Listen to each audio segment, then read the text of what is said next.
Clive. Coin purse weighing you down?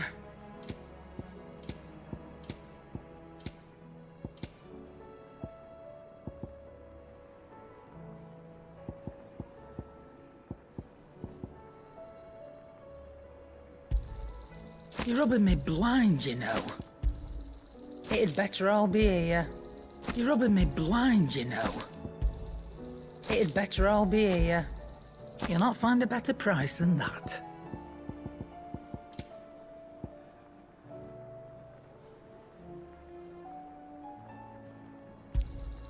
It'd better all be here.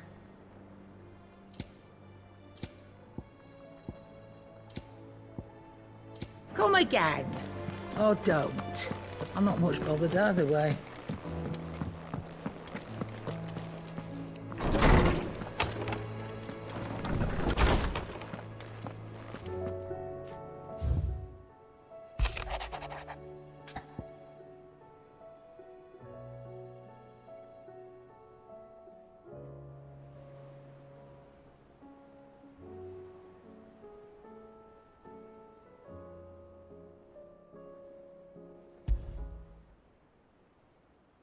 Leviathan the Lost?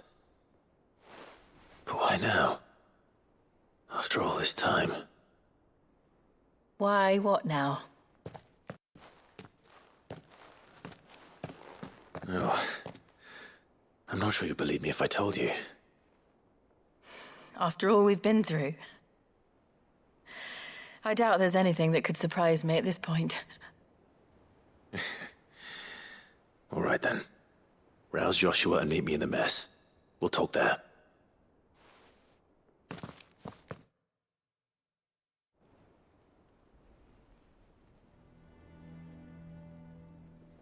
I see we're all here.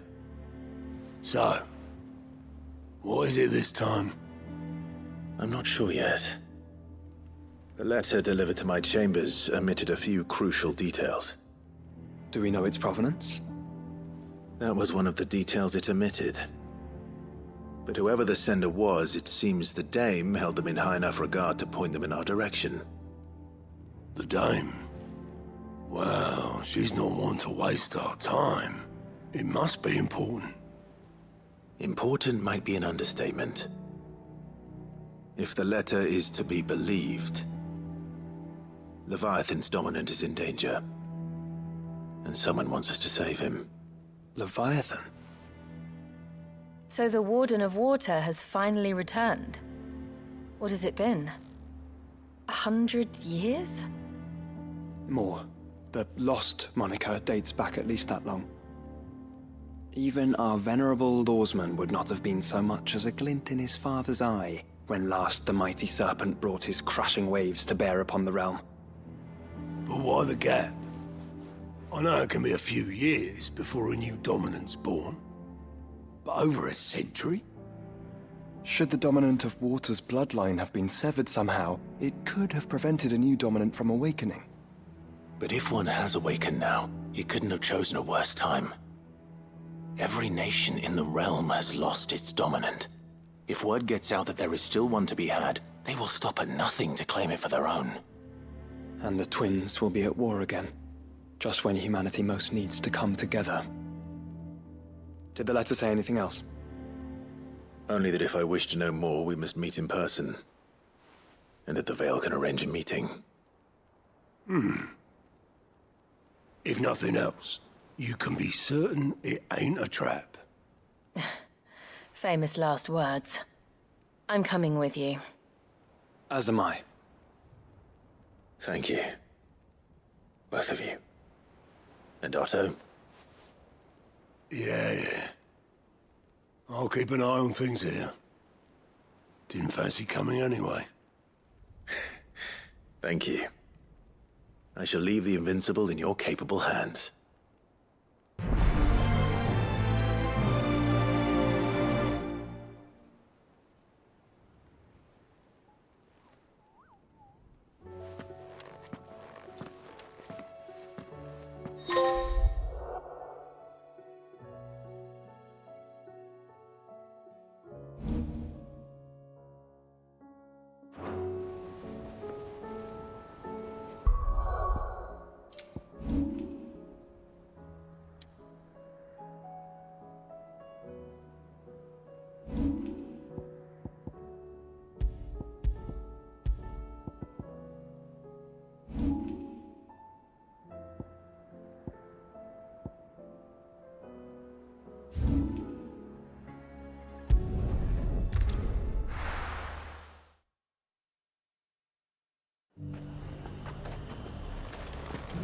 the Veil it is then. And what can I do for you?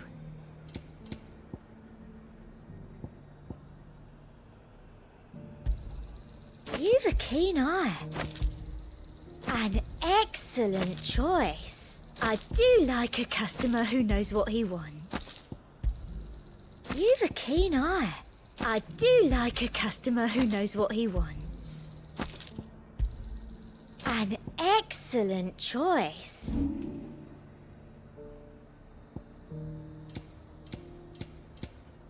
I'll be here if you need me. The Dominion's all but done for. Then it's lucky we stayed here. Was that shouting I heard from the barracks?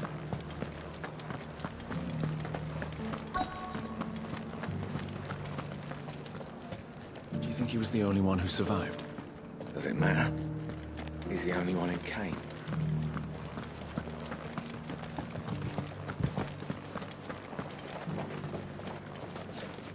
And from the pot came a terrible cry.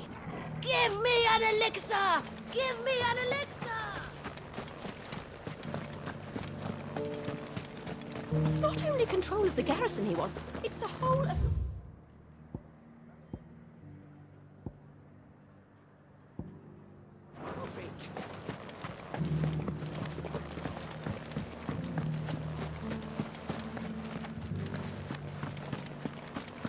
I don't trust this Duke. If we're not careful, you'll... I'm looking for a Layla. You found one. So, will your friends be joining in? Or just watching? We're not here for your services. We simply want to talk. What you do with your time is up to you. The price is still the same.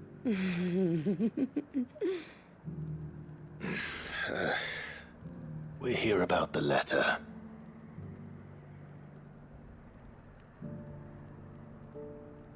Oh. Sorry.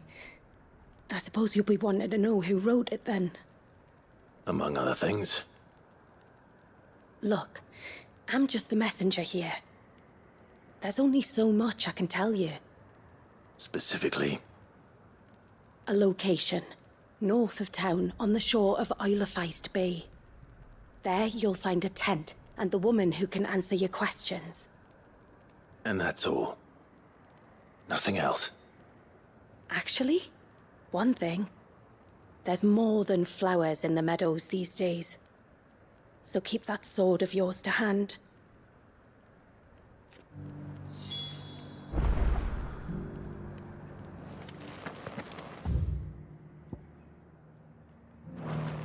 Does anyone else think it's strange that this woman should prefer to keep to the outskirts of town? Not if she realizes the value of the information she's party to. And the danger it puts her in.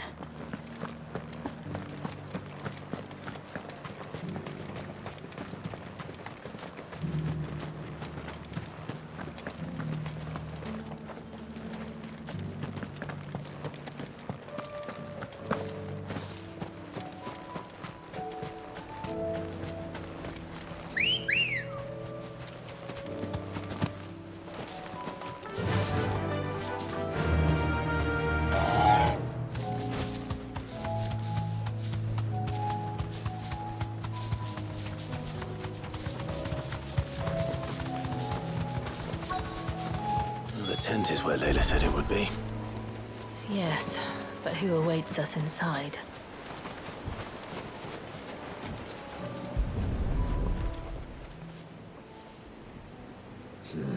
It's empty. Why am I not surprised?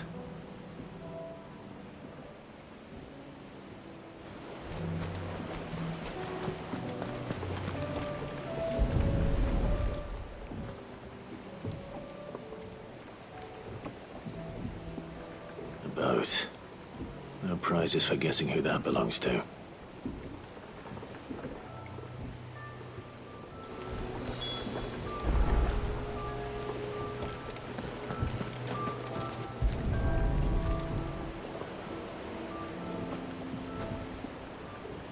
The embers are still warm.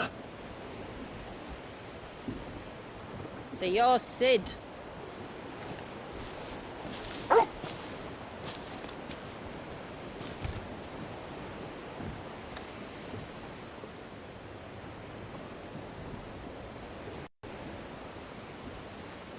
I suppose I must be.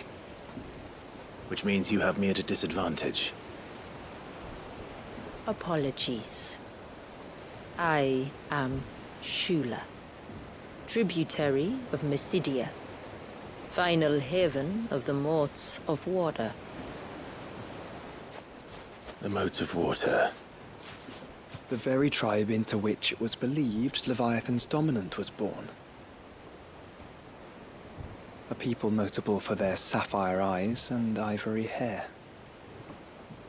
Yes, that would be impossible, since the tribe famously... vanished. Was exterminated. Despite the best efforts of both church and state, we are still very much alive. Though we've managed to keep that fact hidden from good Grieger's faithful for over a century. Along with Leviathan's dominant.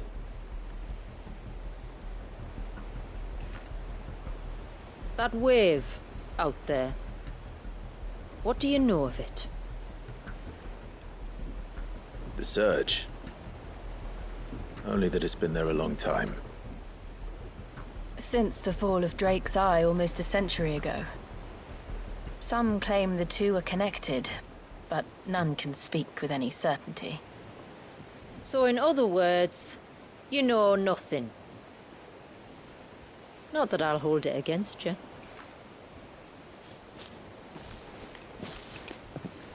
The wave was raised by Leviathan in an act of rage. Moments before the waters were stayed, and the icon and its dominant bound within. And you want us to... rescue him. Yes. You see, a little bird told me about a certain outlaw with a singular knack for putting unruly dominants in their place. And ours is about as unruly as they get. For years, we've searched for someone who could hold their own against an icon.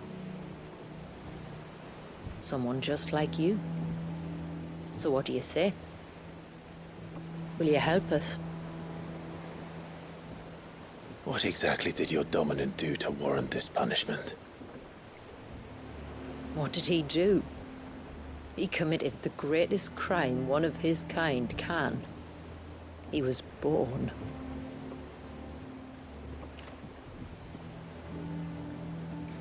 But he deserves a better fate than the one my people forced upon him.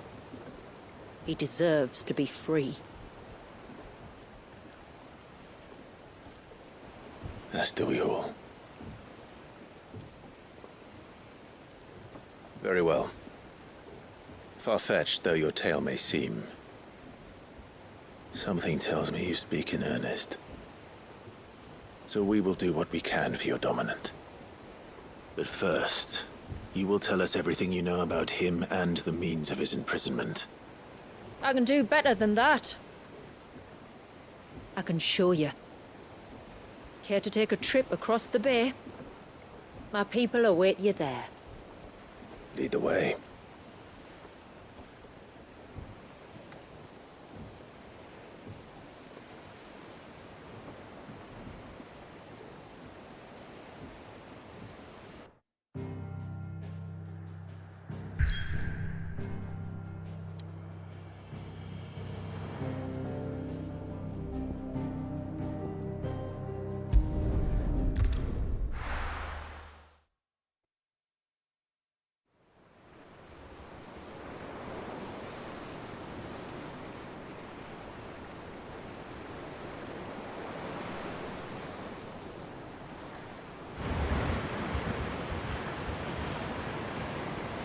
All right, you might want to hold on to something. We're coming up on the wall, and passing through can take a bit of getting used to. I don't see any wall. Of course you don't. That's the point. It's a glamour woven by our ancestors to keep our village hidden from prying eyes. But don't take my word for it. Watch.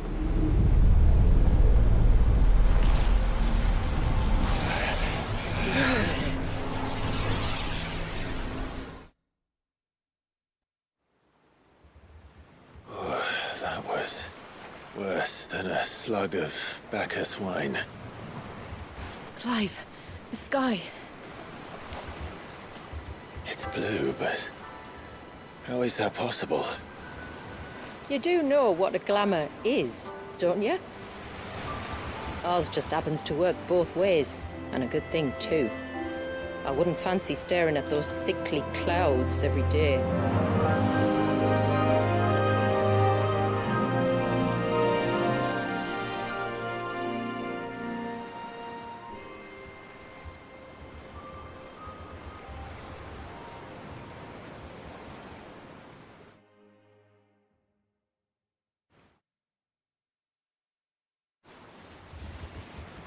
And that concludes our little voyage. We're here.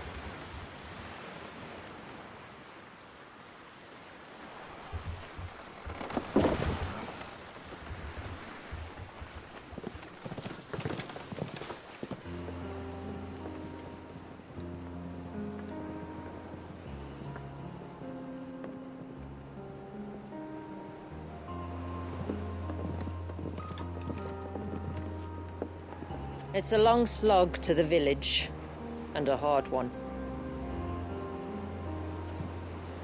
I hope you're up for a climb.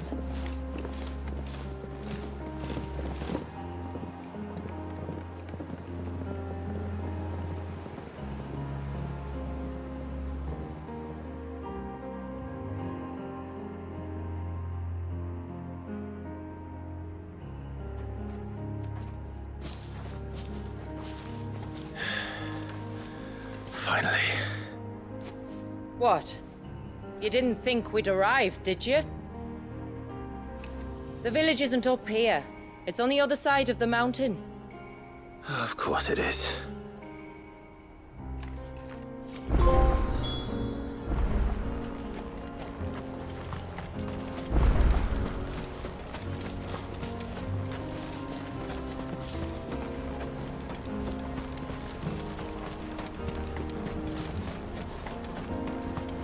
Watch yourself, Sid. This path can be treacherous. If not for the sheer drop, then for the beasts who prowl it. Thank you for the warning. And please, call me Clive. Sid is an alias. You will be pleased to learn, Lady Shula, that I have no such aliases. Is that so, Lord Margrace? It's all the same to me.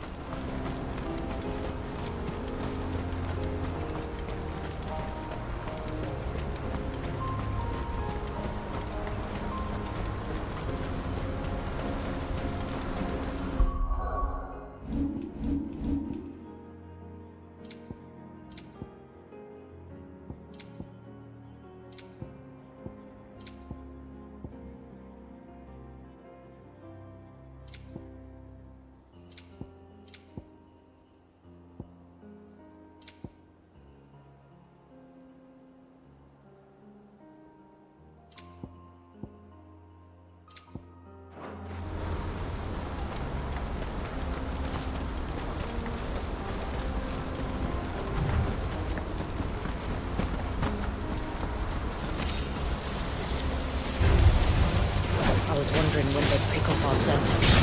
Stand back. We'll handle this. Oh, will you now? Shall I keep my axe and spells to myself then?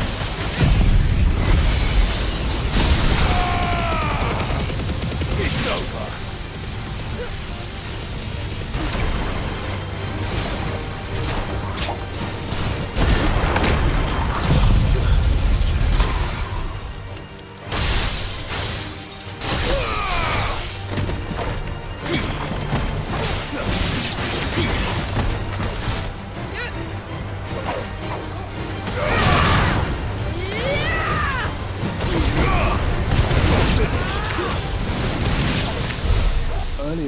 ancient spells, yet I see you carry no crystals.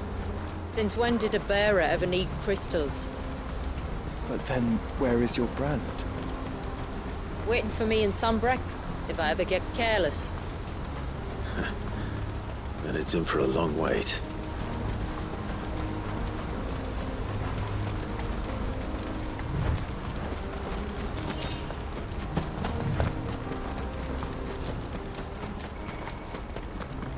We're almost at the summit. From there, you'll have a better view of our home.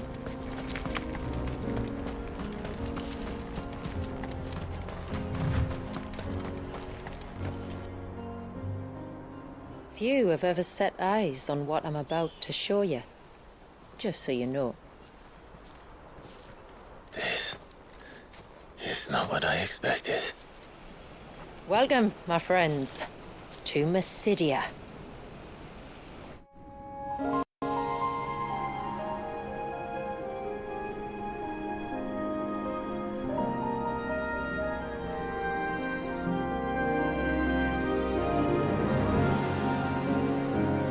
It's been a long time since I saw the North looking so...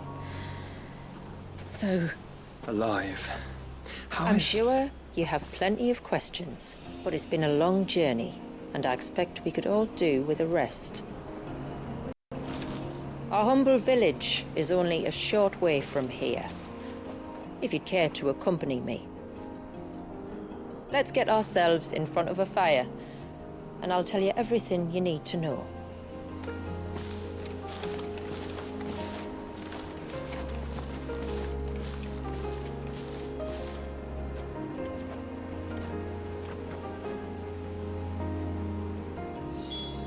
It's beautiful, Shula. And we aim to keep it that way.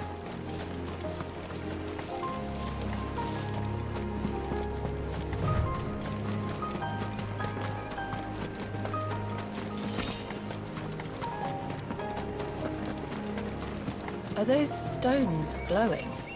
That's one of the cairns which maintain the glamour. Steer well clear.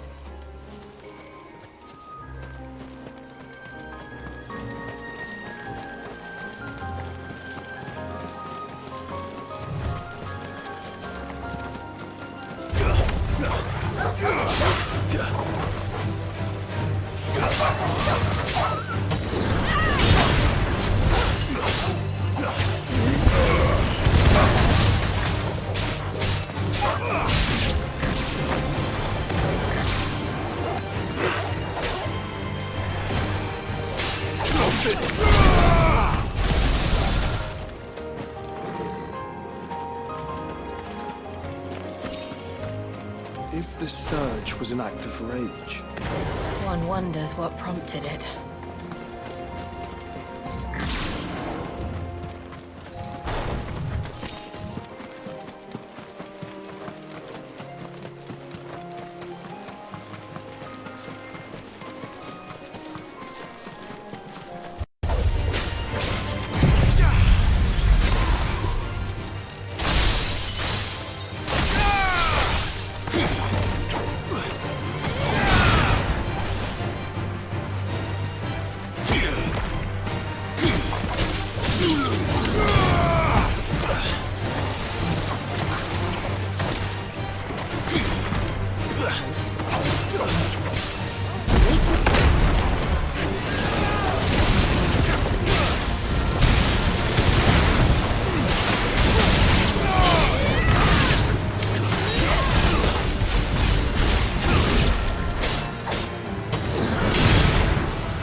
Would we not have spared ourselves the mountain crossing by landing further north? In clear view of the bay?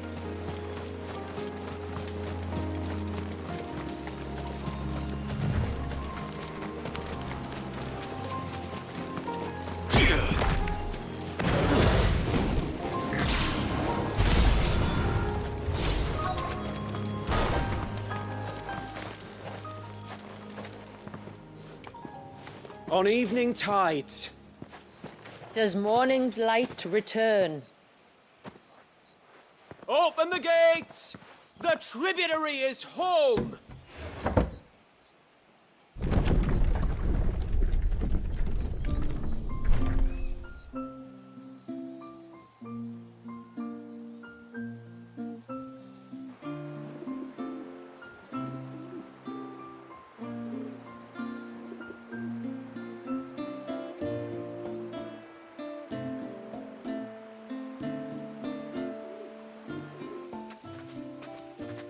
Outsiders? Well, I never. Look at the size of that dog. All right now, back to your duties. You'll have to forgive my people their curiosity. We don't get many visitors. Or any, truth be told. Then we are honored to be the first. This is quite extraordinary. Like stepping into another world. So do you believe me now? You've made it difficult not to, my lady. But how did your people chance to settle here in the north? Unless I am much mistaken, the moats of water long called the coasts of southern Ash their home. Until Drake's Horn fell and the Blight forced them ever inland, where... We met our doom, along with our dominant. I see you've read the Gregorian Church's account, but perhaps you'd like to hear ours. That building over there is the Witten Hall. It's where my people gather to discuss matters of import. We can speak more inside, once the place is ready to receive you. It shouldn't take long, but you're welcome to explore the village while I see to things. Thank you. We'll do just that.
I'm sorry, but I don't like it. Outsiders should stay.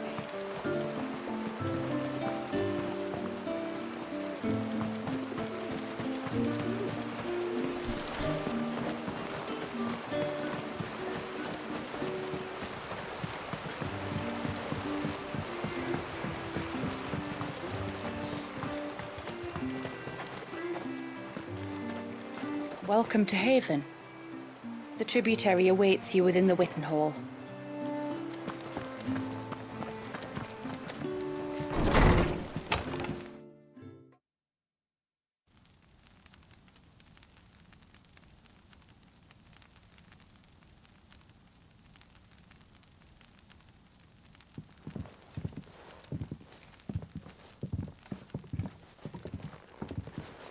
So what do you think of our little haven in the woods? It might not have all the comforts of a southern settlement, but at least it's ours. And there's a lot to be said for that.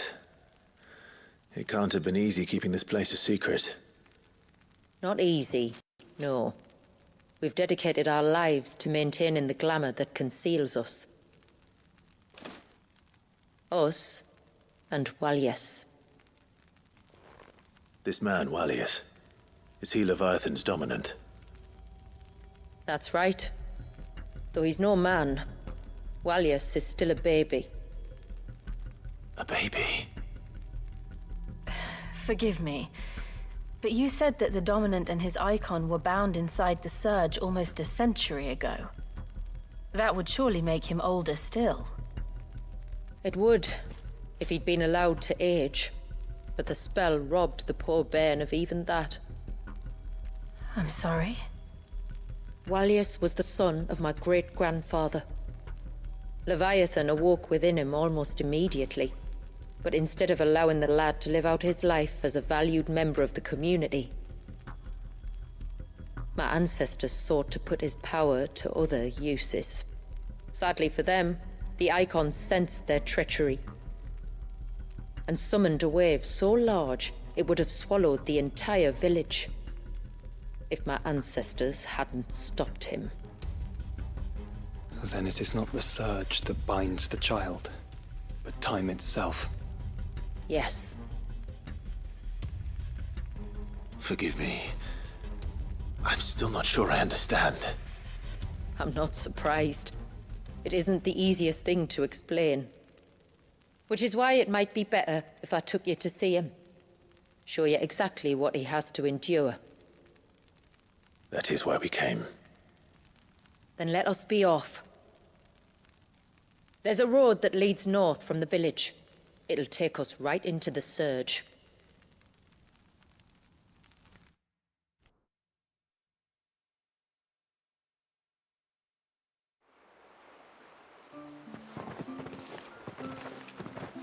Are you bound for the Wave, tributary?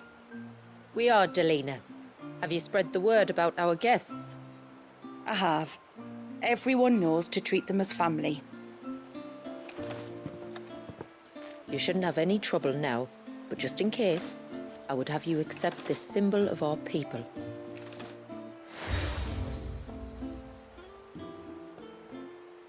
That's very kind.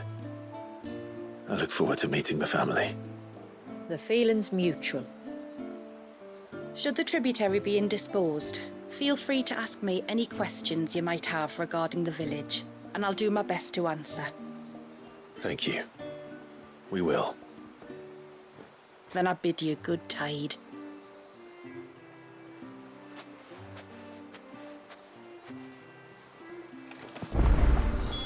Our storehouse lies across the bridge. If you're short of supplies, you may find what you need there. Though we will have to ask you for recompense, poor as we are. You are Sid, aren't you? The man the tributary told us about? I wonder if you could help me. With what exactly? Oh, nothing too troublesome. Do you know my husband, Pavat? He's the village smith, among other things. Anyway, his name day's not far off, and I wanted to make a gift for him. He's a craftsman, you see, and he's been fretting about running low on the flowers he uses for dye making, so I wondered if you might collect some for me and give them to him. Would this gift not be better coming from you? Perhaps, but it can't, for reasons I can't go into. Please, I know it sounds daft, but I'd be ever so grateful.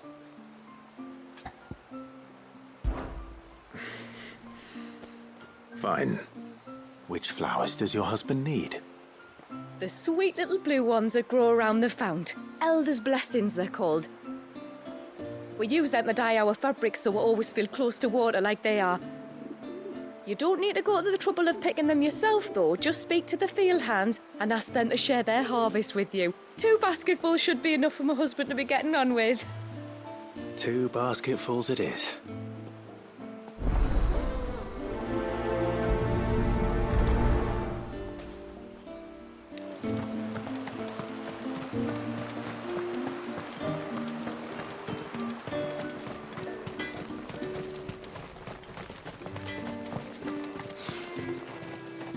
Where in the blue? Oh, I'll have her hide when she gets back. Oh, sorry.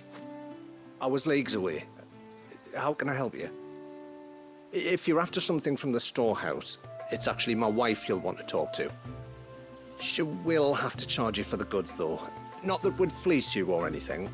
It's just, you know, needs must. I understand. Saying that, she might not be able to get anything down for you for a bit. Ah, right. She's got her hands full with the inventory, you see. It should have been my daughter's job, really, but the willful little rills decided to make herself scarce. The heavens only know where that girl's got to. If you'd like me to keep an eye out for her. Oh, no. I couldn't ask that of an outsider. Could I? You wouldn't mind?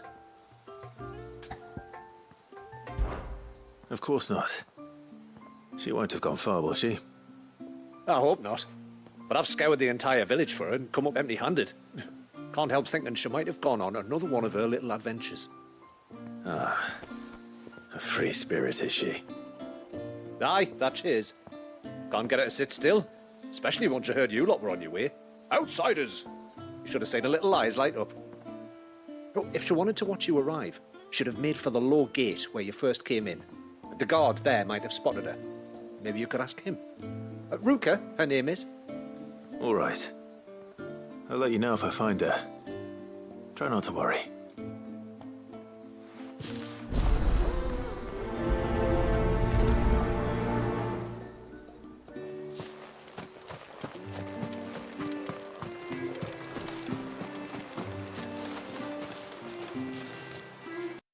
Excuse me.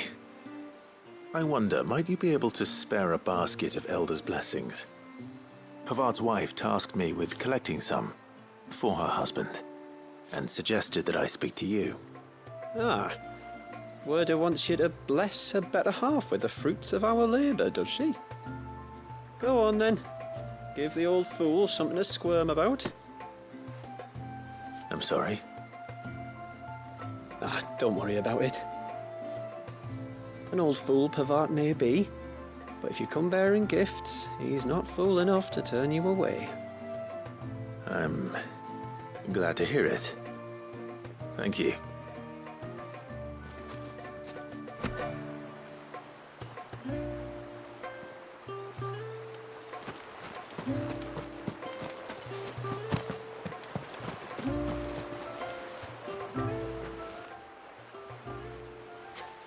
Ah, welcome to Haven, friend. Thank you. Forgive my presumptuousness, but the smith's wife has asked me to make her husband a present of some Elder's blessings. 2 basketfuls, to be precise. Well, I have 1, if that's any help. It is. I'm much obliged. They really are beautiful. Aren't they just? Though that's not the only reason they have a special place in our hearts. Legend has it that when our people fled from Ash, the tributary of the Time took some seeds with them And as they wandered high and low across the twins, he'd plant them wherever they stopped for water. Every elder since has done the same. So when we finally put down roots here in Mysidia, the flowers did too.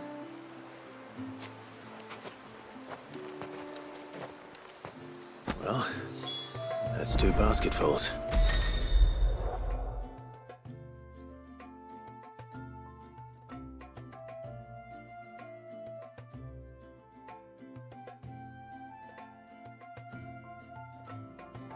Time to visit Pavat.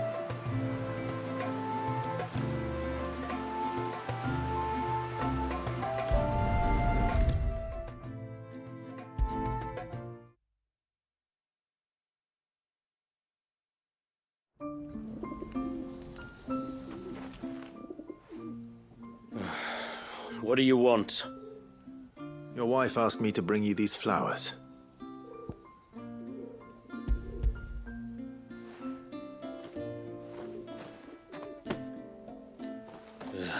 That woman.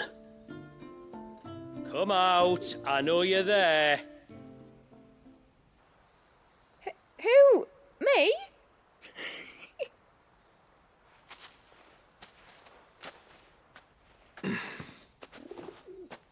Would either of you care to explain what's going on? I'm sorry. I didn't mean to deceive you. It's just, my husband can be a bit standoffish at times, and I thought this might be a good way for the two of you to get acquainted. What with you being a swordsman like, and him being the only smith in the village. It'd be a shame if you couldn't turn to him for help. The only reason he couldn't turn to me for help is because I had my hands full with all the orders you lot dumped on me. I'm pretty much done with them now, though. But, for the record, the tributary said that we were to lend you outsiders our aid, and that's exactly what I was planning to do. With or without my darling wife's meddling.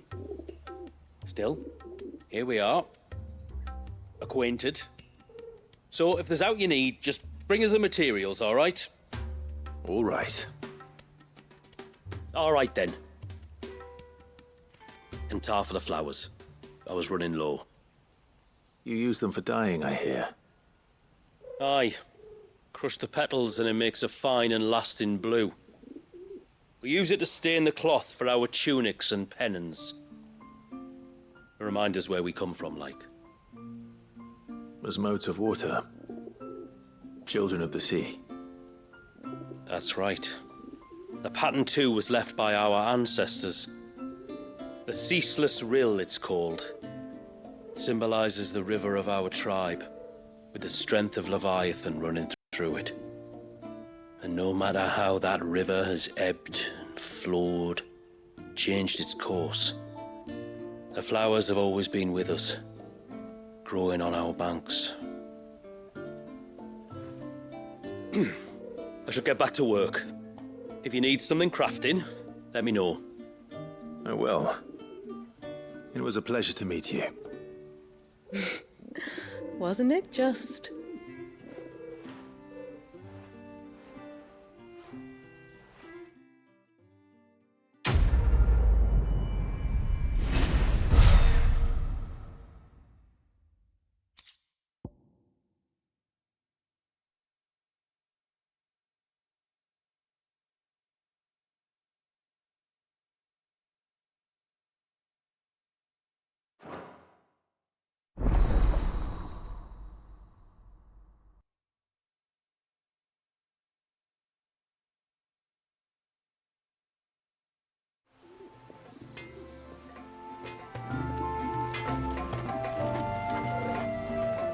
What is it you want?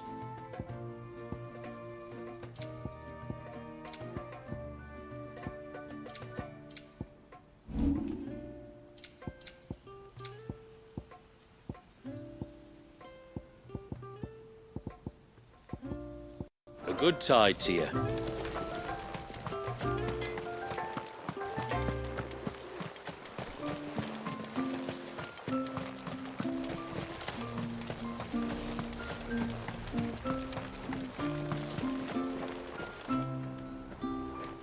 Excuse me. You haven't seen the storekeeper's daughter, have you? Little Ruka? I have, as it happens. She went out through the gate not long ago. Out of the village? Alone? Aye, she does it all the time. There's a path off to the left which leads down to the river. Nice little spot, that. And safe as you like. The beasts of the mountain don't dare come so close to the village. That's where she'll be. Go and have a look if you don't believe me. I will.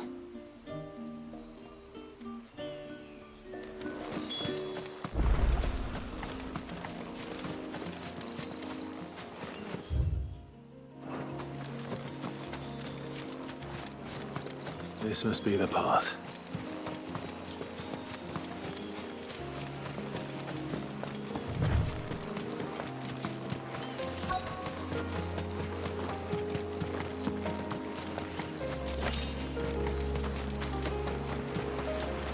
They're not here either. It's you! I've been looking everywhere for you. You must be Ruka. You know my name? Can you lot read minds? Your father asked me to keep an eye out for you. You left without telling him where you were going. He was worried. But I went to look for you. Well, now you found me. What do you say we head back to the village and let your father know you're safe? All right. And on the way home, you can tell me all about the world beyond the wall. I want to know everything. Everything might be a stretch.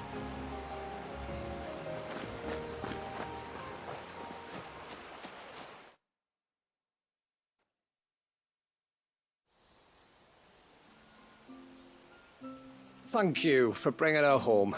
And sorry for the trouble. Oh, no. It was a pleasure. Daddy, did you know that there are villages 10 times as big as Haven in the outside world? 10 times! Cities, they call them. And in these cities, they have great big walls and towers and castles. Oh, to think I was worried.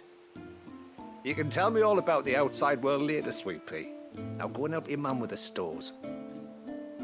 All right.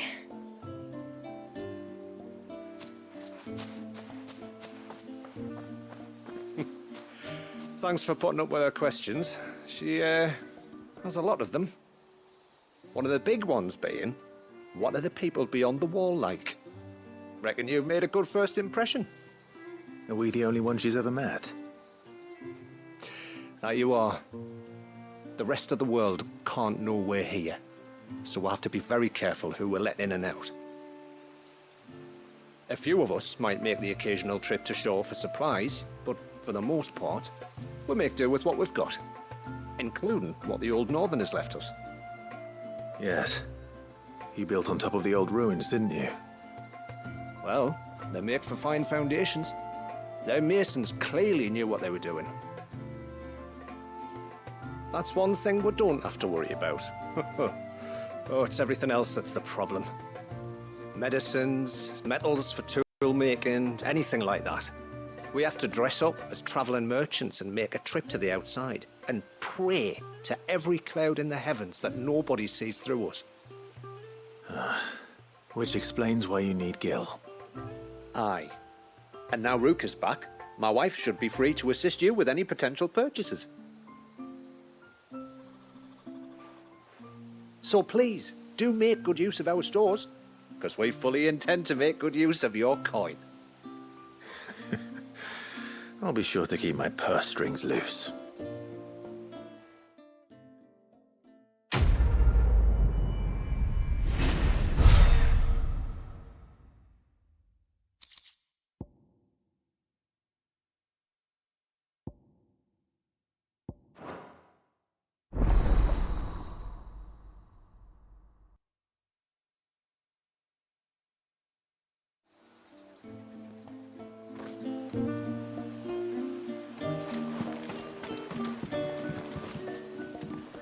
Thanks for bringing me daughter back. I don't grudge her looking for adventure, but she's got to pull her weight like the rest of us.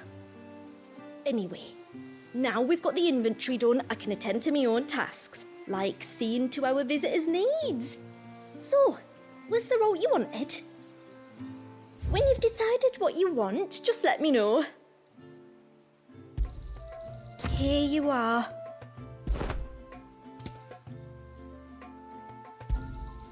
May it serve you well. Here you are.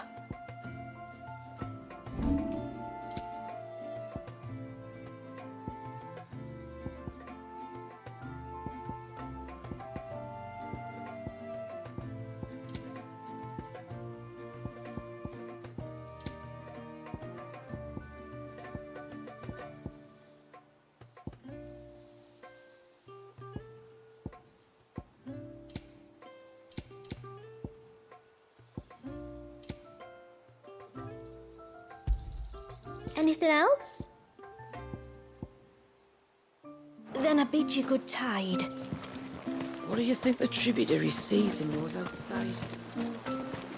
How long do you think this bridge has been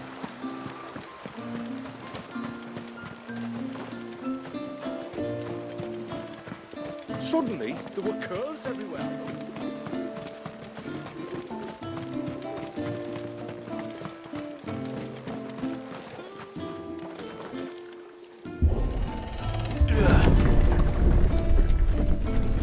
There's a pair of ships just up ahead. Ships? But are we not still leagues from the shore?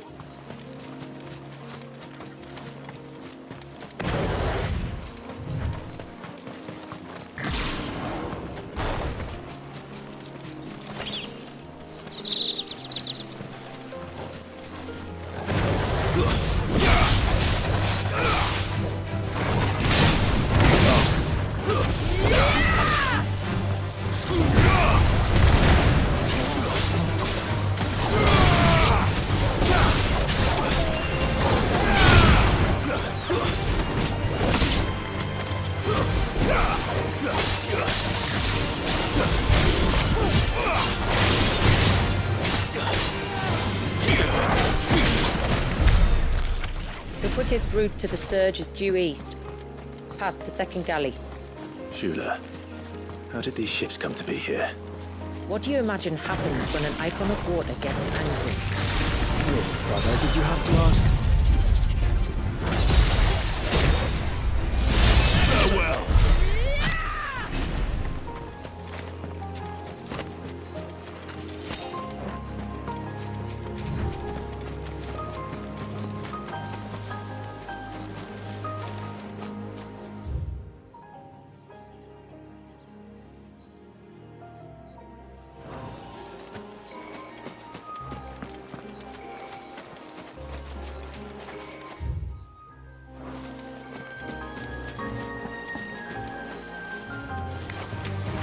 Tonberries.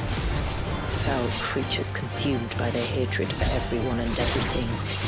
Everything save sharp knives, it seems.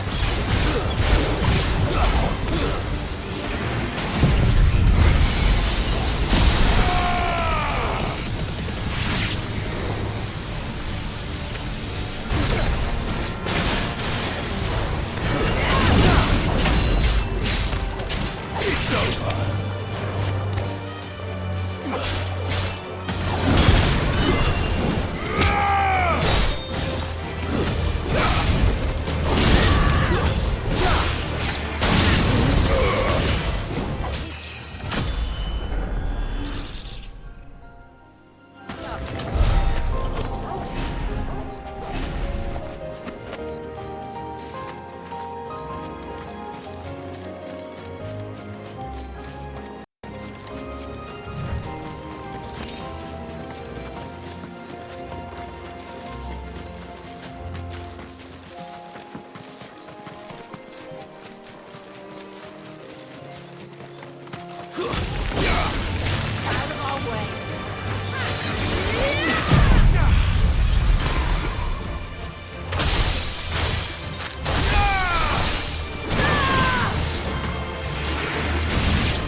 I can smell the sea.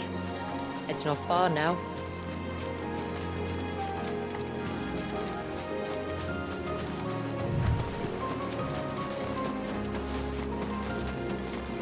How will we reach the surge?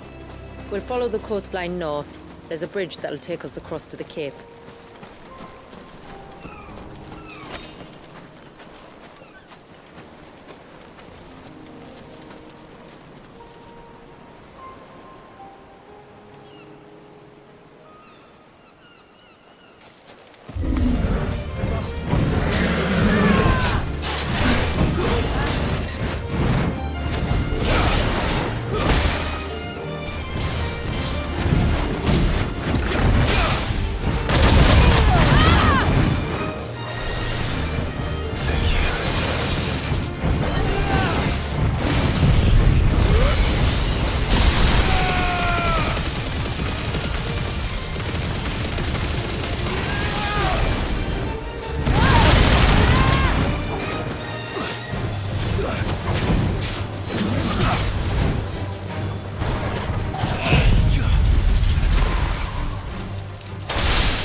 Might I inquire about the Ray of Light?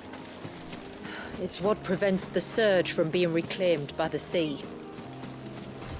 And Dwalius by his people.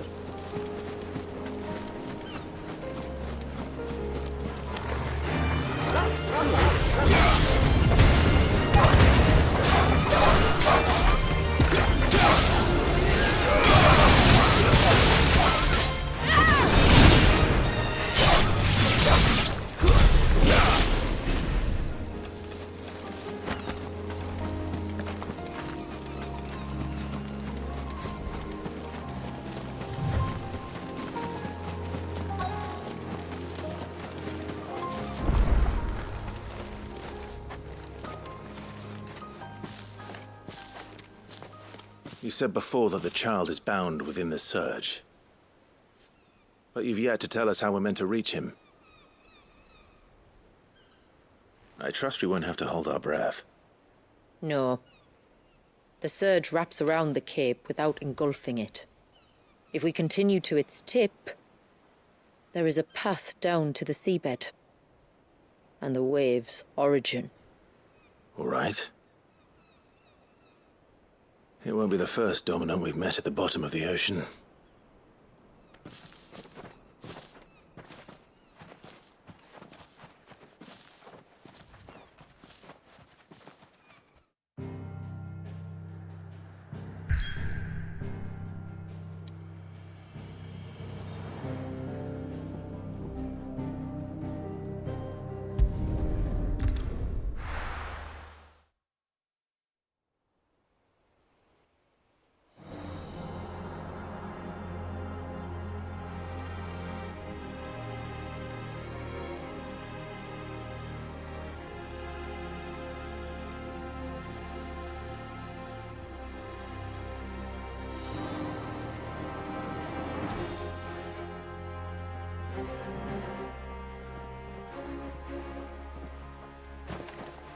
It's not much further now.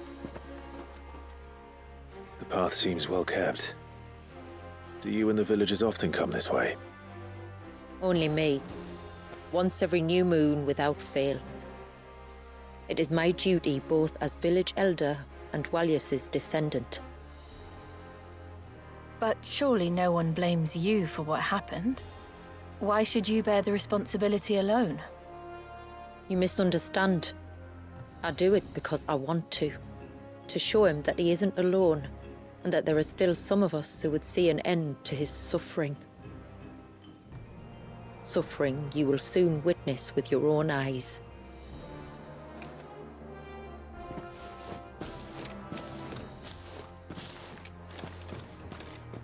The forest grows quickly here. Left unattended, the path would be reclaimed in a matter of moons.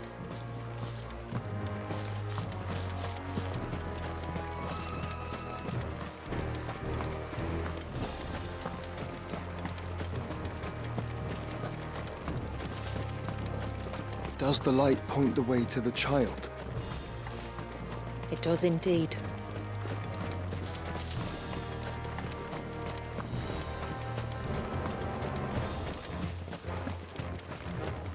Look at all the droplets of water suspended in midair. Where they have remained untouched by time for 80 summers.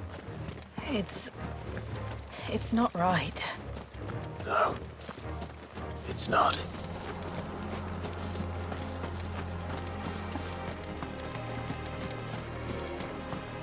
There. Up ahead.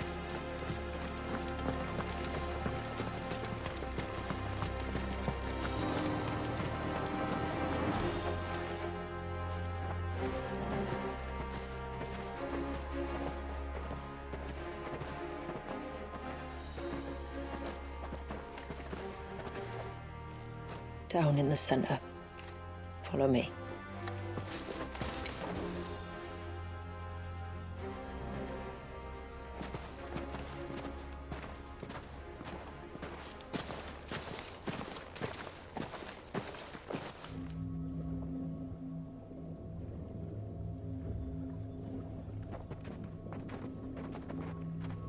He's still primed.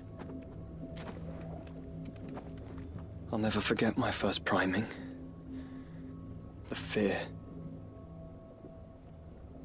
And I was old enough to understand what was happening. One can only imagine how this poor child felt. He is the victim of an unforgivable sin. Committed by people who saw him as nothing but a means to an end. He must be so frightened.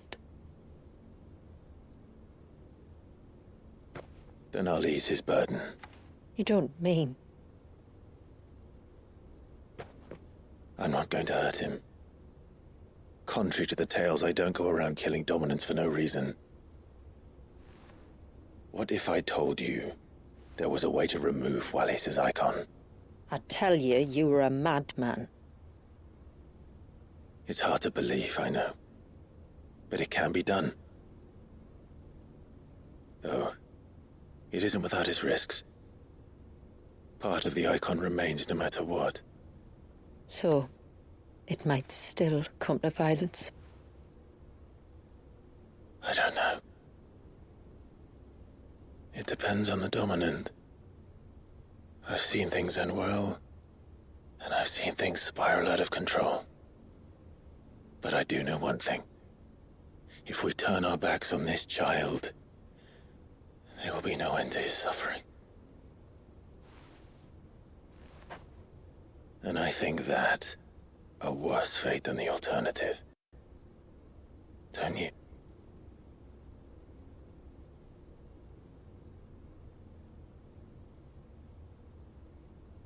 Very well. Do what you must. And whatever happens, I will own the consequences.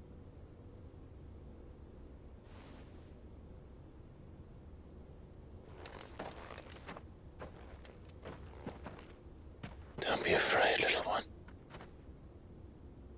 Let me bear the weight.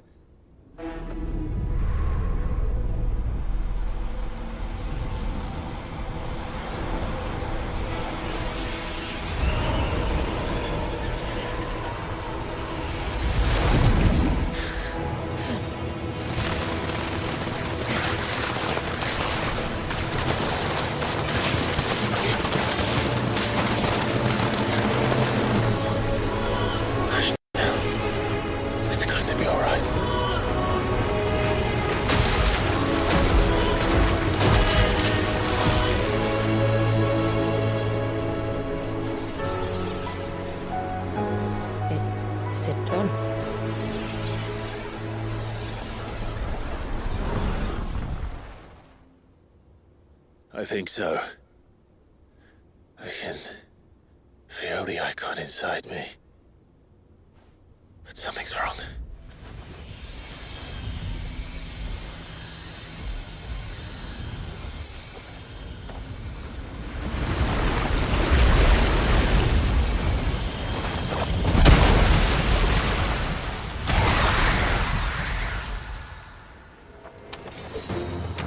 He wasn't just afraid.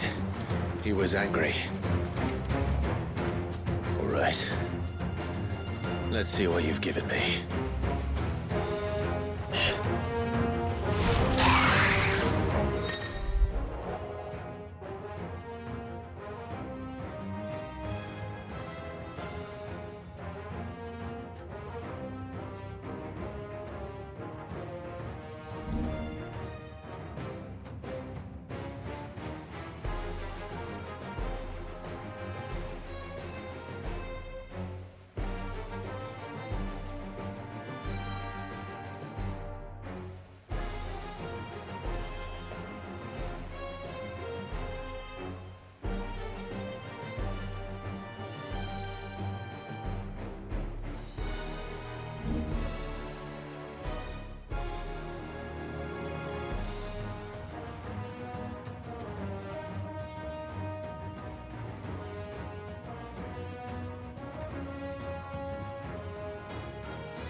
Leviathan! No, just a negative, but a formidable adversary nonetheless.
Is everyone all right?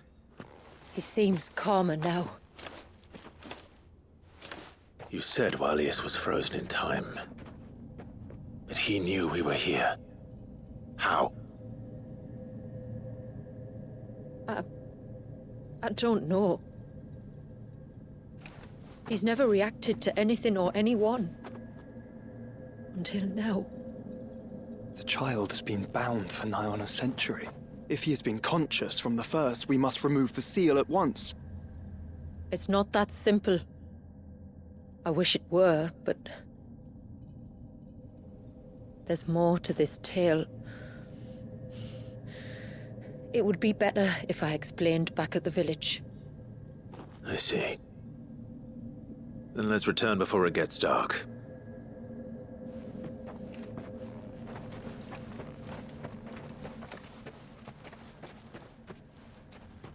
I'm sorry, Walius. I will make this right.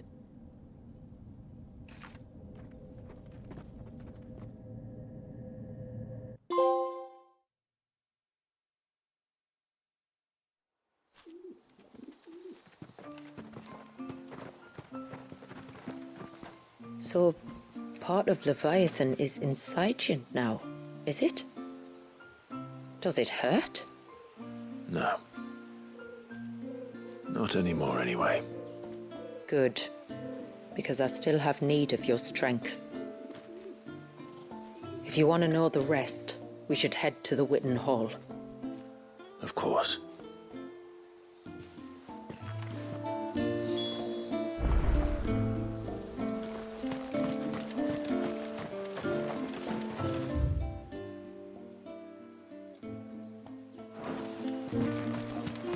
Look there!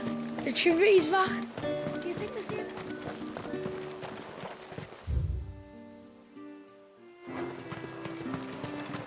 Bastard things.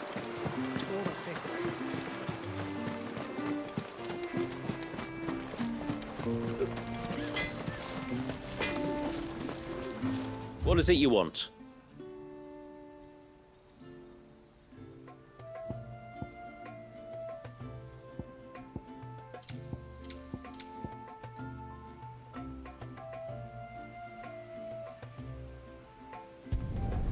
There.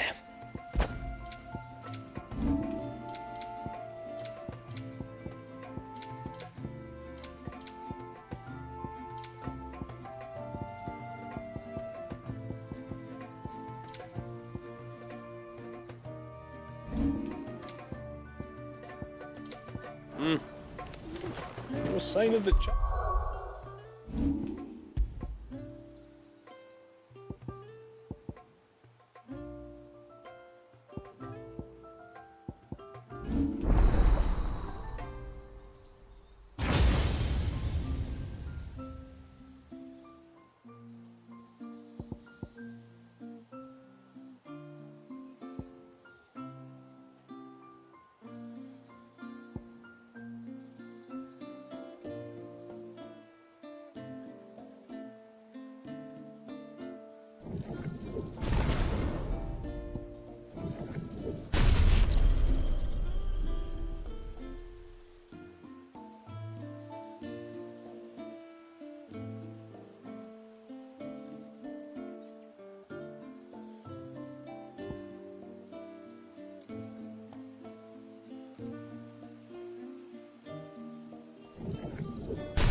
How may I be of service? My name is Delina.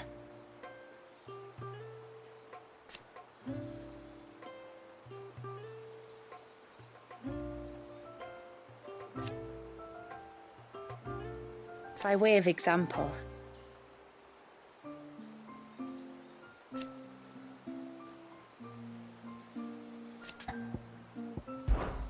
as I'm sure you're aware,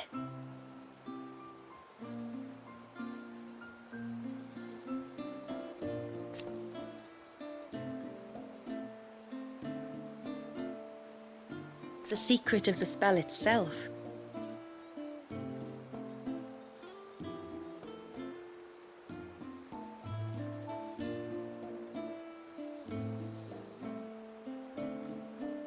so they built the cairns.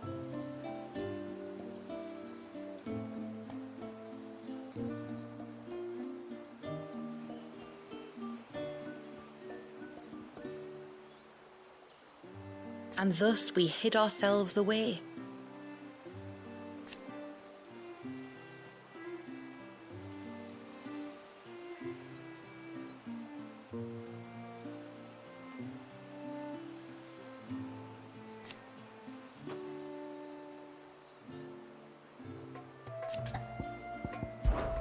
Our story began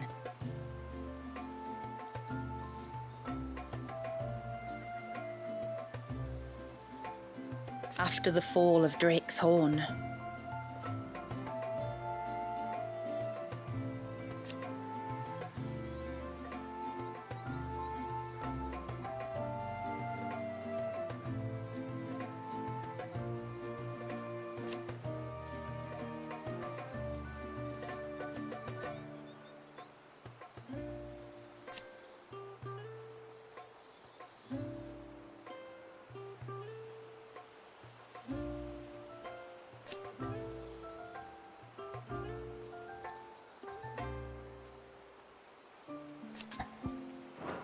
Till next our streams cross.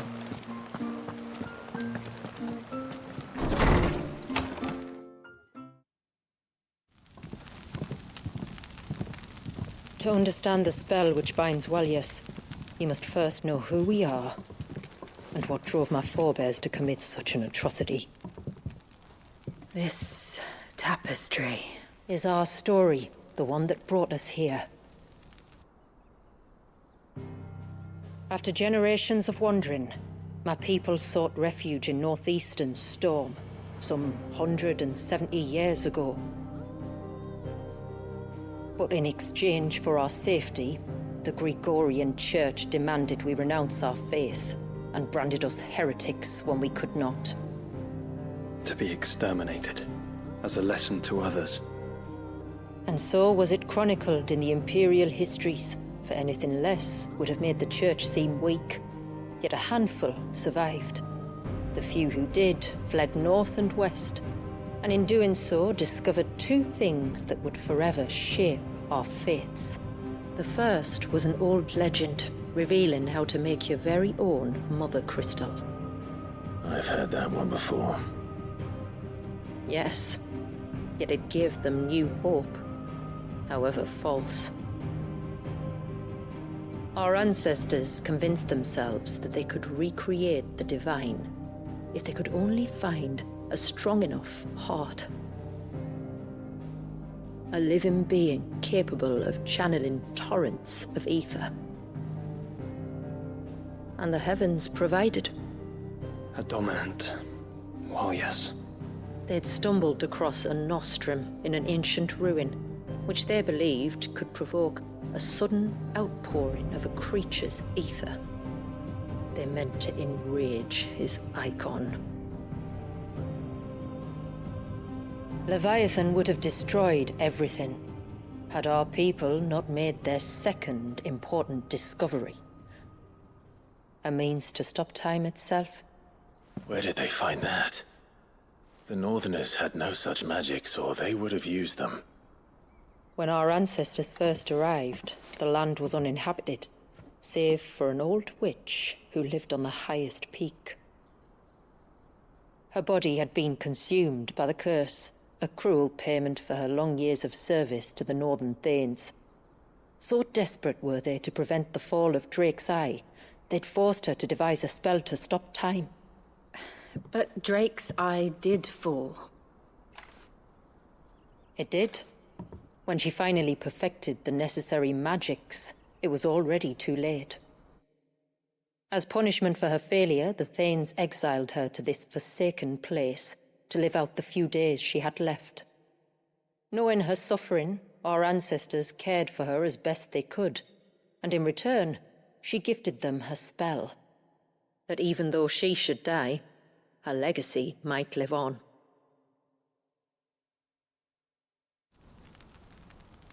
So armed with both the knowledge of the ancients and the secrets of time, our ancestors settled upon an ambitious plan.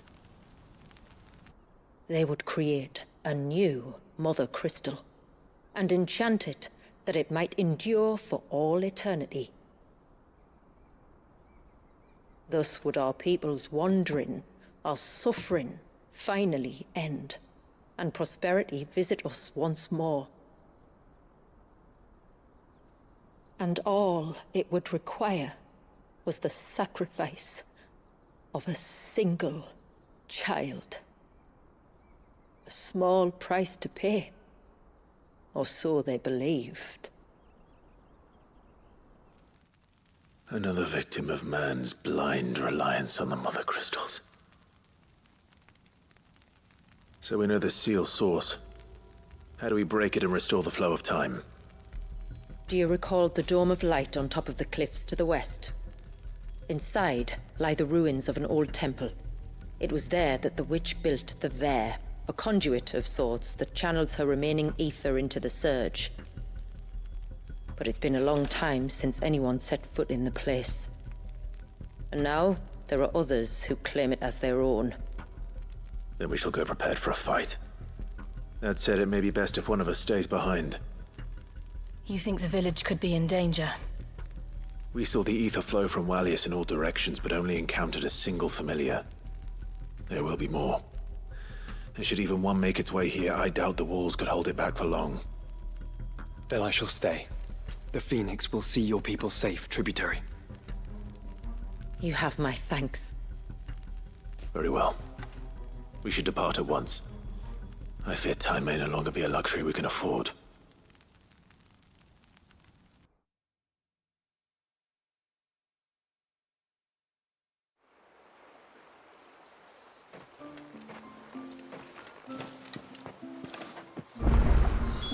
The Vare is not easy to find.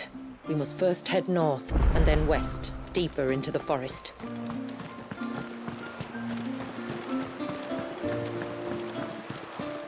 No sign of the child.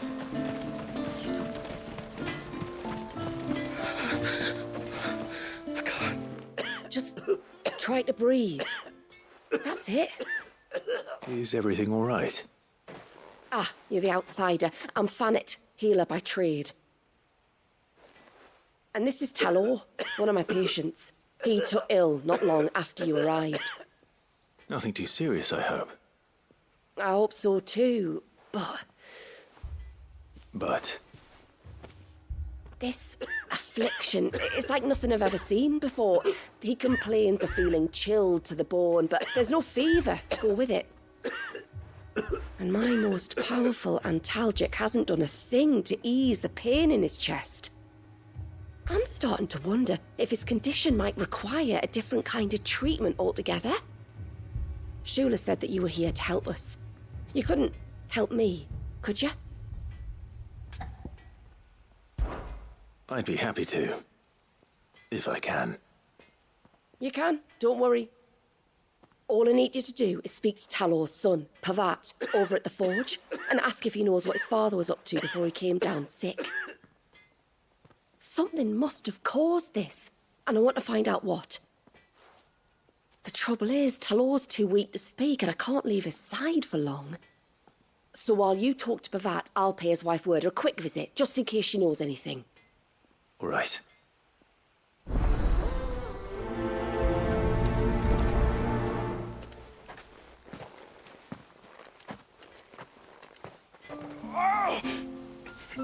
Leave me be. Let me go.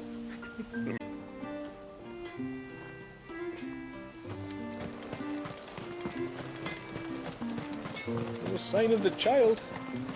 You don't think he's...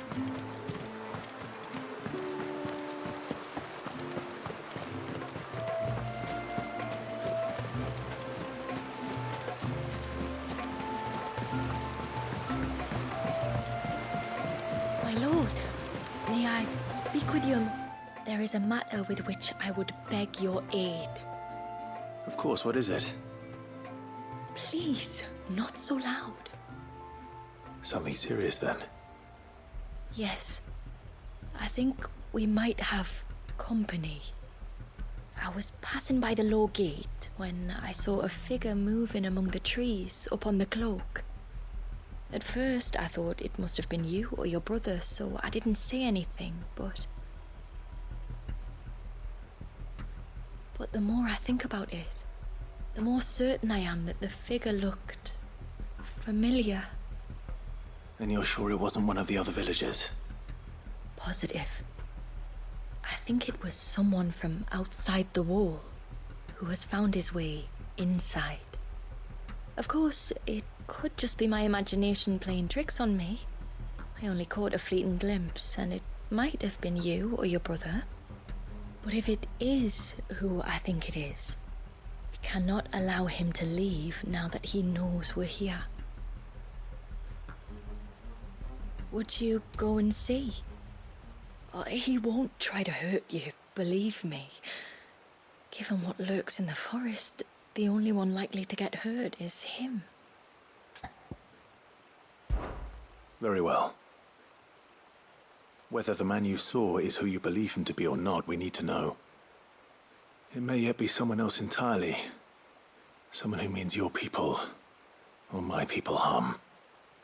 Perhaps. Just promise me that if you do find someone up there... Don't worry. I won't draw my sword unless I need to. Thank you. Ymilla, this man you saw, might he be the customer you told me of? I fear so. The customer? I'll explain later. Come on.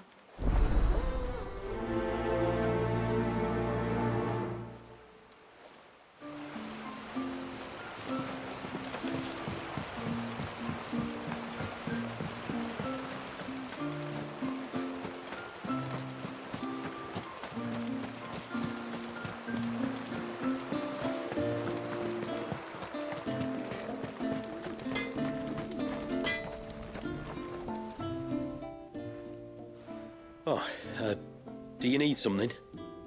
I do, though not from the forge. Fanit asked me to speak with you. She's looking into the cause of your father's illness and wondered if you could shed any light on the matter. I see.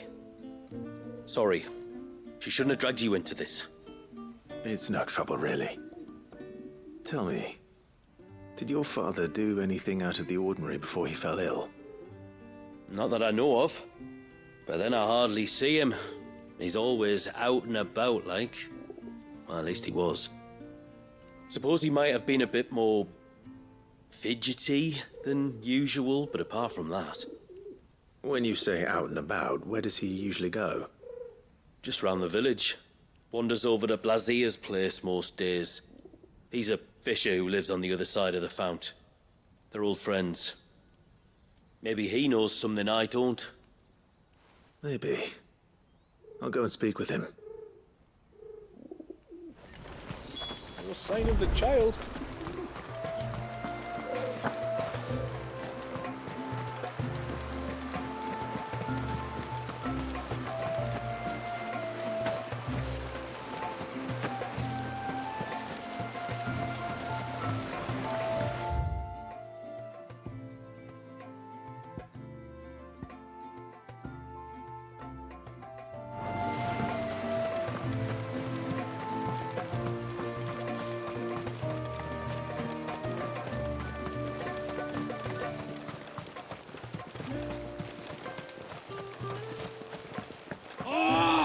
I should have let him go alone.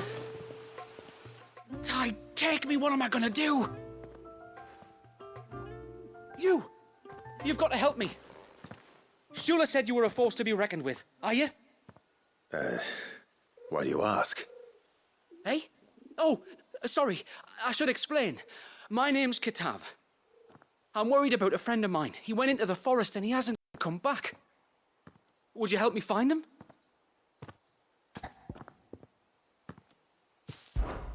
I can try. Tell me what I need to know. Of course.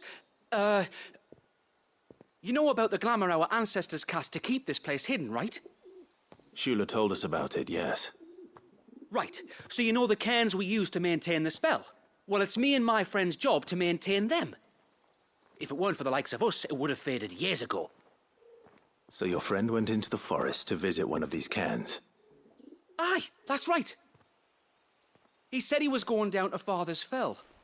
There are 2 cairns out that way, one by the banks of the Swift Run, and another near the Winged Wains, the, ships in the forest.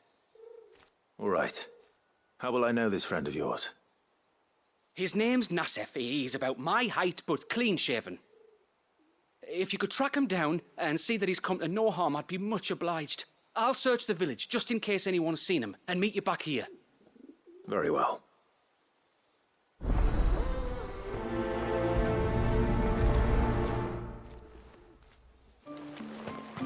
One cairn by the ships, another by the river. Better get moving. Stranger. Are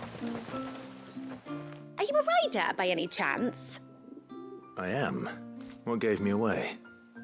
Oh, I can smell it on you. The scent of the stables. And not just any stables. Something tells me you've never been one to ride half-starved birds with chine-gall and wet beak. If I had a guess, I'd say your bird eats only the finest greens and has her feathers groomed twice a day with a curl hairbrush. Nothing but the best for my Ambrosia. Ambrosia, eh? Pretty name. What's she like? Well, she's tall and strong. And her feathers are as white as snow. You're joking. You've got a white chocobo. I have, yes. I suppose they are rather rare. This I've got to see. Can you bring her here?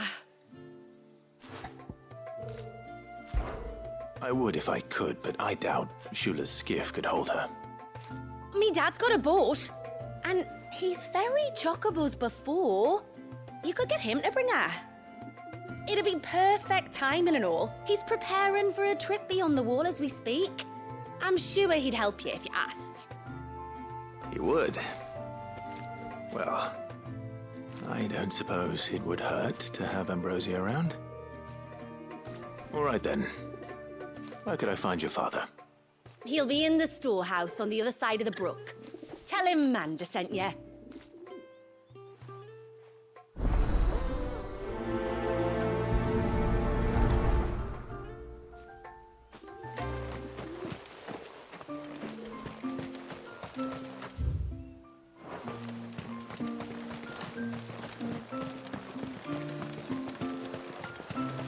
Bastard things.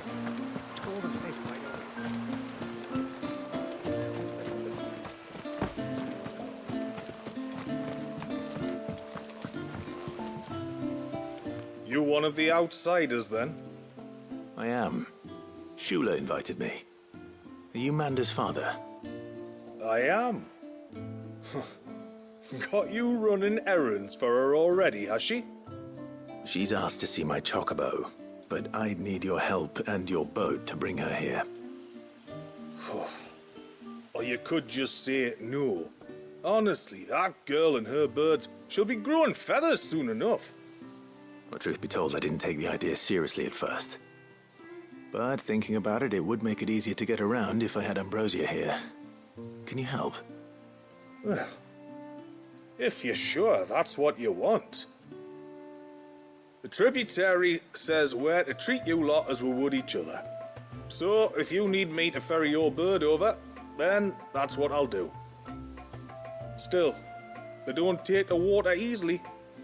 I'll need you to bring us a mimic gourd or two to keep her calm on the journey over. And where would I find one of those? Oh, don't ask me. It's been years since I last brought a chocobo across the bay, and I'm told the world's changed a fair bit since then. Where do you usually get your stable supplies from? Well, the man who made Ambrosius tack lived in Martha's Rest, and if I remember correctly, he traded in chocobo feed too. So I suppose I'll go and ask him. I'll be sailing over to Northreach soon to pick up some supplies. While I do that, you collect your bird and your gourd, and then meet me by the shore. Just don't take too long, all right?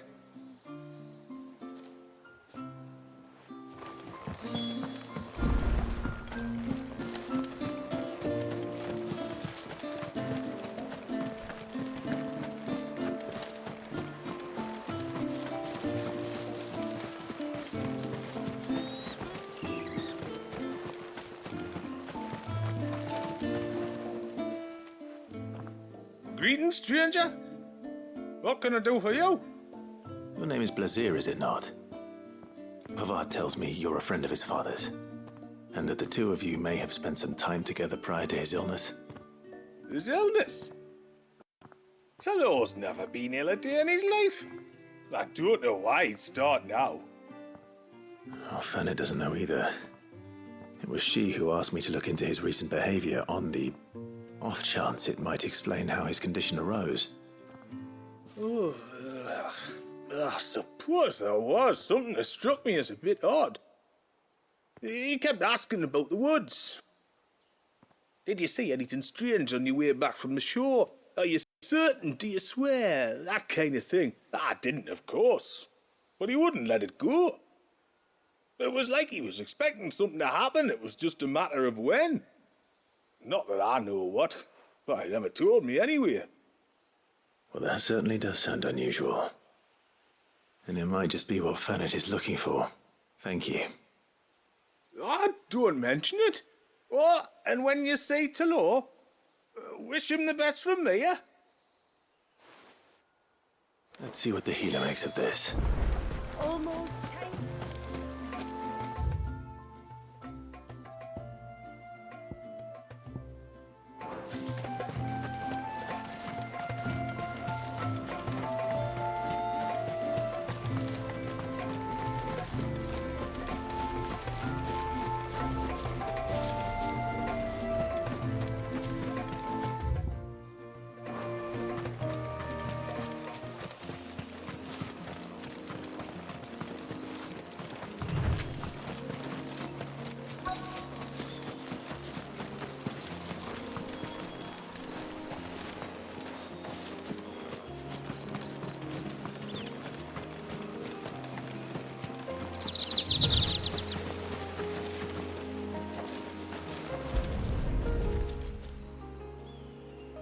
A bottle. Breath of the Arbor. Perfume from Sambrag. Looks expensive, too. Who's there? Stop!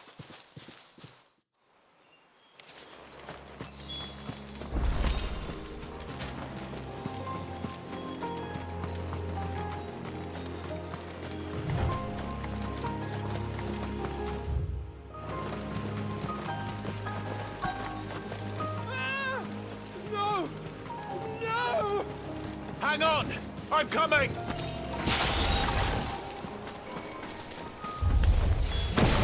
Don't eat me!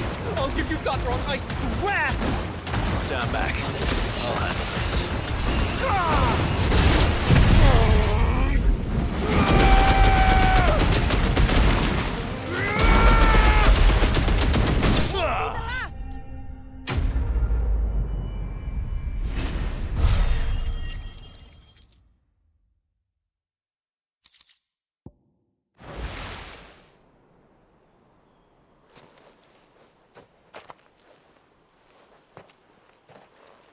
Are you all right?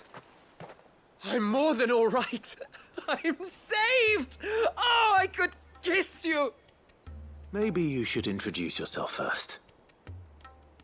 Hervey! I knew it was you! What are you doing here? I came to see you. Oh, my little canary, it's been so long. Thank you for saving him and sparing him. Who is he? Hervey, one of many clients from my employment beyond the wall. One of many clients? We spoke every night of our plans together. Whispered songs of love into each other's ears. And then you upped and vanished without so much as a word. I left you a note, didn't I? I told you I was sorry, but that we could never be together. That I could never abandon my family. And I told you not to look for me. How did you even find this place, anyway? The flame of your love was as a beacon in the night that guided me to you. Hervey. I was walking by the coast near Northreach when I saw a lady who looked like you. Eyes like the ocean. Hair like the driven snow. The next moment, she and her companions were jumping in a skiff and sailing out towards the wave. So I, borrowed the nearest boat and started rowing. It must have been Shula bringing us here. So what? You rowed, found a nose how many leagues across the bay, simply because you saw a woman with white hair. And as I did, the skies changed from a dull and hopeless grey to a bright and benevolent blue. That was when I knew for certain that my little canary was close. Oh, why did you come? You should have forgotten me, as I tried to forget you. I cannot leave my people, Hervey. And now that you know about this place, neither can you. We must return to Haven and accept my family's judgment. I'm to meet your family. Oh, my little canary.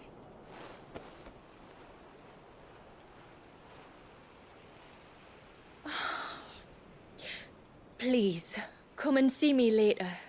You did as I asked, and you must be rewarded for it. But first, follow me, Hervey.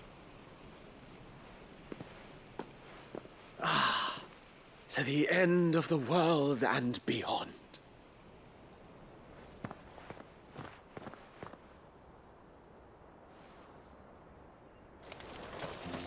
He should never have found this place. How could I be so careless? Don't blame yourself. I doubt anything could have kept that man away.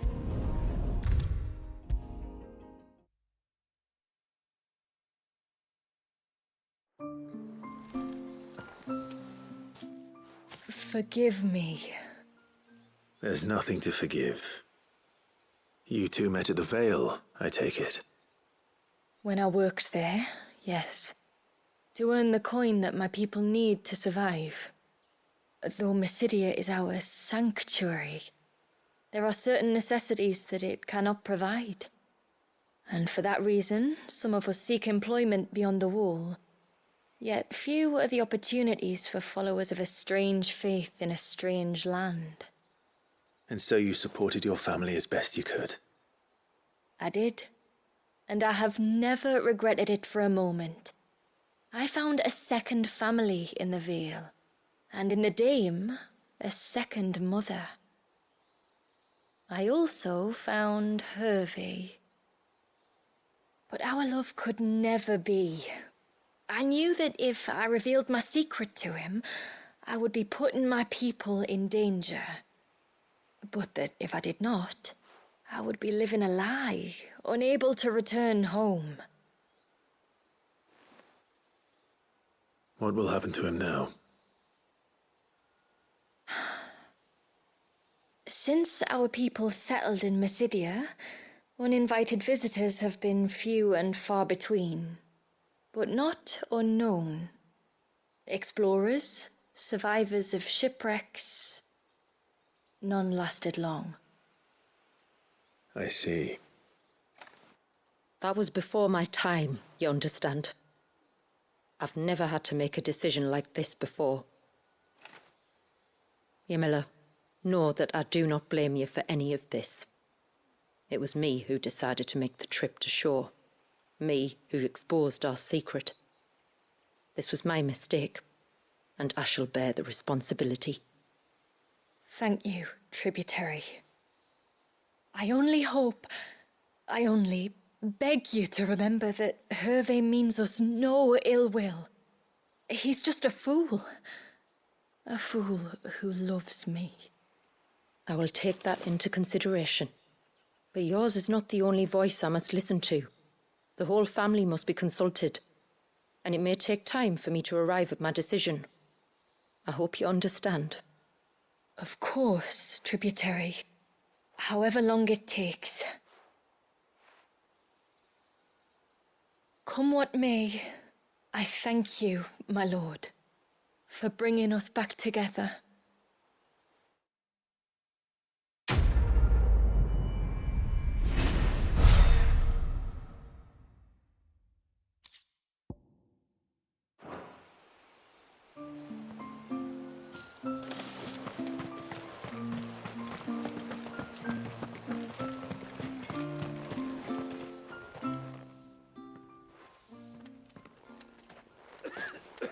I spoke with Werder, but she couldn't tell me anything. Did you have any better luck? Nothing conclusive.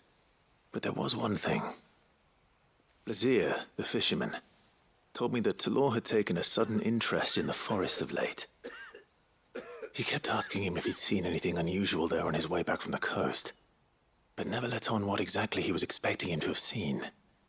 The forest between here and the coast. Surely not. But then... I can't say for sure. But I think Talor's illness might have some connection to the Tonberries. You may have encountered them during your time here. The small, scaly beastmen. And you think they may have caused Talor's illness? I do. At least in a way. And if I'm right, it's no wonder the treatments I've been trying didn't work. Oh, I know it's a lot to ask, but would you go down into Father's Fell for me? There's an altar there, and if my fears are true, an offering upon it. What is going on here? Please. I'll explain everything when you return, but time flows fast. I beg you, make haste for Father's Fell and take the offering from the altar. Talor's life may depend on it. Very well.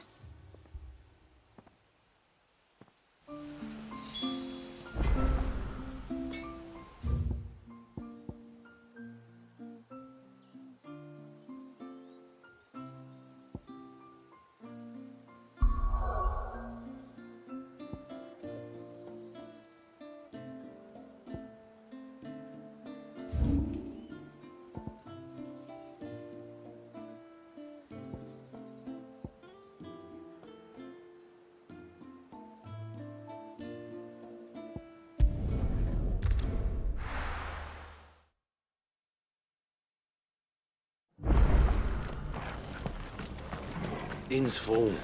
Don't bother. I remember you. You're the one who saved Whiteheart. How's the old girl doing? She's very well. Thank you. Oh, don't thank me. You're the one who saved her. Anyway, what brings you to the rest today? I was hoping to purchase a Mimit gourd. And I thought you might be able to tell me where I could find one. Oh, reckon I could do better than that. Just so happens, I've got a whole cartload of the blasted things. Not a buyer in sight. Really?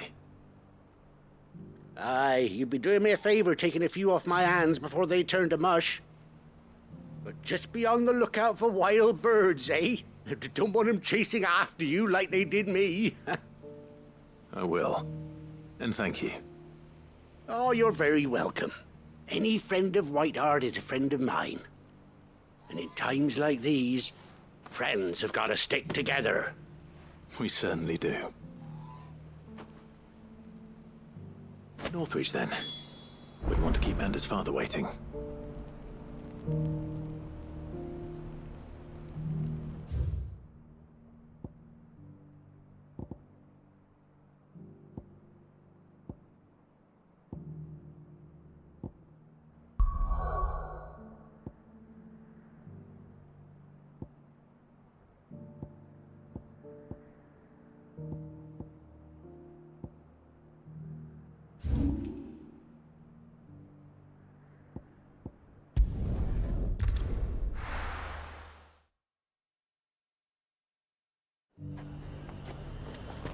The High Cardinal. The Dominion's all but done for. That's what I heard. Then it's lucky we stayed Was here. that shouting I heard from the barracks?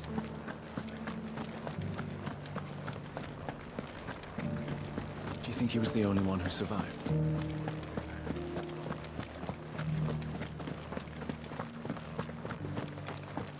We already have a leader in the Dane. Well, what do you think? What do I think?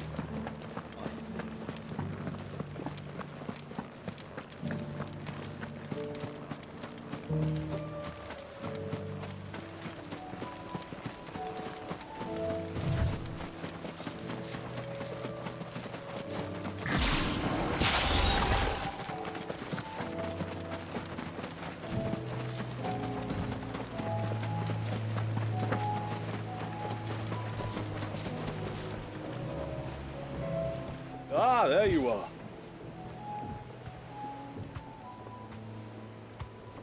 And this must be Ambrosia, was it? Oh, she's a real beauty, isn't she? I have the mimic or two. Here.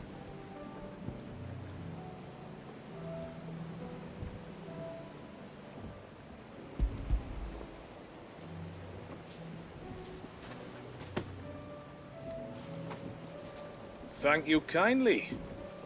Soon as she's gobbled this up, we'll set sail. We're going to take a little trip across the bay now, Ambrosia. Don't worry. You'll be all right.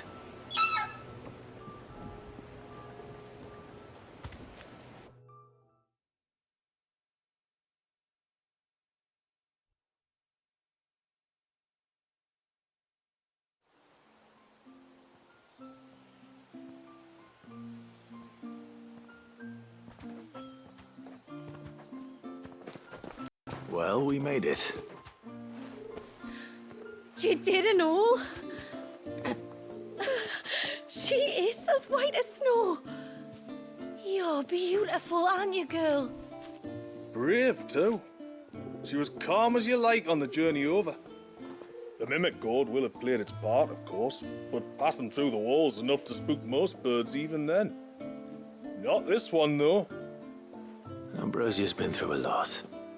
I doubt there's much that could unnerve her now. Not with a beloved master by her side. No.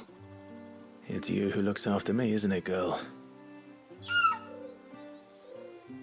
Anyway, thanks for bringing her here. I hope I can breed a bird like her someday. And if you and Ambrosia need ferrying back to Northreach, you only need say the word. Thank you. But I think we might explore Mysidia together. What do you say, Ambrosia?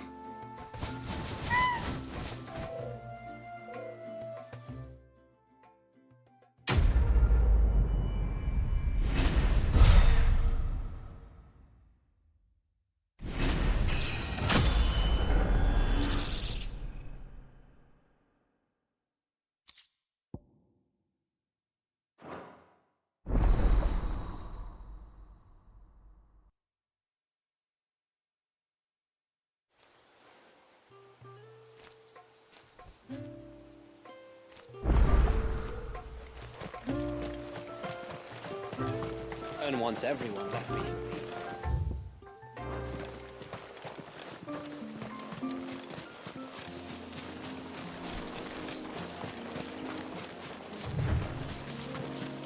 Before we turned east at the shipwrecks to reach the coast, Now we must head in the opposite direction.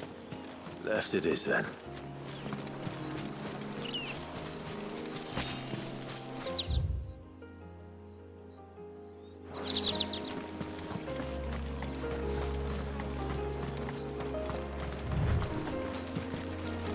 If there's one thing I know about beastmen, is that they love to hide in the dark.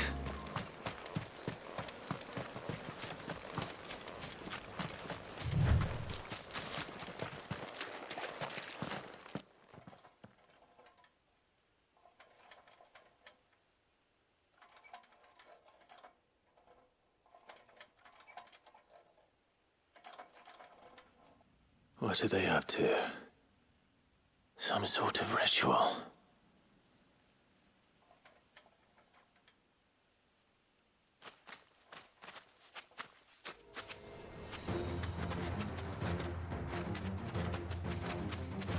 Sorry to disturb you.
Let's see what's on this altar, then.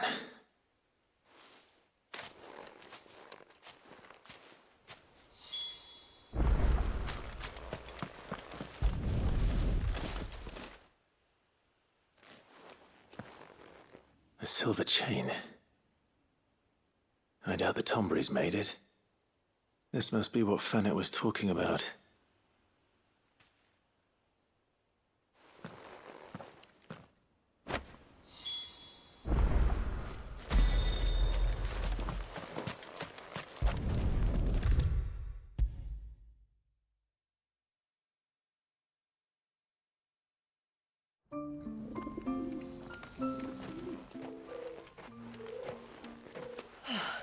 You're back.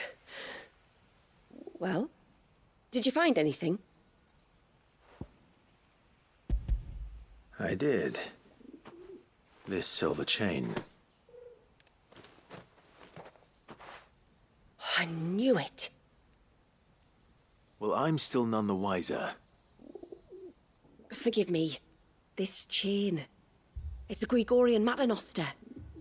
Worn by men of the faith. What's it doing here? And why would the Tonberries be praying to it? To understand that, you need to understand what the Tonberries are. They feed on hatred and suffering. And some say that if you render them an offering, some token of grievance against your fellow man, they will put a curse upon him. So you think someone's put a Tonberry curse on Thalaos? I can't say for sure. Truth be told, I always assumed it was an old wives' tale. But given his fear of the forest and the presence of the chain on the altar, I don't know what else to think. Does Thalaos have any enemies in the village? Anyone who would nurse such a grudge? No, I believe the one who left the chain at the altar was Thalaos himself. I beg your pardon? But there's more to the tale, you see. It's said that if you attempt to curse a soul that has returned to the sea already, Your ire has nowhere to go but back to its source. You're saying he cursed himself? In trying to curse another, aye.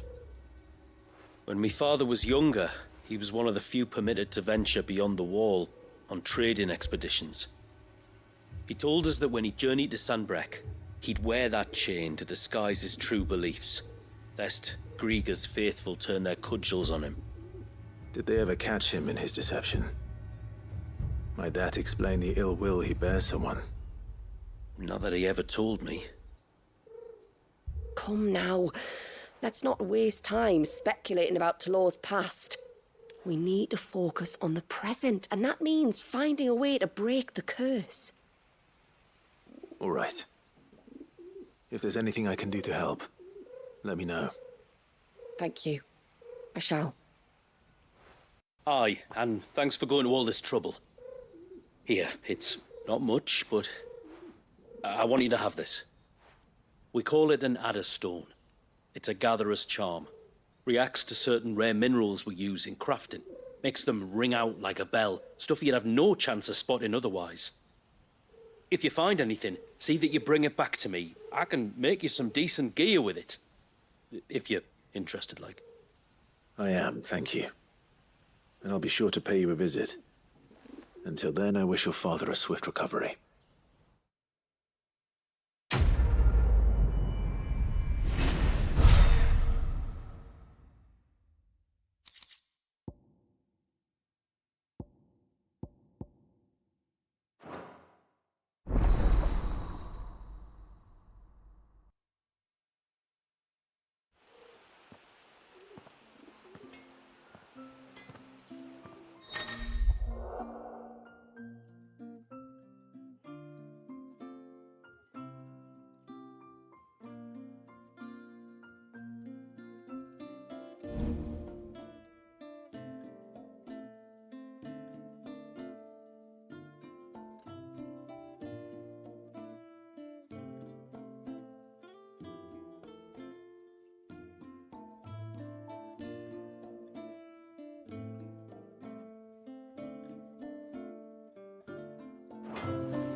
Yes?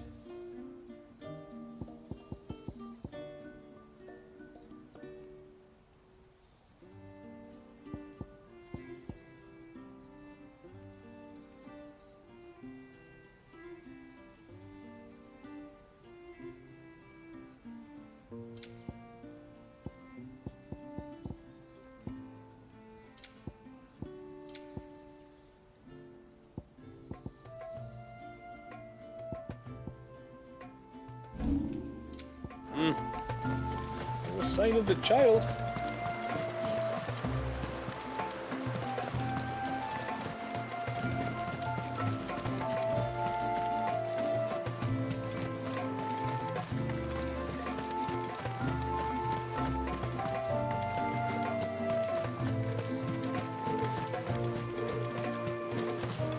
And once everyone left me in peace.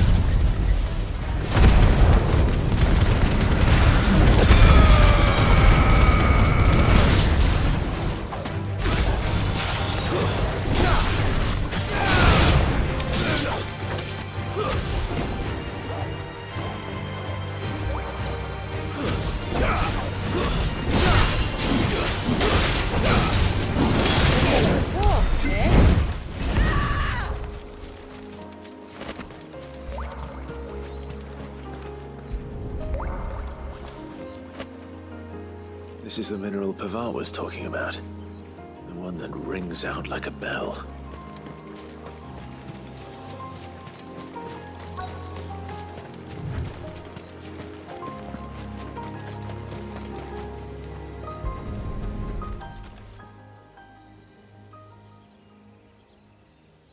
Well, here's the cairn.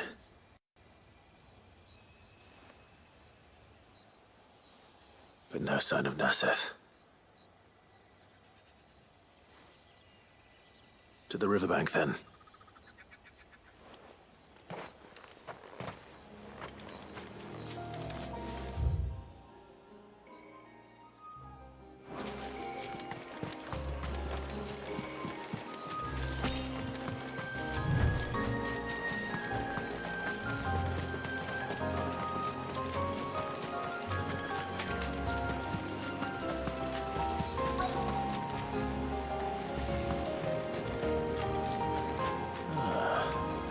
Who have we here?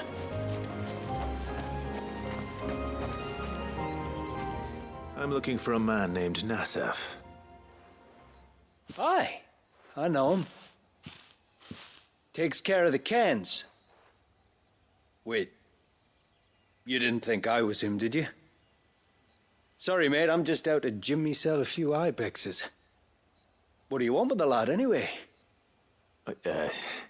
His friend, Katav, asked me to look for him. Apparently he ventured out to work on one of these cairns and didn't return. Well, that is a worry. You're a hunter, yes? You must know the woods as well as anyone. Can you think where he might have gone? There's a bridge further down the path. Blasted thing got washed away a few moons back.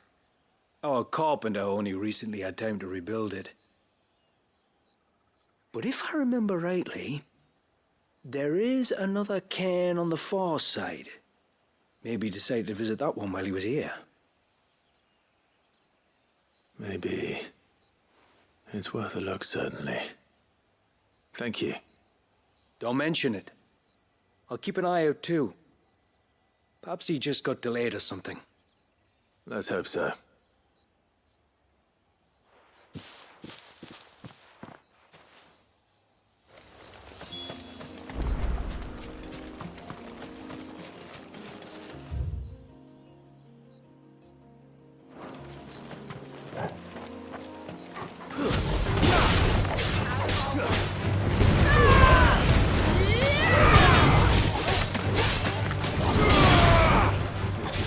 The hunter was talking about.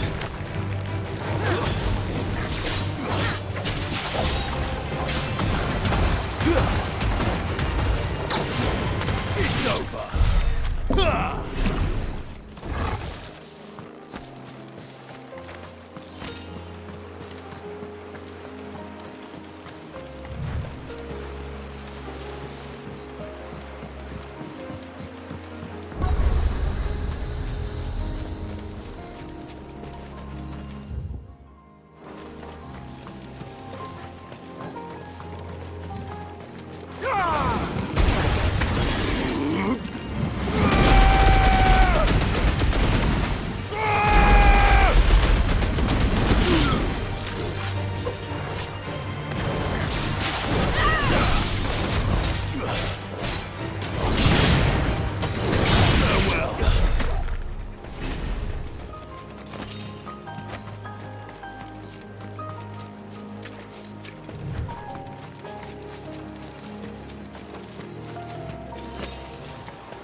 Hold on!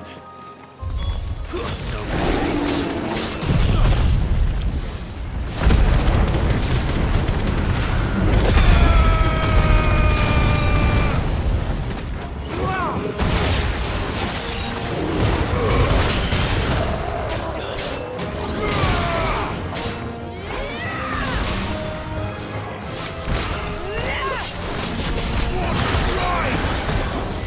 It's over!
Oh, thank you.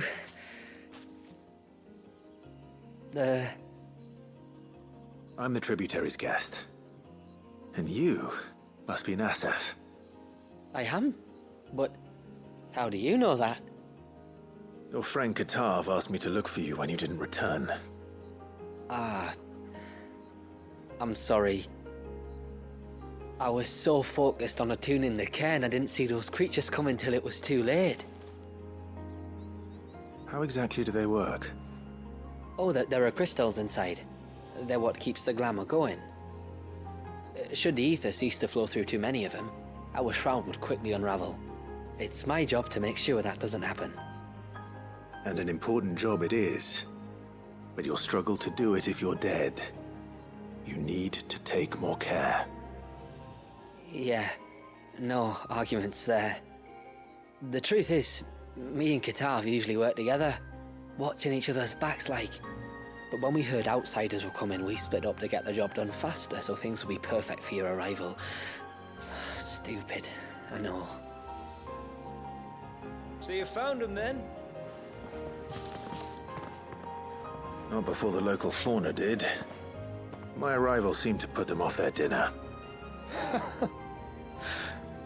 Mustn't have been hungry after all.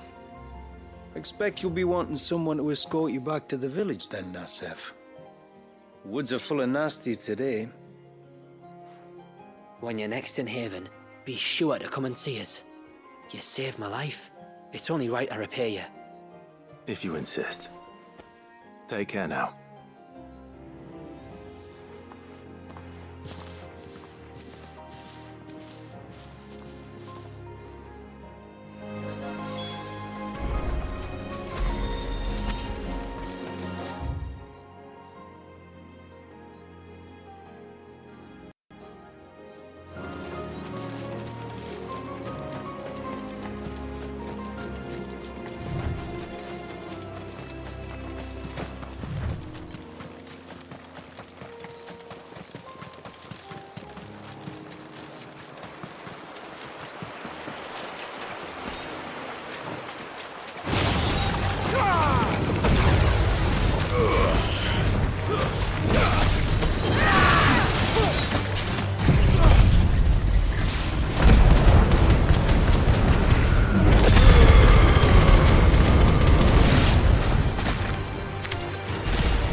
What was this place? An old settlement, we think. It was already long abandoned when our people arrived. Leviathan drowned it before it could be fully explored. Guys, we're all ready.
This one's awake.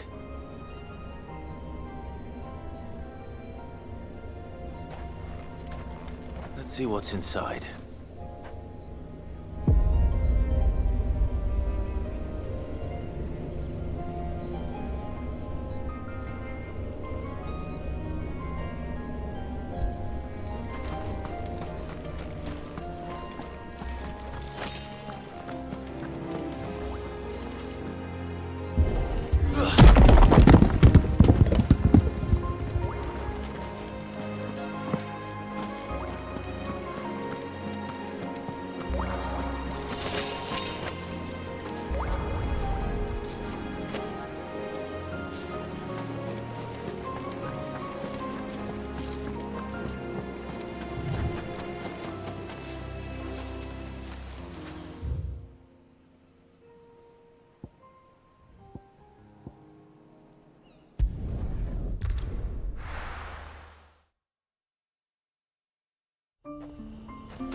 Oh, ceaseless rill, guide.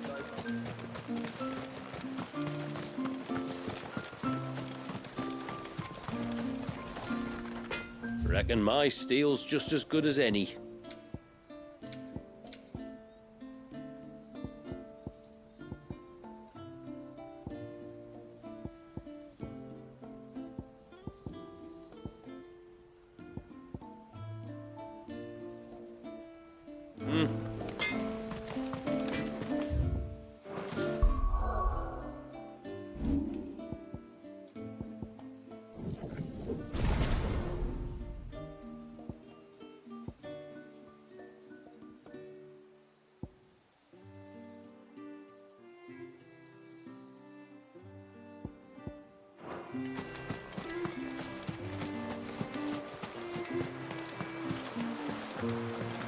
Bastard things.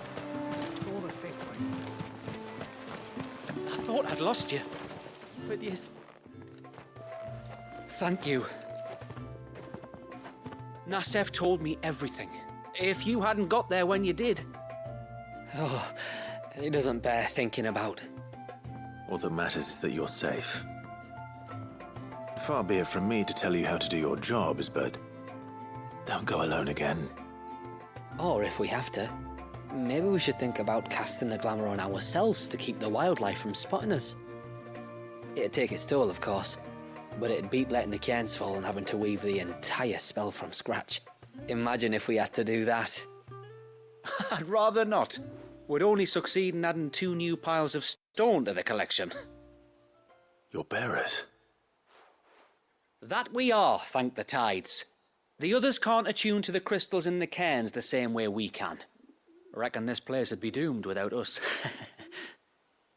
So, you do this work for the good of your people? Not because... We're forced to. No. From what I've heard of the way things work on the outside, we were truly blessed that our rain fell here in Mysidia. Our people are few enough as it is. If we started turning on each other, kin against kin, over nothing but a stupid accident of birth, our days would be numbered. They would. Anyway, all's well that ends well, eh? Thanks to you, both of us lived to keep this place hidden another day.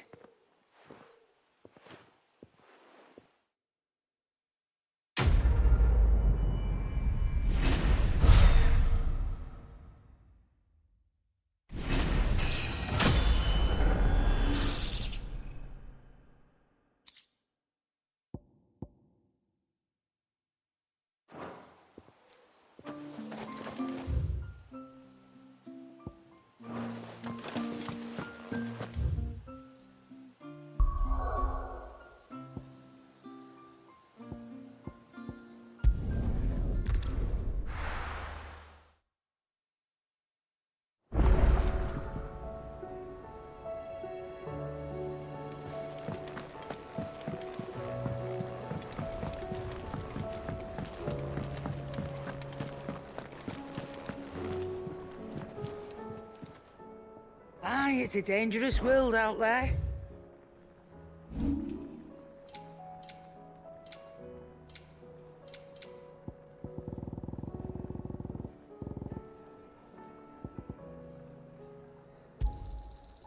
I reckon I can find a buyer.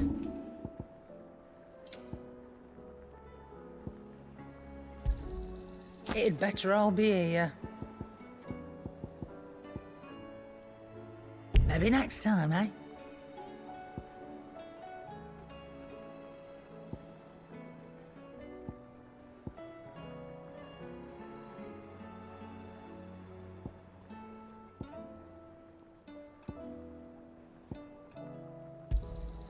You're rubbing me blind, you know.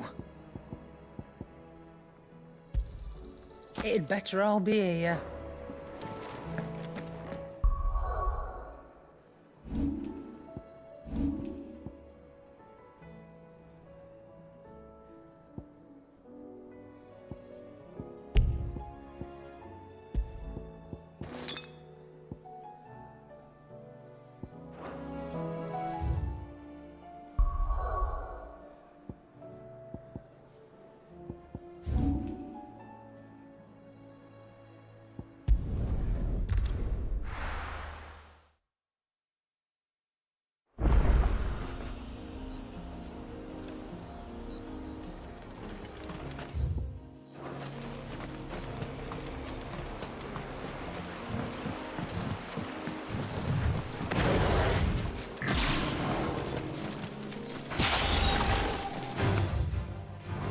This might take a while.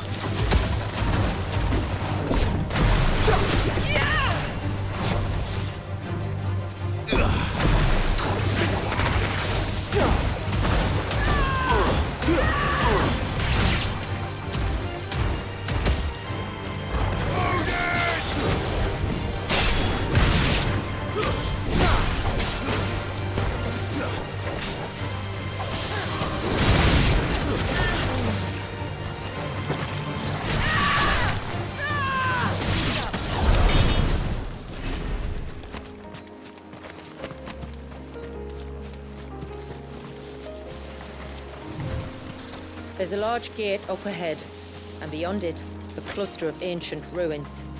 The temple, or the Heir of Hours as my people call it, can only be reached by passing through them.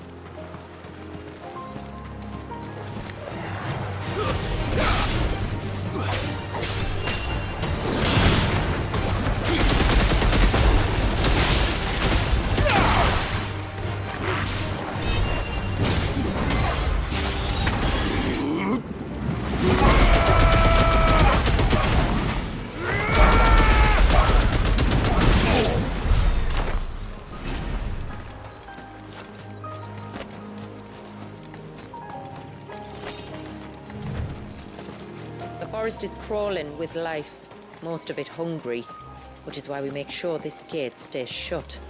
And why you carry that impressive-looking axe, I presume. Noticed her, have you?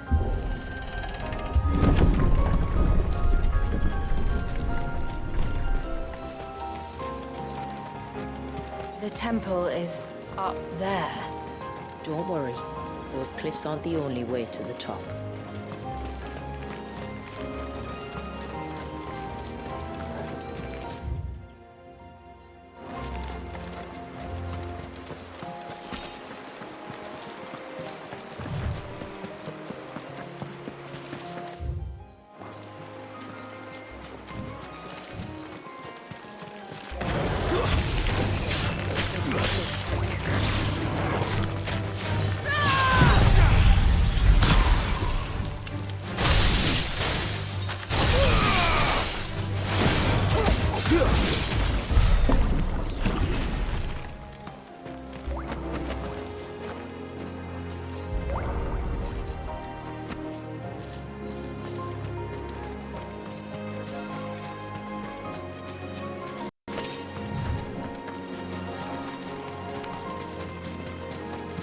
Are these the ruins?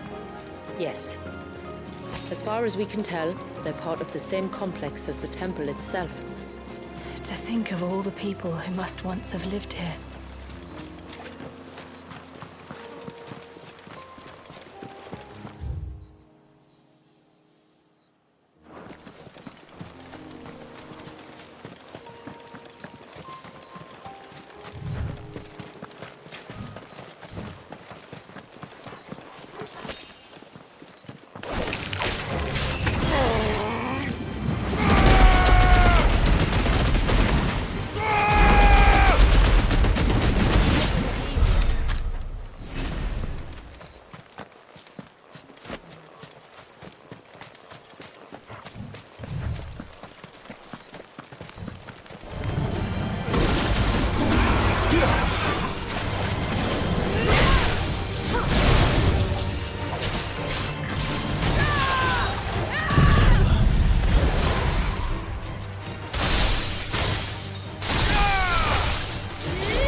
beast. Rigging.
Seems like it isn't only Haven's blacksmith that has an appetite for these things.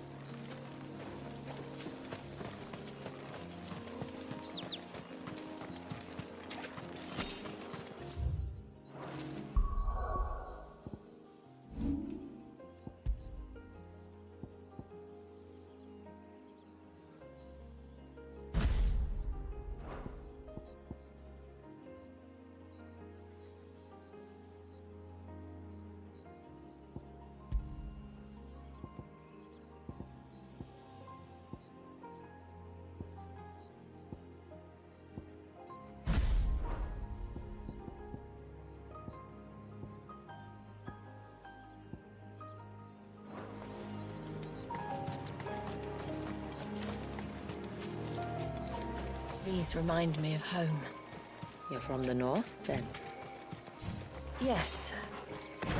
And no.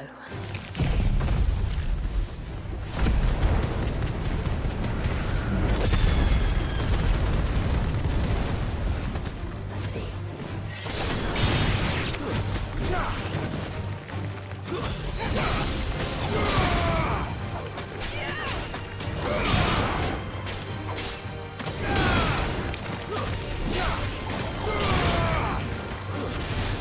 Die!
Do you see that cave up ahead? Whoever lived here carved a flight of stairs into the stone within. A way to the top. And whatever it is that awaits us there.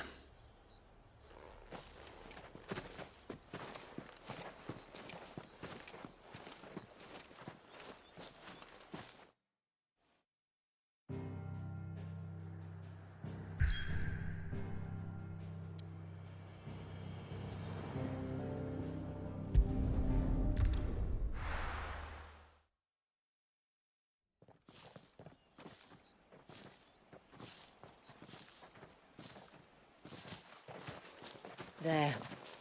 The temple the time forgot.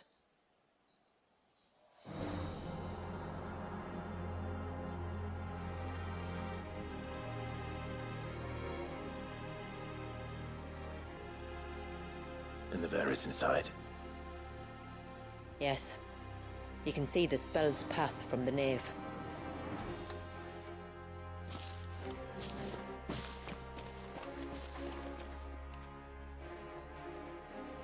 What is it?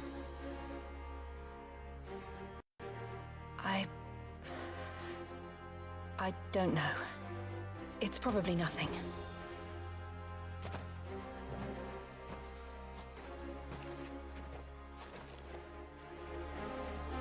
Forgive me, but why build the Vare here? The spell was originally meant to be cast on Drake's Eye, and this was the only place with an unbroken line of sight.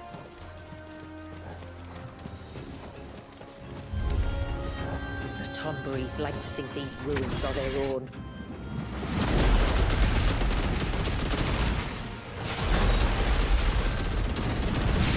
And they look none too pleased to see us.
While our numbers dwindle, theirs seem only to increase, as if they were feeding off our suffering.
Could this be their leader?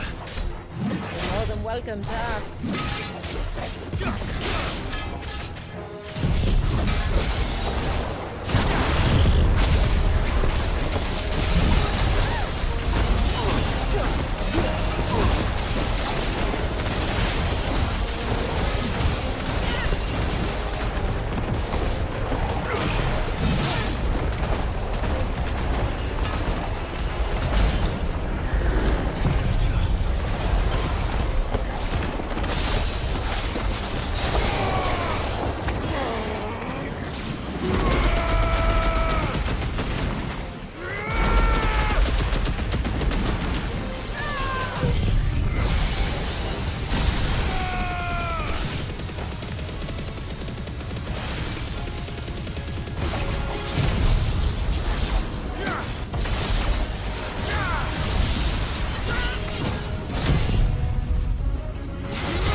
It's over.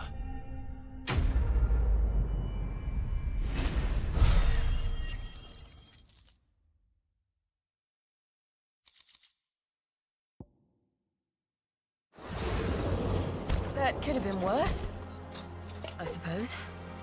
Aye, well, if the forest's taught me anything, it's that there's always something worse.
closed out the nave.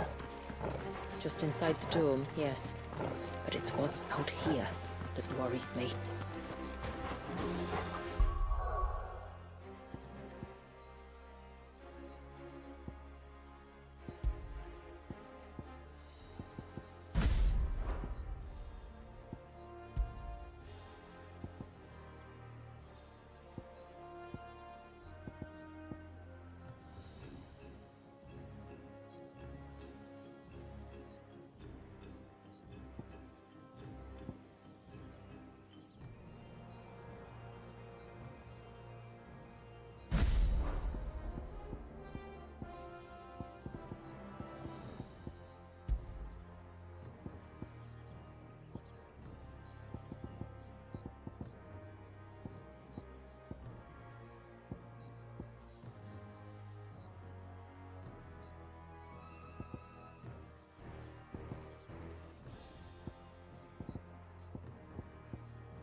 I was thinking they'd all migrated south. The weaker ones did. The weaker ones? Did you hear that, Sid?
Just like the surge.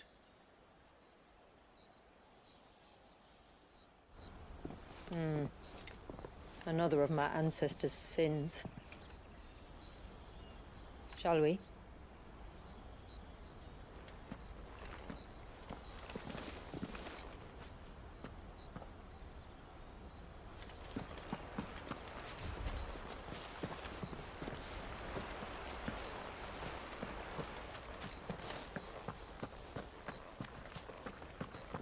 The blue veil shows the extent of the spell's reach. But I can feel its ether from here.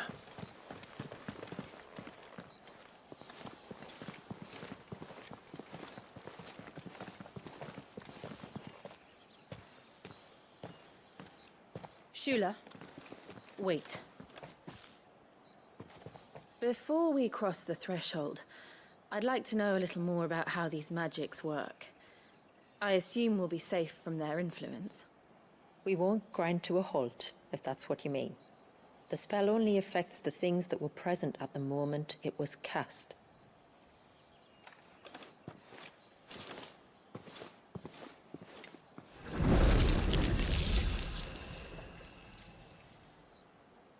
You see?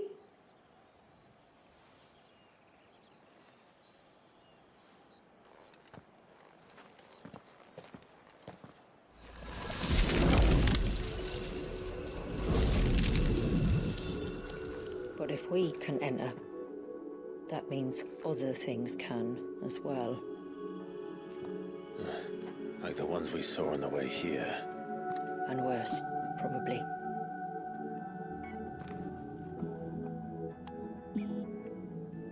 Is this Leviathan's doing? Well, it certainly wasn't ours. When he realized my ancestors were attempting to cast a spell from here, he made to destroy the temple. And almost did by the looks of it.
Why is it so cold in here?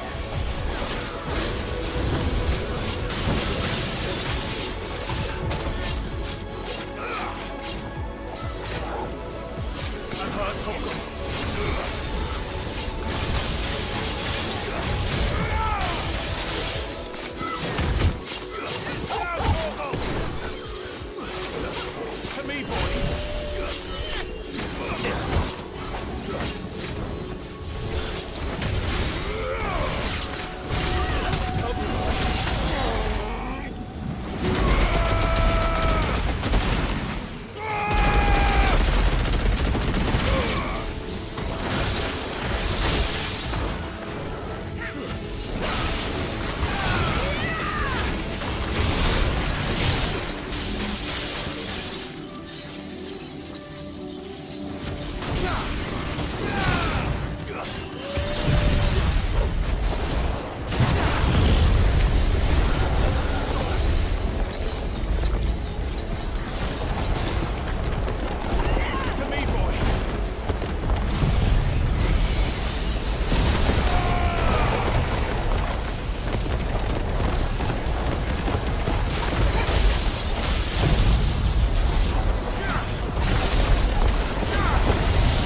It's over.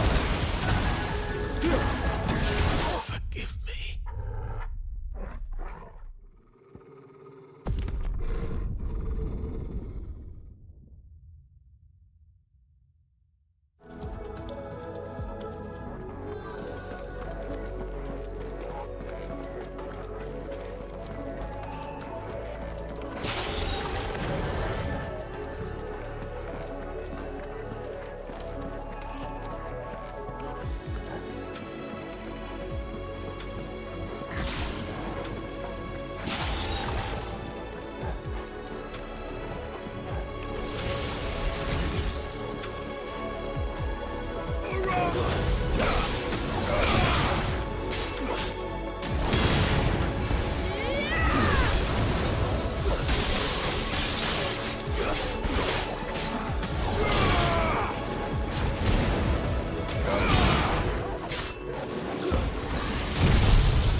This would have been a hall of worship. There was something similar in my father's keep. The priests would deliver their sermons from the dais. Your father?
It's all right. We'll get through this.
One last climb, then.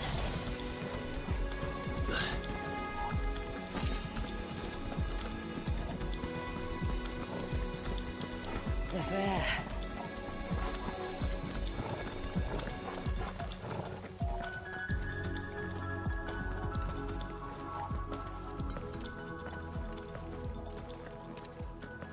By the founder.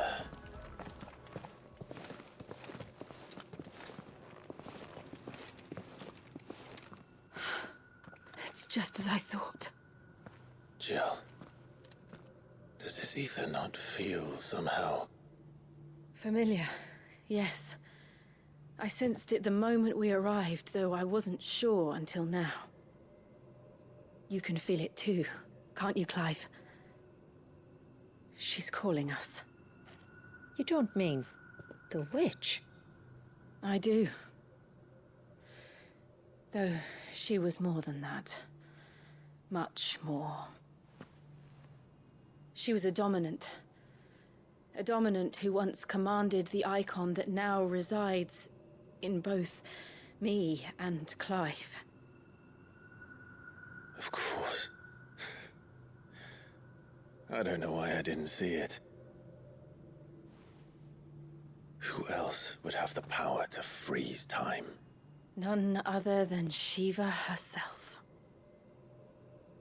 But for her ether to endure after all these years, it's almost as if...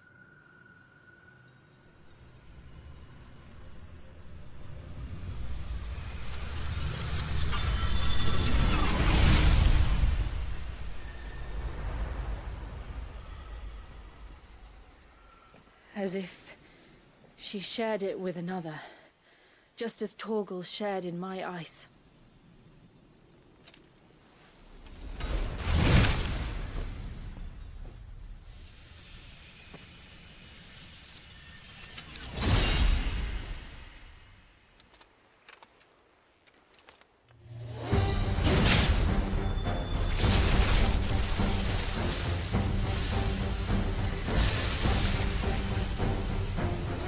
Shiva's companion. Though something tells me he's not as friendly as us. My ancestors never warned us about this. He wasn't left here for them. I doubt they even knew it existed.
Because it would sooner die than fail its mistress.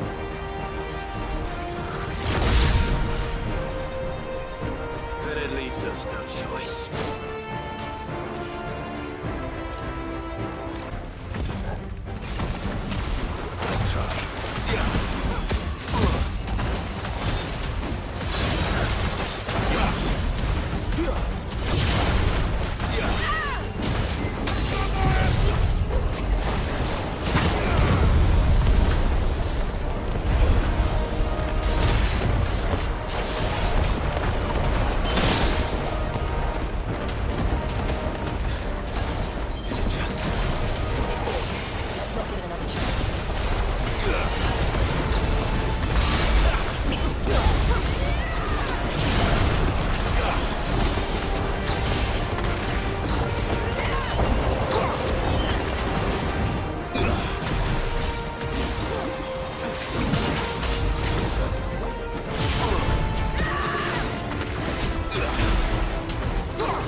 Well, let's destroy it. And put an end to this. Wait. The spell must be weakened, not undone. Isn't that what we came here for? Did you ever stop to wonder what might happen to the tidal surge if I unraveled the whole spell at once? I didn't think so. This is going to require a bit more finesse. From wind and light, water and earth, let the silent pall of mine ice.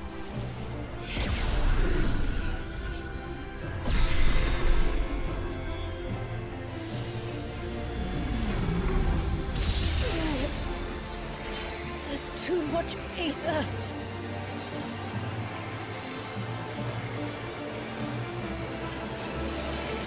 Here. Let me help. Let us help.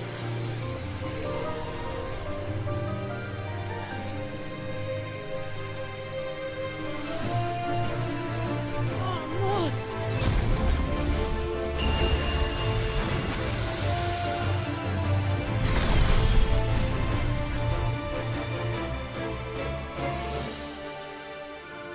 Did it work? I think so. The thread connecting this place to the child should be broken. Meaning Walyas should finally be...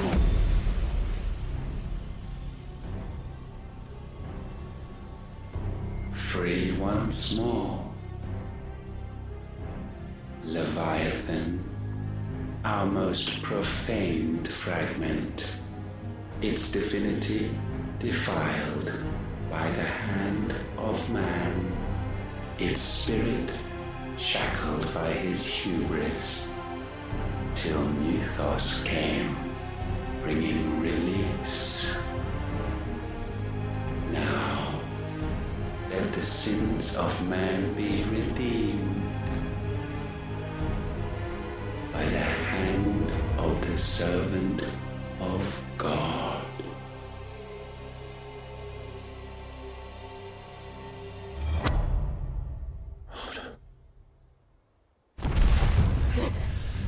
Damn it.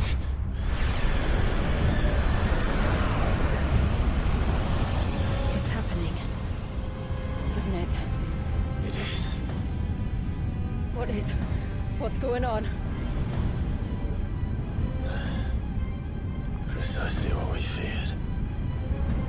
Leviathan is out of control.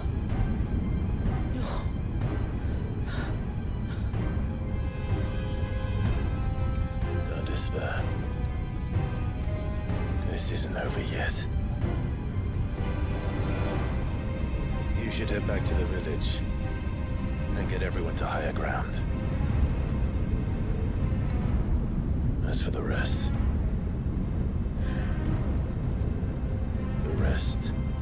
Ifrit will handle.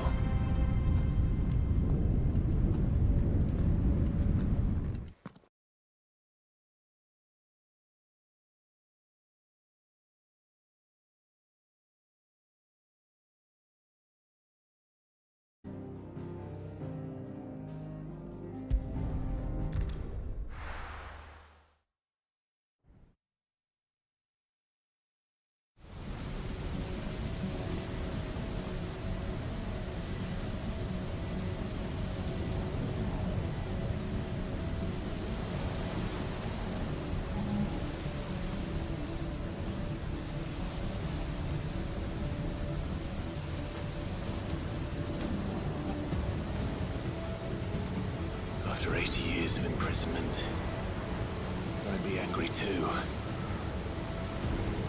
But I can't let it end like this, Walyas. It's time for you to come home.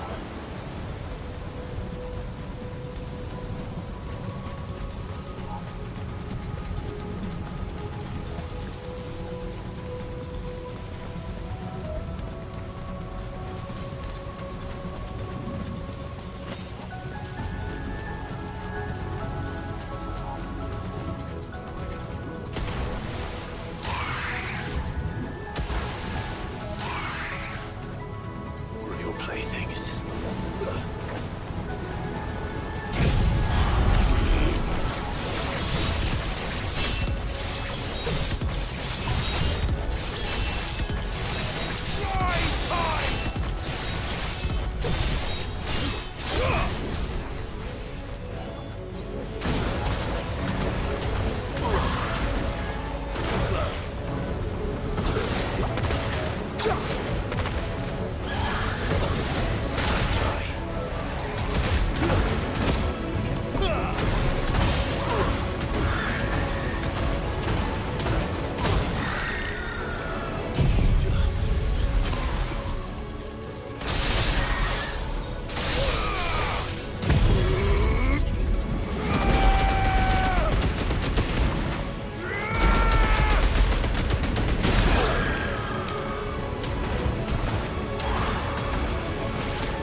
heard you the first time.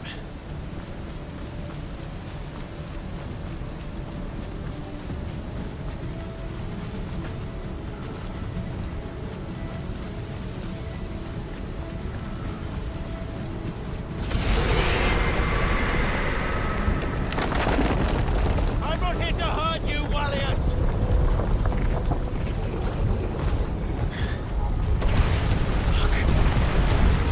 That was too close.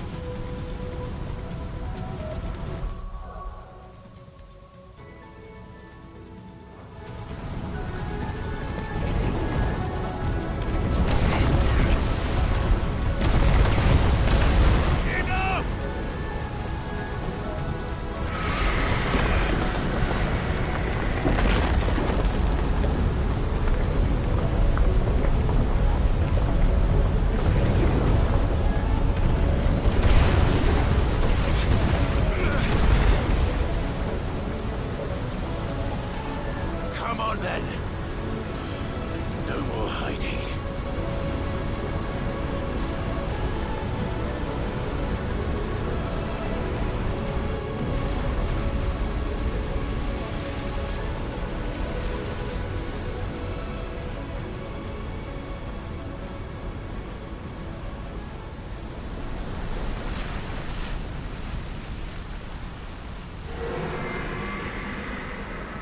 Wallius!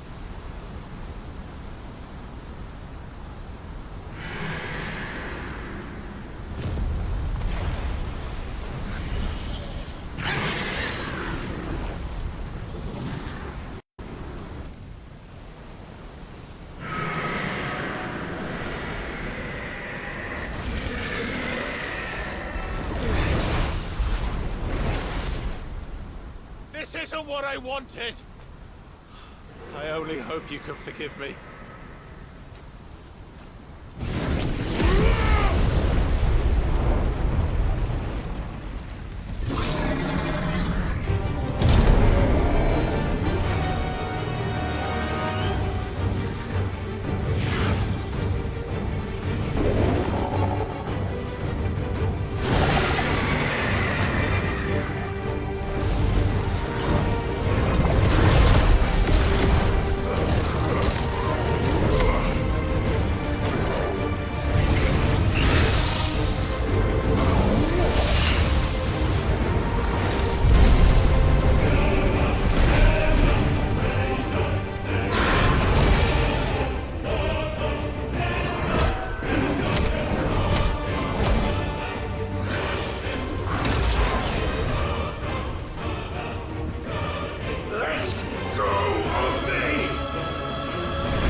quiet, Leviathan.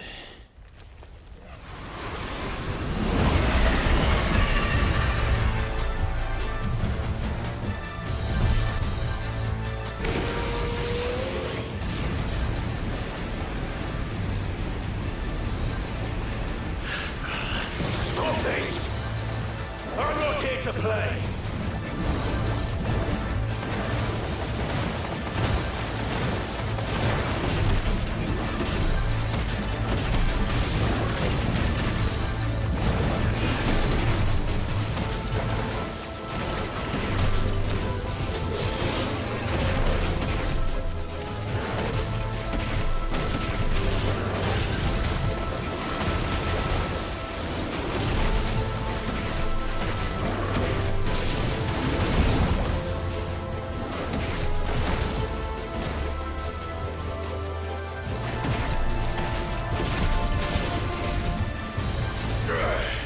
I said, stop! This has gone on long enough!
full of surprises, aren't you?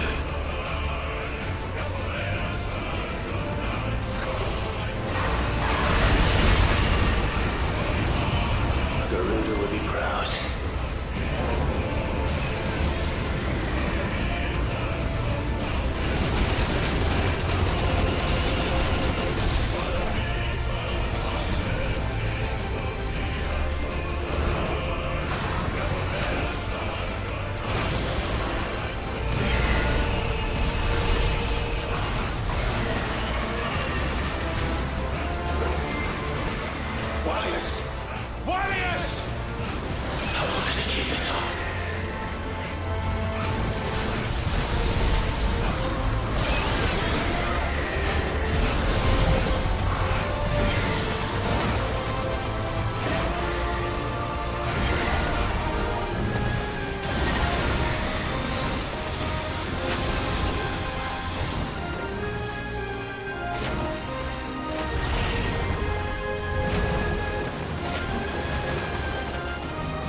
Not this time.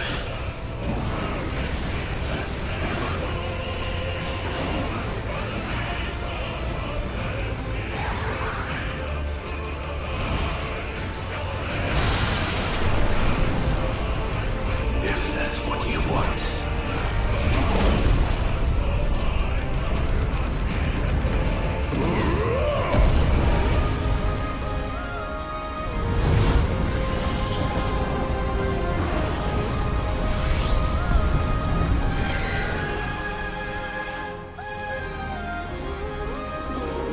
You've had your fun, Leviathan.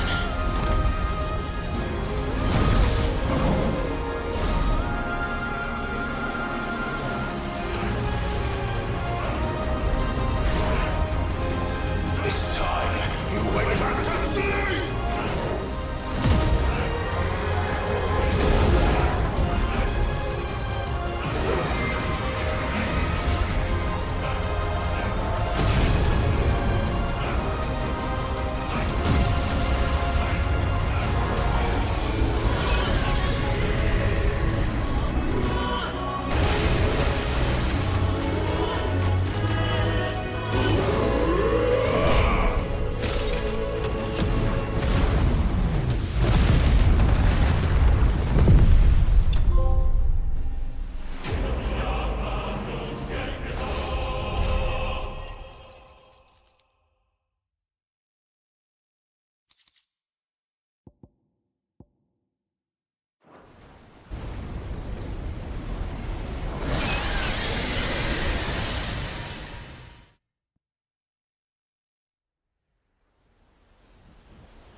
was quite a tantrum. Clive! Where is he?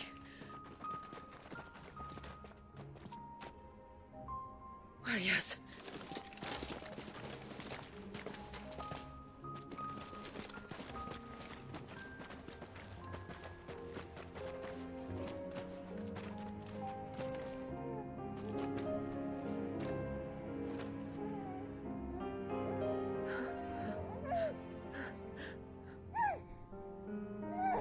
He's adorable.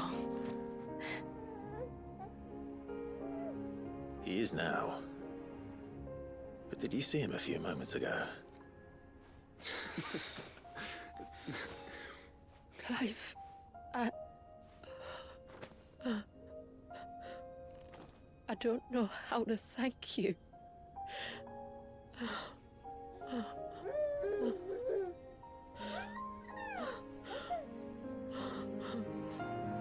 It's all right. We should find him a dry blanket, though. Wouldn't want the little monster catching a cold.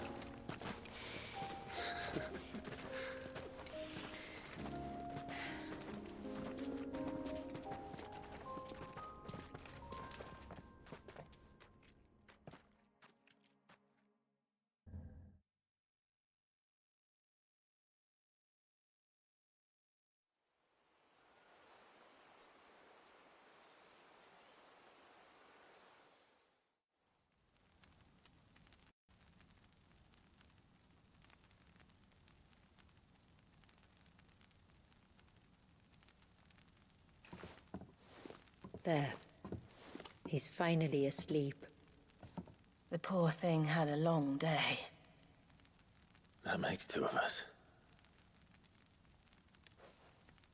So, what happens now? Now?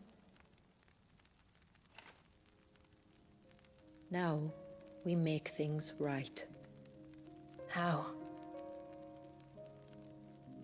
By providing Walyas what he was denied. A place to learn and grow. A family to love and protect him. So that one day, when the wounds in his heart and mind have finally healed, he might decide for himself how he'd like to live the rest of his life. But until then, I'll stay by his side, come what may. Then he's a lucky boy. And not only because he'll have the best warrior this side of the belt to teach him the battle axe. She'll do her best. Shula. The beast that threatened your home is tamed. The empire that threatened your people toppled. Might it not be time to cast off your ancestors' glamour and retake your place in the Twins? Perhaps. It's not as if we have the crystals to maintain the wall much longer. But are we truly safe? Is the world truly ready to accept us for who we are and what we believe? If I remember rightly, you and yours still choose to remain hidden, do you not? We do. Well, your people will always be welcome in Haven, regardless. As will yours in the hideaway. We're allies now. If there's anything you need from us, supplies, food, equipment, do not hesitate to ask. It's kind of you to offer. But we'll manage, just as we always have. Besides, I suspect you'll be needing everything at your disposal if you're going to save the world.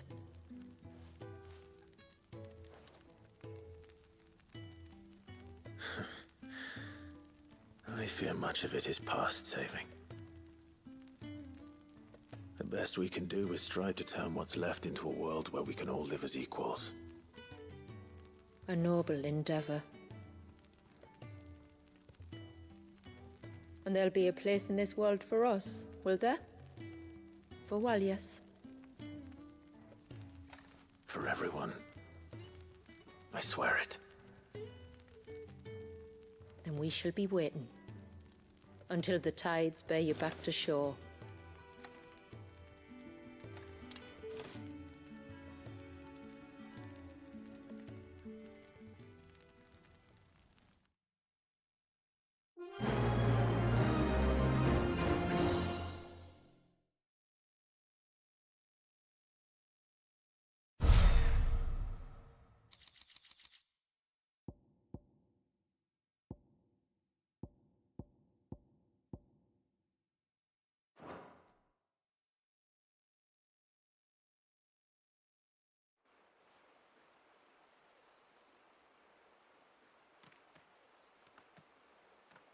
Do you think he'll be all right? Well, yes. Only time will tell. But I can certainly think of worse places to spend one's childhood. The Moats of Water are a fine people, and they will take good care of him. Up by the Vare, Ultima spoke to me. She called Leviathan his most profaned fragment, and told me to redeem the sins that had laid him low. Is that so? The sins of Wallius's ancestors were grave indeed. To force him to prime at so tender an age. And to freeze him in time, that he might never know what it was to live. Yet I doubt either of those crimes was the source of Ultima's displeasure. It was that the Icon's power had been put to another purpose than the one he intended. To him, Leviathan must have seemed an aberration. Could that be why Ultima made no attempt to lead me to him? The fear that this profaned fragment might corrupt his vessel somehow. Perhaps. Or perhaps he simply deemed Leviathan surplus to requirements. Having concluded that his vessel might be made to serve his purposes without the full sum of his power. His purposes? There's no escaping them. Even here. Hidden away in Mysidia, the blessing of the crystals proved nothing but a prison. A prison into which Wallius was born, and from which freedom is hard won. If the world doesn't change, if we don't change it, he'll end up suffering the same fate as every dominant who came before him. Then we must change it. That we must. And we shall.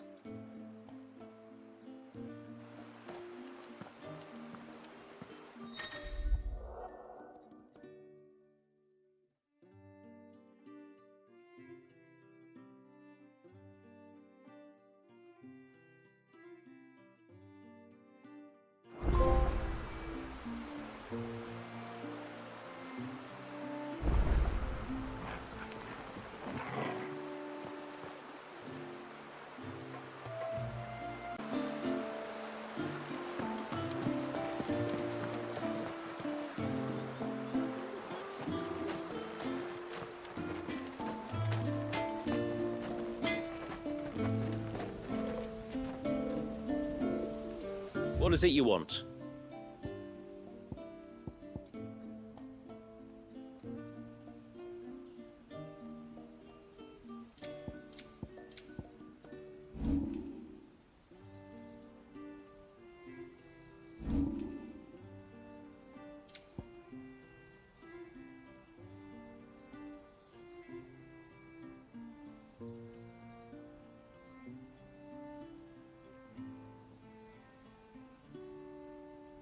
Till next time, then.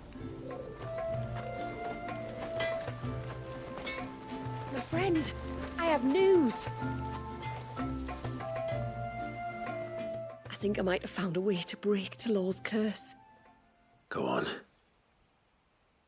Well, after listening to the village elders and scouring every likely-looking tome in the library,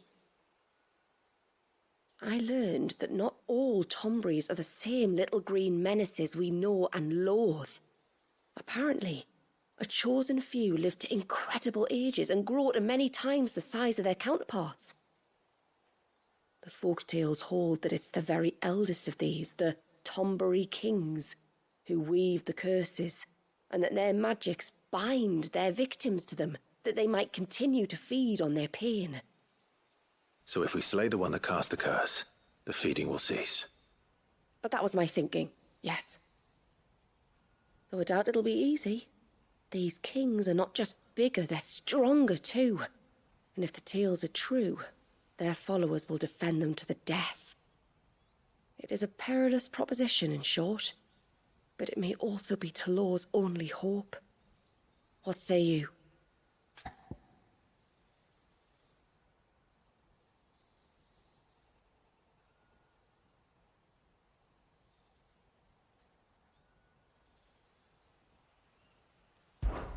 I'll do it. Even if killing this king doesn't break the curse, the city will be a safer place for its removal. Thank you. So then, where will I find it? That, alas, I do not know. It must have woven the curse at the altar in Father's Fell, but as to where it is now... Fanet! You were the one asking about Tonberries, right? Because there's a whole bloody army of them out on the cloak! What? But why would they stray so far? And why now? There's only one way to find out. I'll head up the mountain and see what's going on. Right. Thank you. And please, be careful.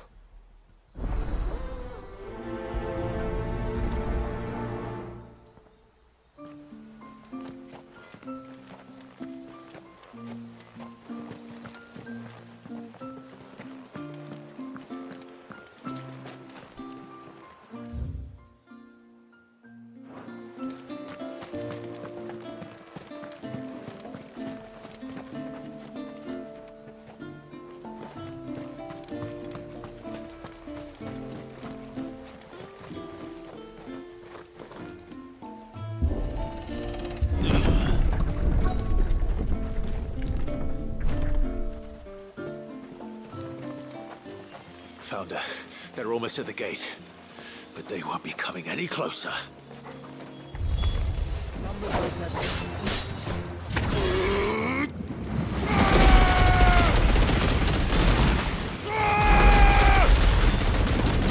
That's it.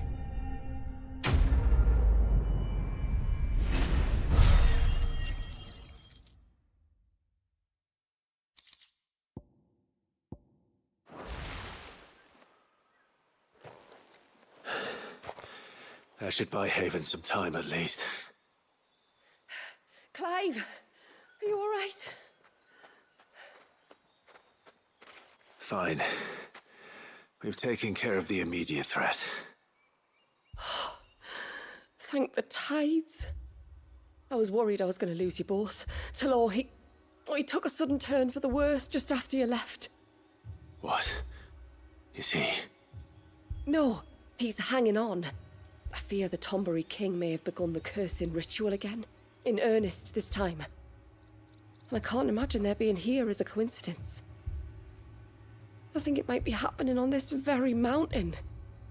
If it is, it won't be for long. Get back to Thalaos. I'm going up. My thanks. I shall pray for both of you.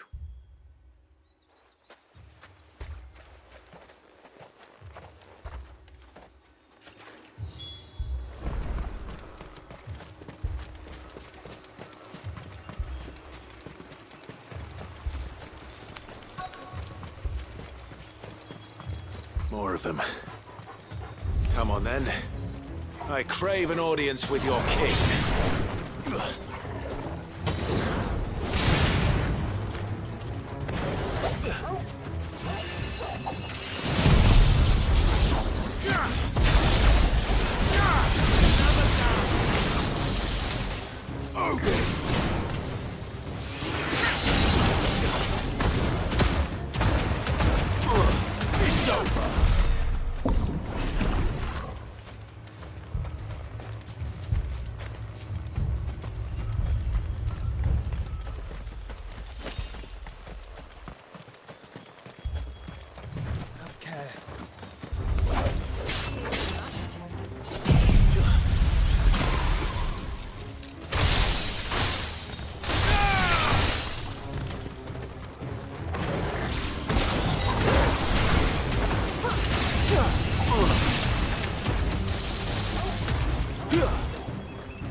Another group.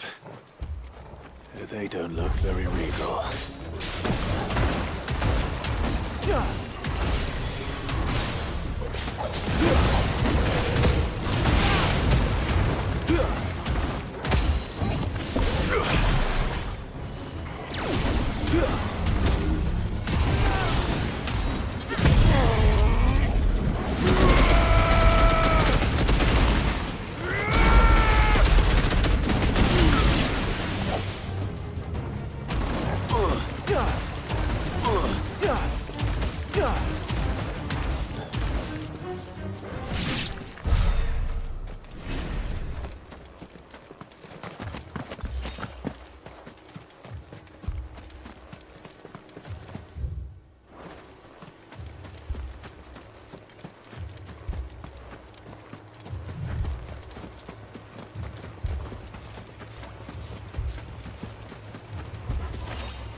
Still no sign of the king. Could Fanad have been wrong?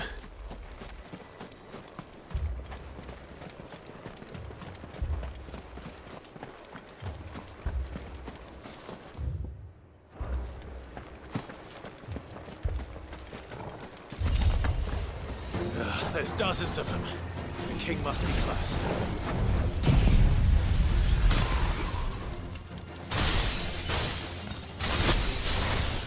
We'll have to take care of his followers first.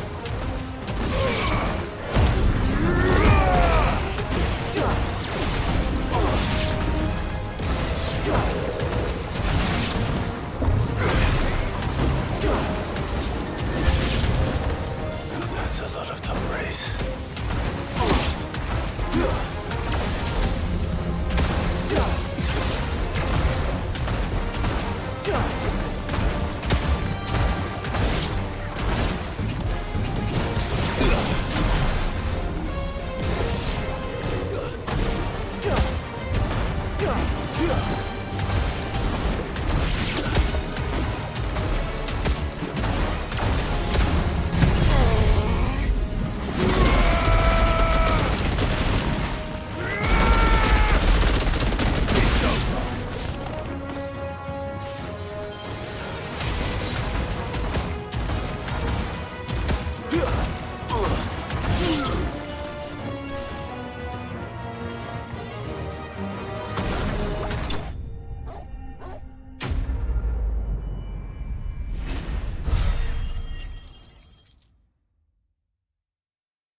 Looks like that's the last of them. Out here, anyway. But beastmen do like dark places.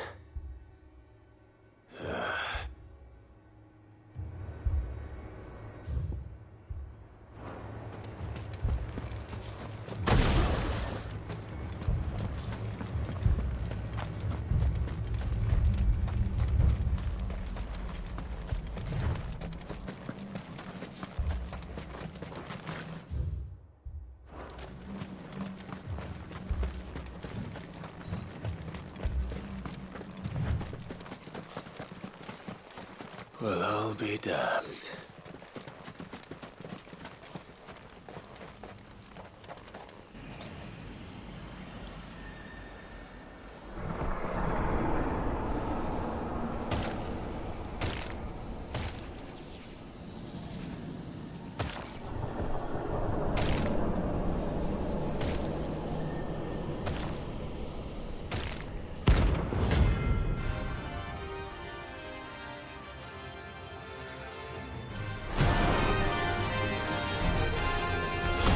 A crown.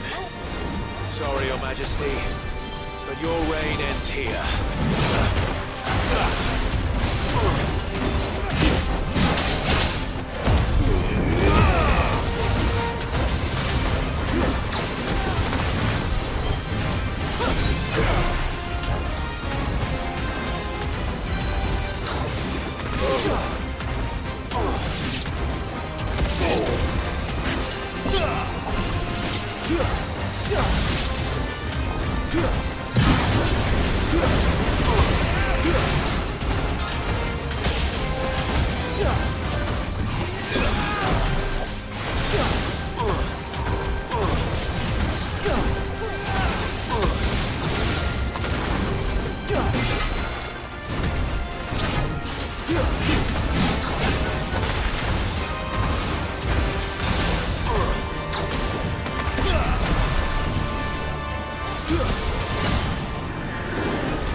It's done.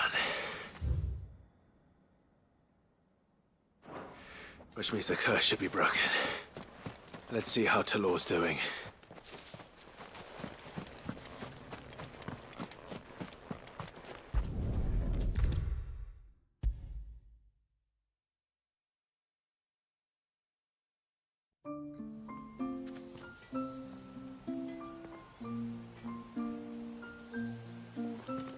Clive! Is it done then? It is. I was going to ask if there had been any change in Thalaos' condition, but judging by that smile on your face, I think I already know the answer. You do? Thalaos! He's back!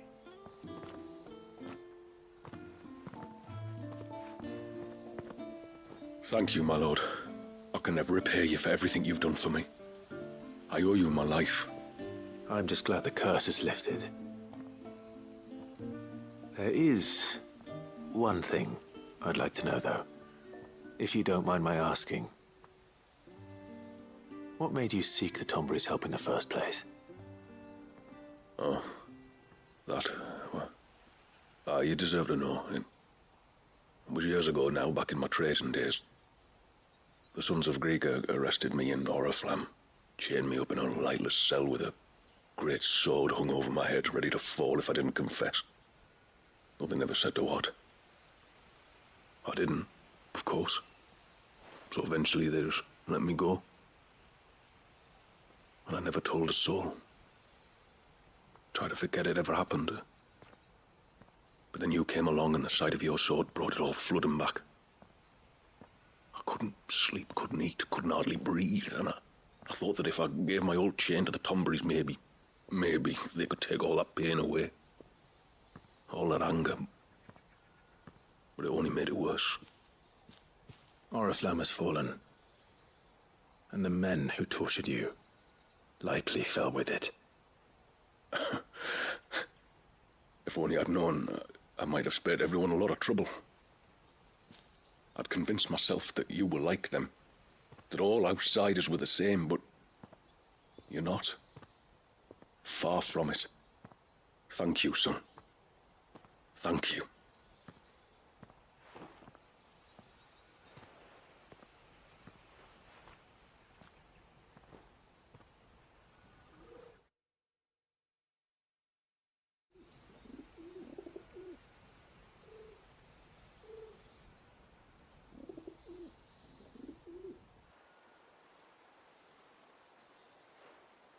Clive, there's something I need to tell you. After we parted ways on the path to the cloak, I went straight back to Thalaos and explained to him what you were doing on his behalf. And just like that, his pain began to fade. What do you mean? Just like that? The Tonberry King would have still been alive.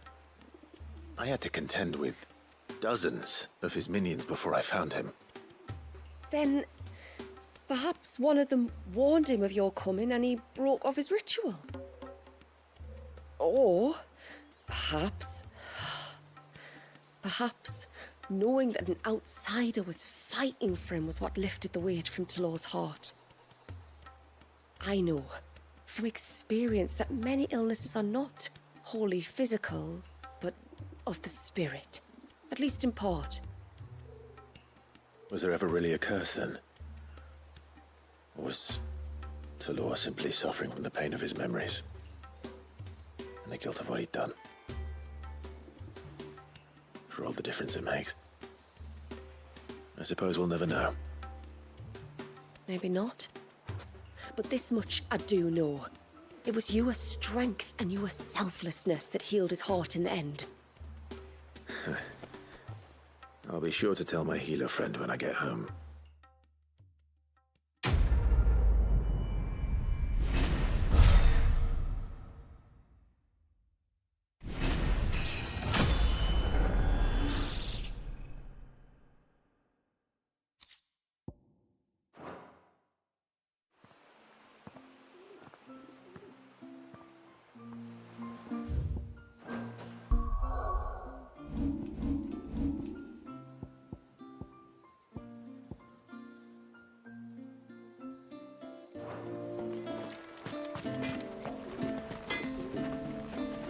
What is it you want?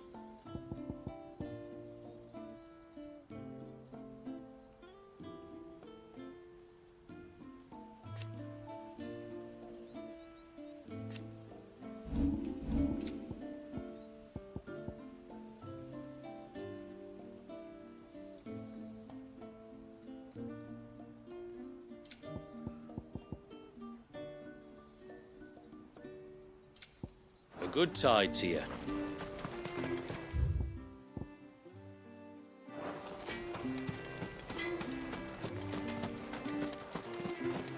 Hey, mister, over here.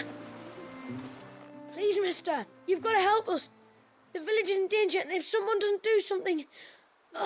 you should have seen it. Stop. Take a deep breath and tell me everything. Starting with your name. Sorry. My name's Eirik. When you went up to the Erevav with Miss Shula, I followed you. You could have been killed. Lady Shula told us you lot were great warriors, so I thought I'd be alright if I stayed close like. But then I lost track of you in the woods, and that's when I saw it. Saw what? A great, big, dripping, drooling monster. Spitting out great spouts of water it was, that were tearing up the ground and cutting down trees. Spouts of water? I don't recall seeing anything like that in the forest. Well, I did, and I don't ever want to see it again. You'll get rid of it, won't you? All right. If this creature is as terrible as you claim, it could well pose a threat to the village. I'll see what I can do. Thanks, mister. It was over by the Swift one that I saw it. Maybe it's still there. Then that's where I'll start my search. But this time, you're going to stay here. Understood? I wouldn't go through those gates for 1,000 gil. Not with that thing out there. Good luck, though.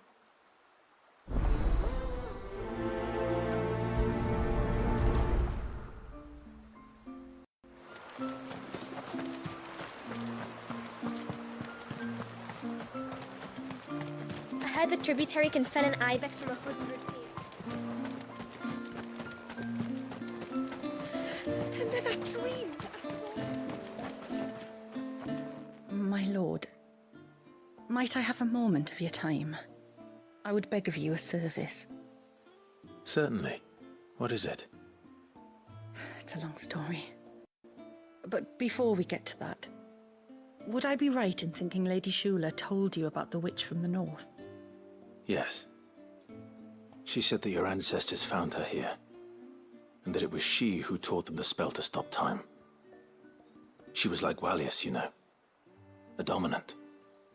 The Warden of Ice. My great-grandmother suspected as much. She cared for the poor woman when the end was near. And it was she whose duty it became to attend her grave. A duty that was passed down to me. I see.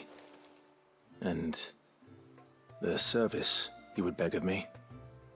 Well, until recently, the path to the grave had long been blocked by a fallen tree. But when our woodsmen finally found time to move it, we quickly realized it might have been better had they not. On trying to clear the rest of the path, you see, we discovered that a flock of bloodthirsty beasts had claimed the cliffs beyond. None of us was a match for them. But you, my lord, have proven your strength many times over.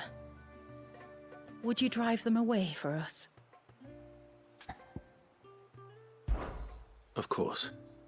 I'll see the path is made safe. Thank you, my lord. The grave is in a place called Witch Drop. To reach it, one must turn left at the Winged Wains, then follow the path around to the right, deep into the forest. Why so far from Haven? It was where she lived. When our ancestors first came to Mysidia, they found her there, in an old abandoned village, and it was her heartfelt wish to return there in death. So when she passed away, my great-grandmother had a stone erected for her on the cliffs overlooking the place she once called home. How thoughtful. Well then, no time like the present. Left at the ships, then round to the right, you said. Just so. Thank you once again, my lord. I will join you at the grave anon.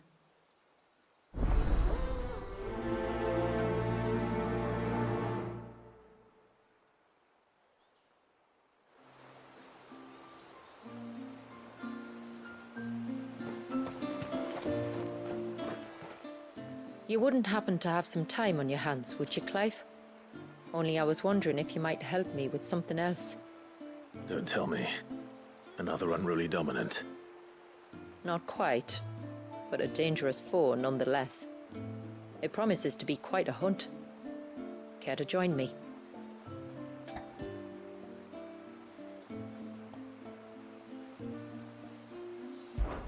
All right. Tell me about our quarry.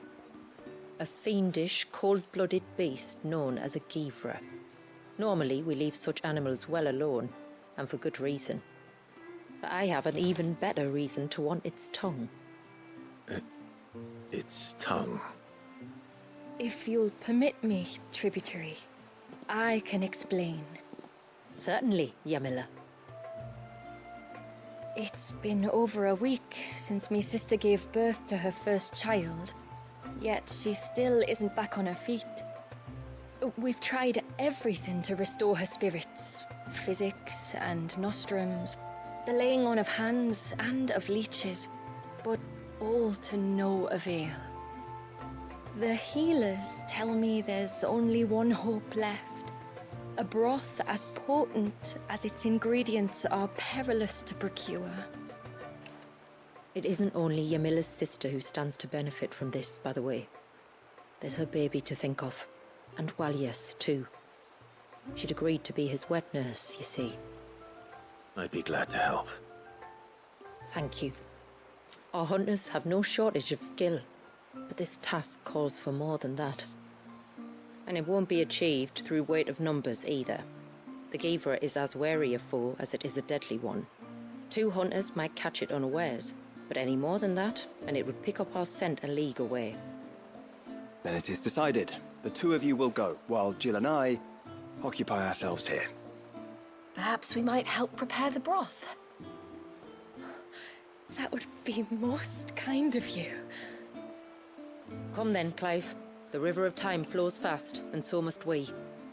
There's a Givra that has claimed the ruins at the foot of the mountain as its hunting ground. But as I say, they are wary creatures. We'll need suitable bait to draw it out. The flesh of a forest ibex should suffice. To the forest, then.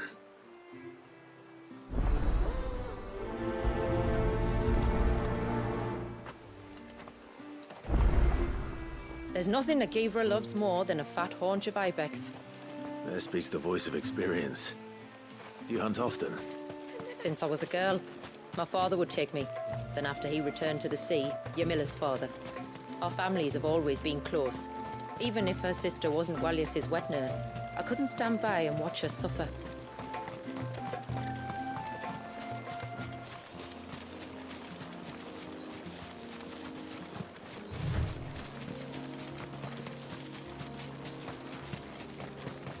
Where will we find them? Further in.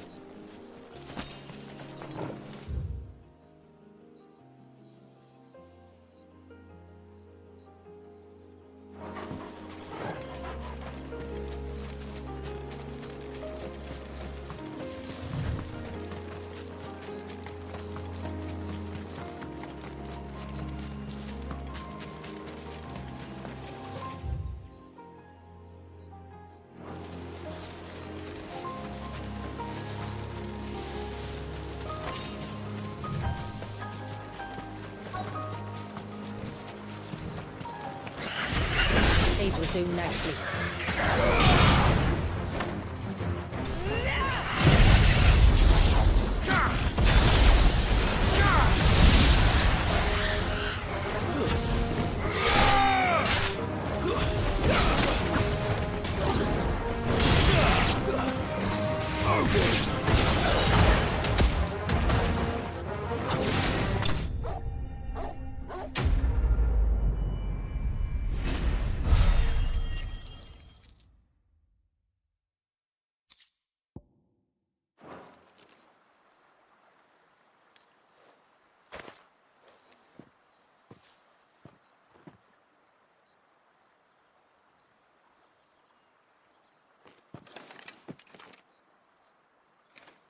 Return to the sea, and to the clouds rise again.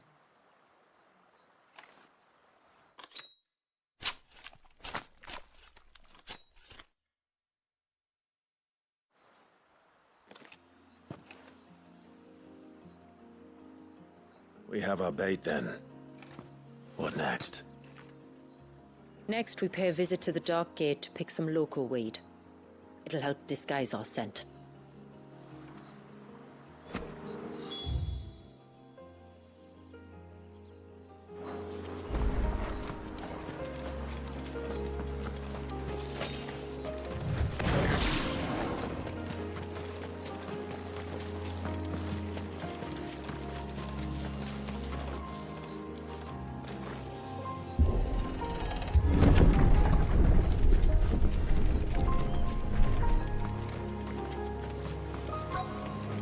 There should be a sprig or two of local weed growing somewhere around here. Look for the golden leaves.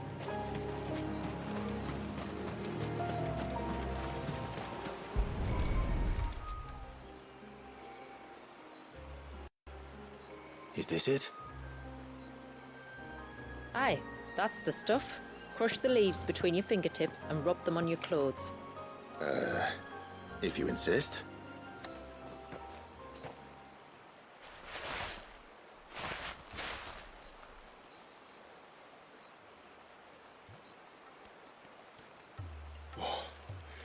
You could have warned me about the smell. Like corruption, isn't it? We'll have an honor guard of flies before long. But it'll stop the Givra from noticing us. Its nose will tell it we're nothing but a feast for worms. Oh, I feel so much better. We can wash it off afterwards. If there's one good thing about the Givra choosing the ruins for its hunting ground, it's that there's plenty of fresh water nearby.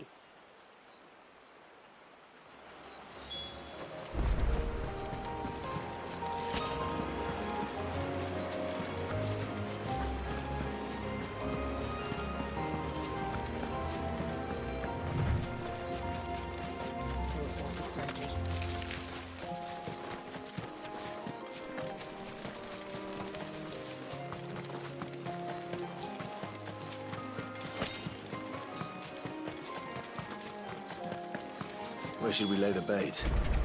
Givras are creatures of habit. Look for some sign of its passing. It's sure to return to the same place sooner or later. Careful.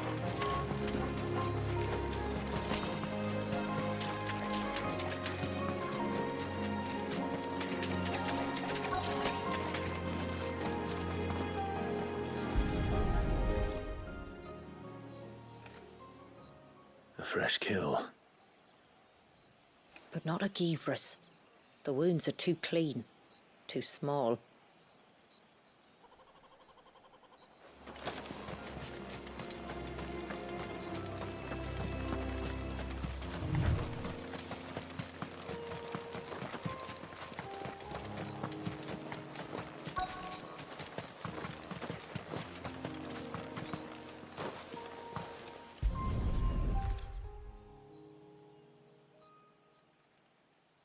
These look like a predator's tracks. You can clearly make out the claws. And not just any claws. These belong to a Givra. There's no mistaking them. We'll lay the bait here. Let's hope our friend is hungry.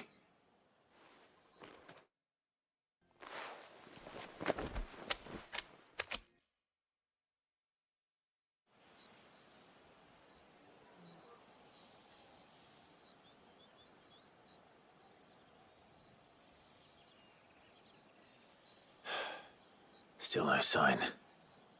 Patience, Clive. Hunting's not something you can rush. Have you stalked these beasts before? Once. Givras are fast, so the job called for a bearer. But even with my knack, it was a close-run thing. Not many leaders would take such risks for their people. Says the man who battled an icon to save a boy he barely knew. It is the way of the moats of water to use what gifts we've been given for the good of all. And I gather it's your way too. It was Sid, the man whose name I bear. He fought for his people and their future with every fiber of his being. And I'm just following in his footsteps. In many ways, you remind me of him. Me? You're confusing daring with desperation. Quiet. Something's coming.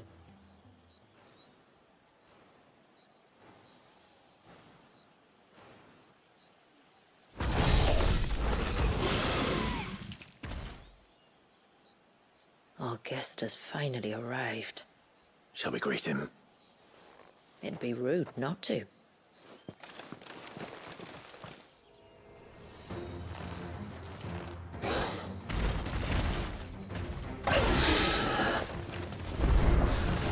Don't let it escape.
You weren't exaggerating when you said they were dangerous.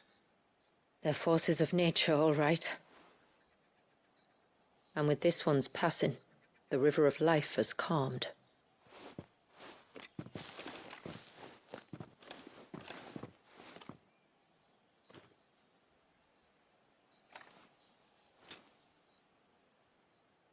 O roaring torrent, son of storms, may your spirit run free in the open ocean.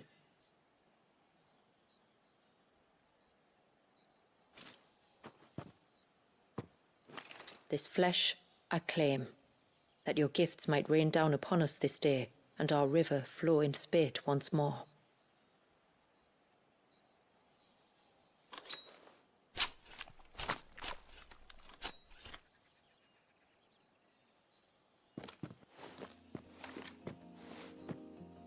Well then, let's return to the village. We must get this tongue to Ymilla before it spoils.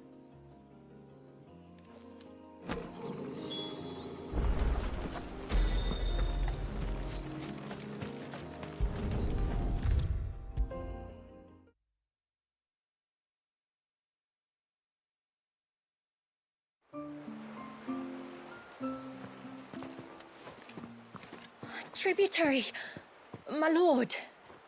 Did all proceed as planned? It did. Here. One Geaver tongue, as promised.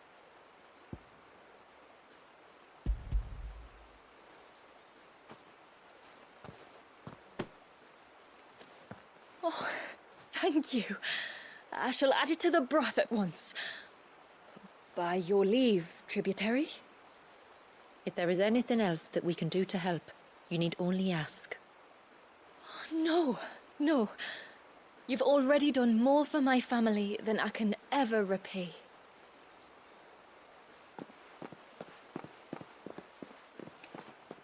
Just as you have, Clive, for my family. I only regret that I have nothing to offer you in return but my gratitude. It's more than enough. Besides, I'm no less grateful to you. For what? For welcoming my friends and I into your midst. For showing us how your people live. For reminding me that the world we strive to create, where bearers can live alongside their fellow men in peace and comfort, is no mere fantasy. I'd hardly call it comfort. Every day is a struggle. Though we do at least struggle together, it's true. As must we all. I only ask that you remember the cost of using your gifts as a bearer. I know that you feel it's your duty to do whatever you can to help your people. But you have a child to think about now. And Wallis has lost enough. I shall bear that in mind. That's all I ask. Oh, and if there is anything else that we can do to help, well, you know. Thank you. Truly.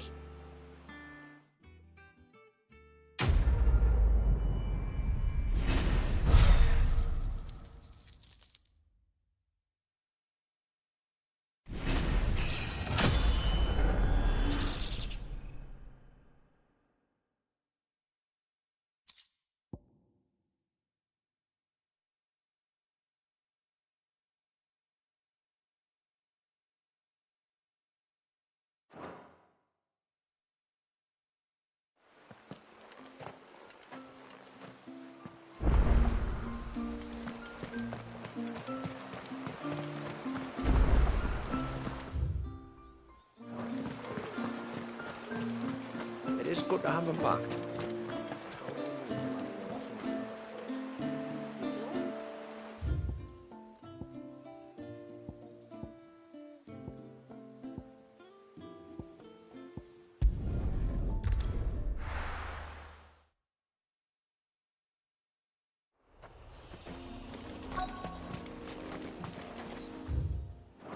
Is that the hunter?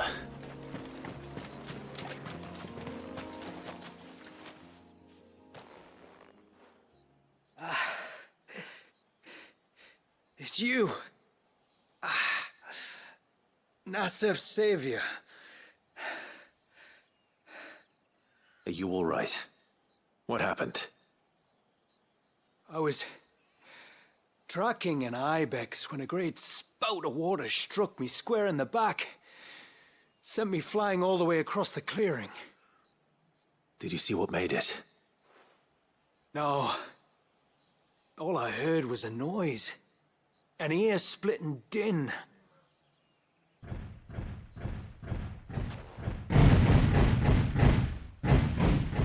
Might this be the culprit? Leave him to us.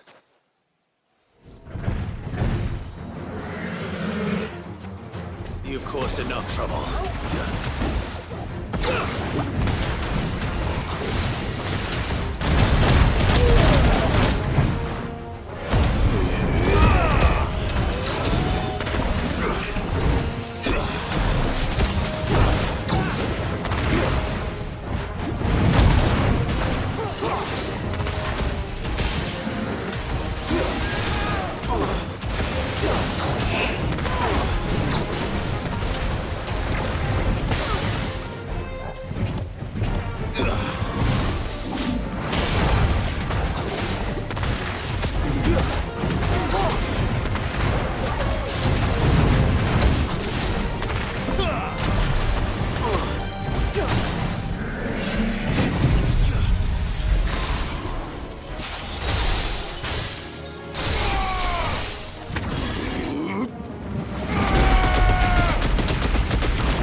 Well, that wasn't too bad. Hardly a threat to the village, but you can't blame the boy for being scared.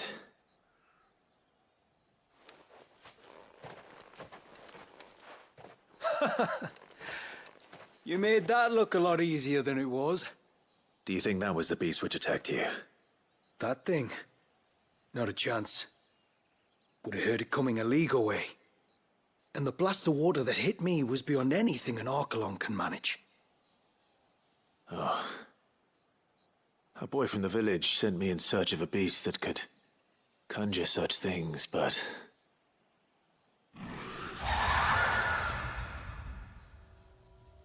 That's it. That's the noise I heard. Sounded like it came from the ruins. I'll go. You head back to Haven and see a healer.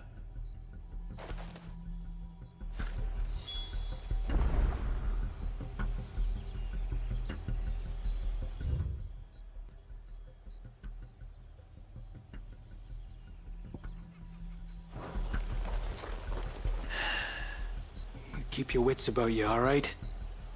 You don't want to end up like me.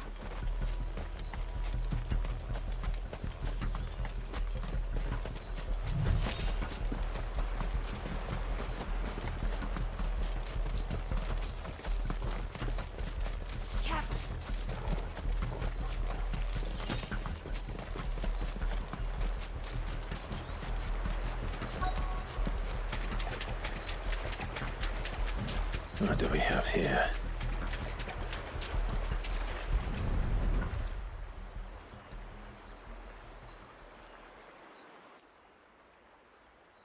Found her. Something's been busy. Whatever this creature is, it's out for blood.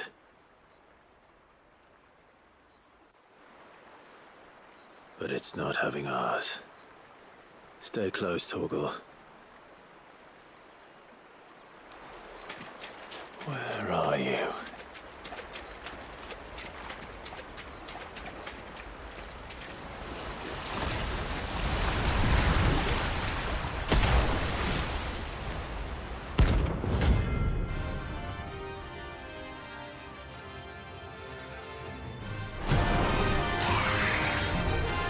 Another fragment of Walius's rage. I should have known. Time to put you to bed too.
Fingers crossed that's the last of them. Either way, I should let Eirik know the danger is past. For now, at least.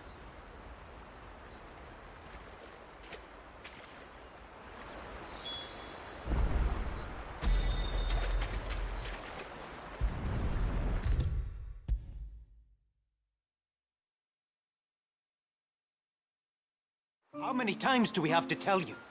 You're not to go out into the woods alone. You're back. So? Did you find the fiend that attacked me and young Eirik here? I did. It won't be troubling you anymore. Yes. I knew you'd get it. Only because you warned me of its existence. Not that you should ever have learned of its existence, but all's well that ends well, I suppose. What was it, anyway? A manifestation of Leviathan's power. When we visited Wallius in the Surge, he was angry and afraid. The Icon summoned these creatures for his protection. Though why one would be wandering the ruins of Riversmeet, I don't know. Maybe it was looking for his mum. That's where she died, isn't it? The Falls. The Falls? Aye. When they took her baby, she threw herself off the top. We go there once a year to pay our respects. The whole village. Enegi is a part of its master's spirit, but Wallius wouldn't have been aware of what had happened to his mother, would he? Well, either way, you did us a favor putting that thing to rest. Us and Wallius. Thank you. Aye. Thanks, mister.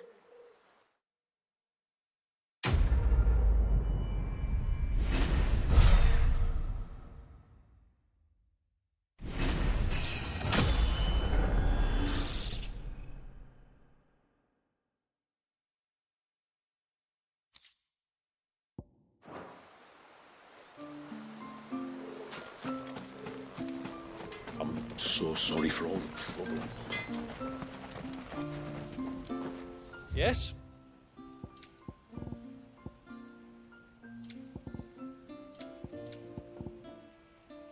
Till next time, then.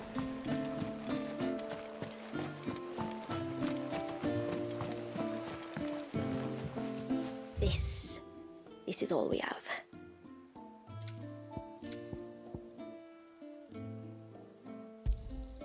Well, if you're sure you need it, may it serve you well. Here you are.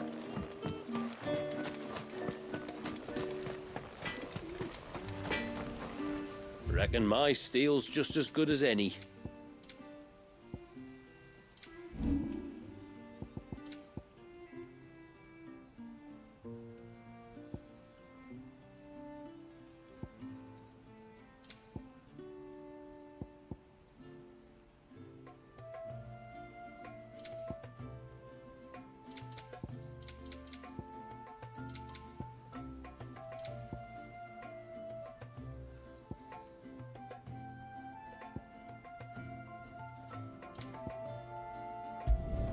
Better than you.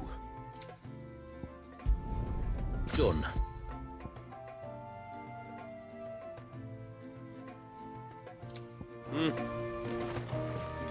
It is good to have him back. But how do we know the lad won't summon another flood? We don't. So we'd better not give him cause to.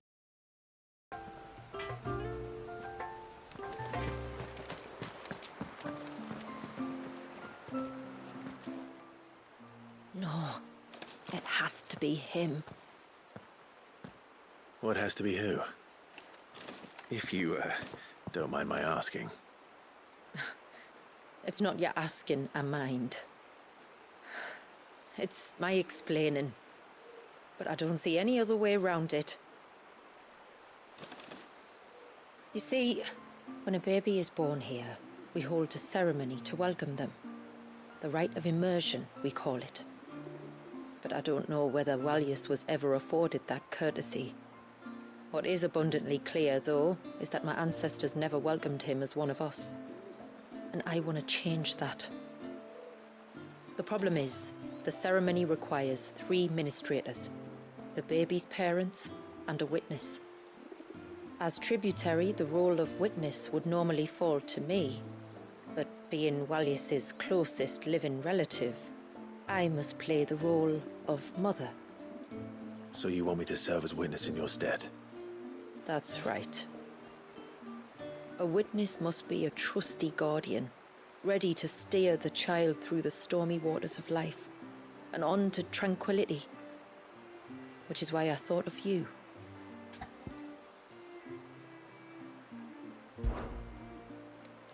It would be my honor. Thank you, Clive. So, if you will serve as mother and I as witness, who will take on the father's role? I have a younger brother.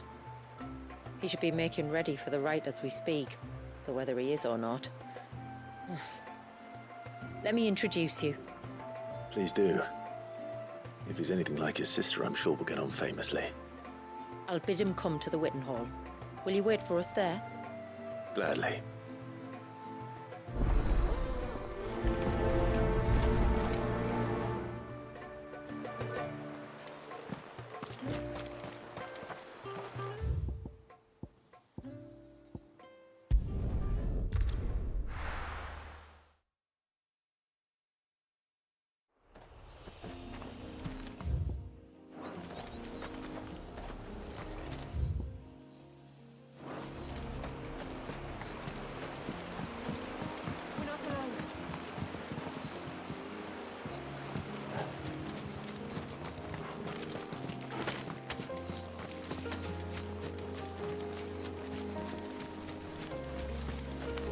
This should be the path to Witchdrop. Hungry, Toggle?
Our welcoming party.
Looks like that's the last of them.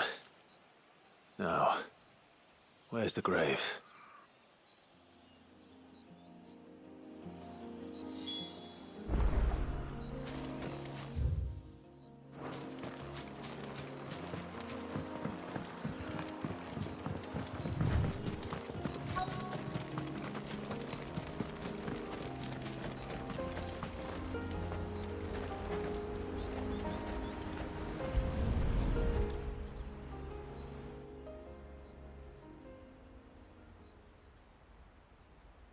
This must be it.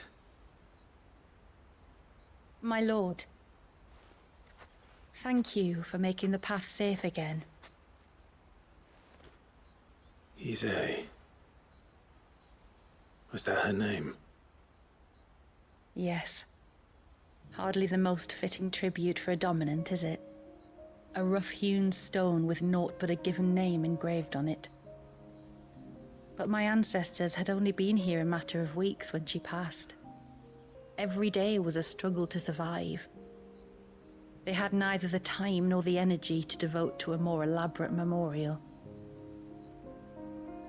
Yet they spared what they could to grant her wish, that even in death she might continue to watch over her home.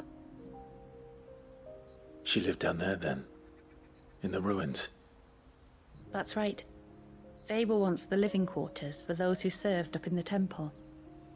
When the Northern Thanes sent her here to weave her spell, this was where she and her retinue stayed. There were priests, handmaidens, and a knight sworn to shield her from harm. Of course, they were all gone by the time my ancestors arrived, fled or dead in the Western Wars. All except Ise, who remained till the end. Alone. Indeed. At least, that is the story as it's been handed down in Haven. But there is an epilogue to the tale. One known only to Lady Shula and myself. Some years after Ise's passing, you see, my grandmother came here to tend the grave, and found a stranger kneeling before it. A knight, dressed head to toe in plate. She asked of him who he was and whence he had come, but received no answer. The only words he spoke were, "Tell me true, whose grave is this?" So she told him of how her people had met and cared for Ise, and how she had died. His only reaction was to stare up at the air of hours in silence. Then he left, never to be seen again. You said he was wearing plate. Was it black and gold? Do you know something of him? When we went up to the Air of Hours to unravel the spell, we were set upon by a shade in the shape of a knight in full plate. It manifested in front of the Vare, and in its ether, I felt Shiva. The witch. You think this may have been the same man my great-grandmother met? Issei's knight? I don't know. Maybe. All I can say for sure is it was intent on protecting her creation. Or perhaps her spirit? What remained of her ether, preserved in the Vare? Perhaps his spirit too became enraveled in her spell, frozen in an eternal vigil. Till we ended it. If the shade you fought was Issei's knight, then ending it was the greatest gift you could have given him. Now he can return to the sea, to be with his lady once more. And if his spirit should ever return here to visit her grave, I shall ask his name, that I might carve it in the stone next to hers. That they might be together. Once and for all.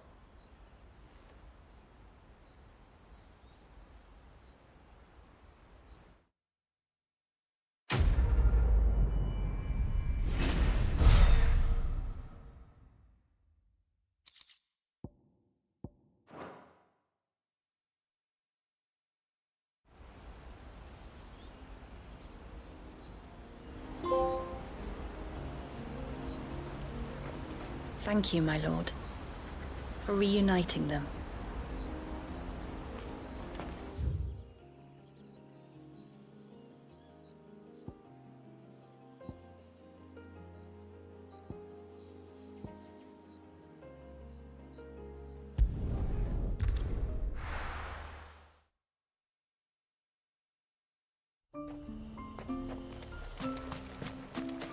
Praise be to the heavens.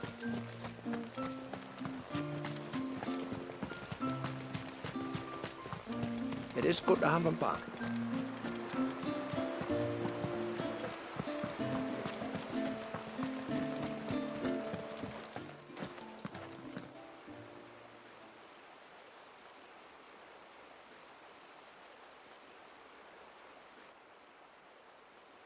Clive, my brother. If it isn't my old mate Sid! You? So you do remember me, even stripped of my cunning disguise? I'm touched. You two know each other? My friends and I crossed paths with your brother on our hunt for the dusk crystals.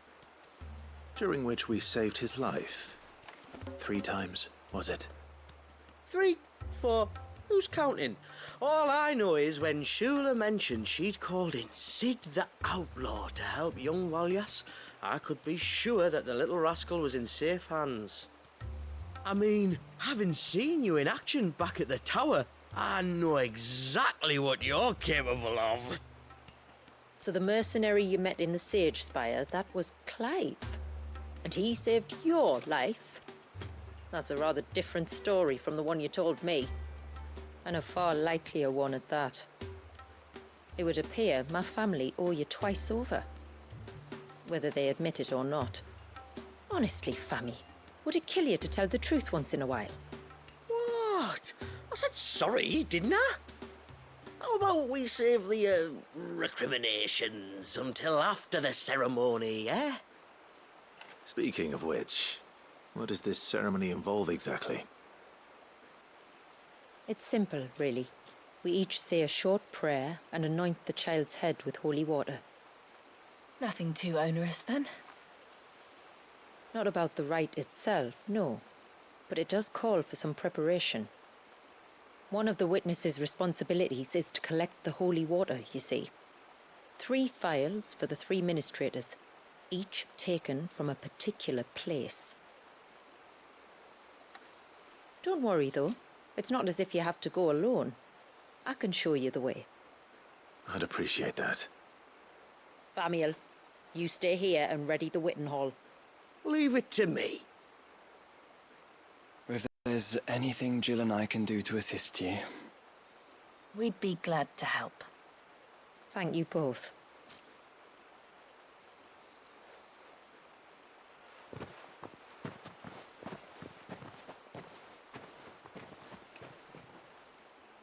All right then, let's get started, shall we? There are 3 types of holy water that we must collect. The water of the mountain, of the river, and of the sea. We take the water of the mountain from the spring atop Maiden's March. The water of the river from the course that flows through the ruins of Riversmeet. And the water of the sea from the shallows of Tailwind Bay. Here are the files we'll be using in the ceremony.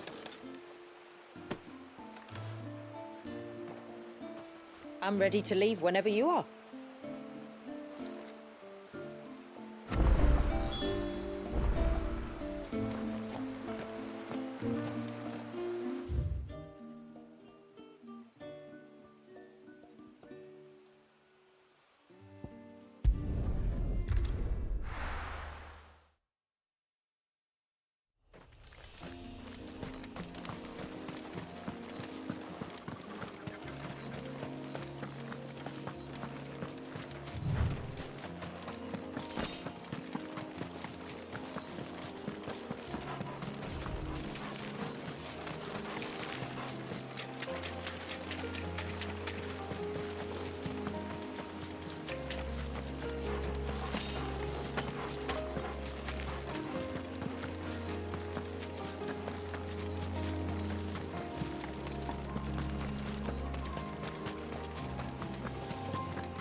Stay back!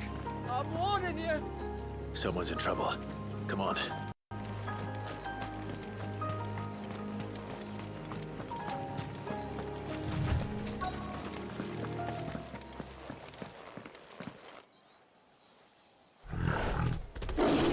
Help! Help? What help? Nobody's coming to... Help? We're here to help. Keep its attention on us.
Finished.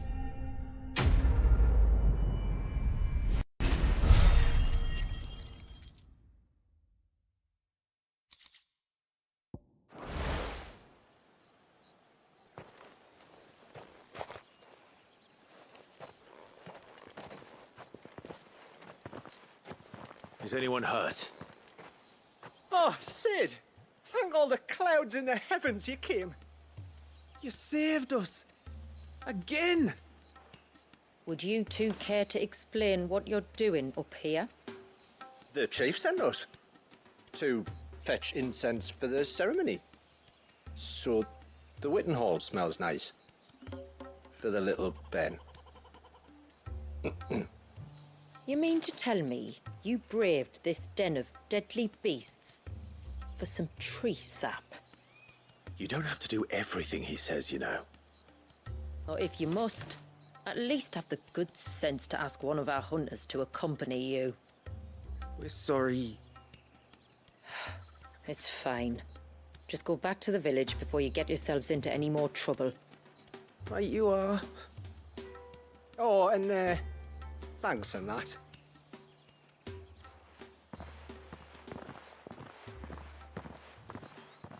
Remind me to give my brother a cuff round the ear when we get back.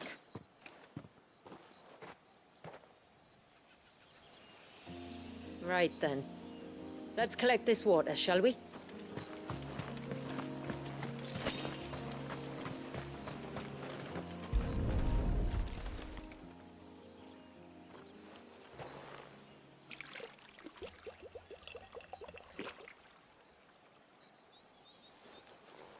The rain that falls on the mountain emerges here, in these springs.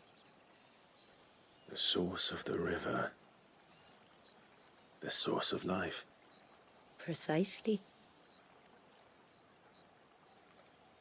Take care not to spill it. Right. Let's save that for the ceremony.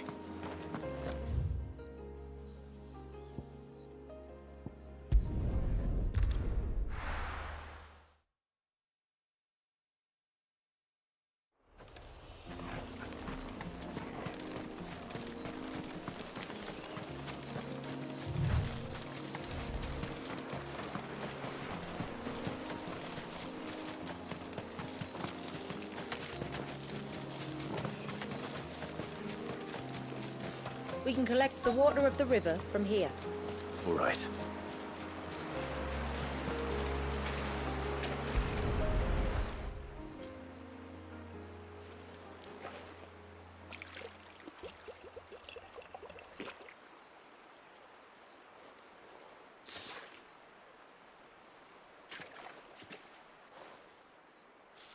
The water of the river represents life. It is constantly moving, constantly changing.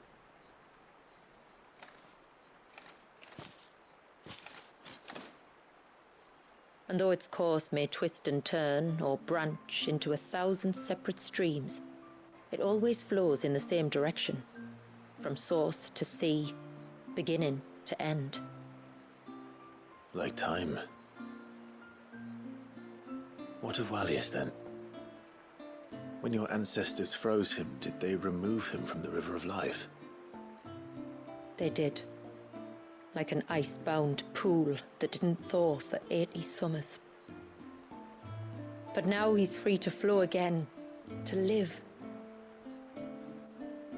And you and I shall flow with him, for we are all but drops of water in the great River of Life.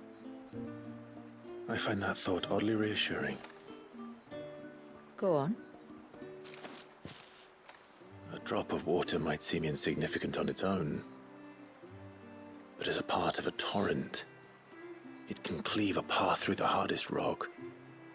It makes me believe we humans might just stand a chance. I believe we might. Just one more file to go then. Nearly done.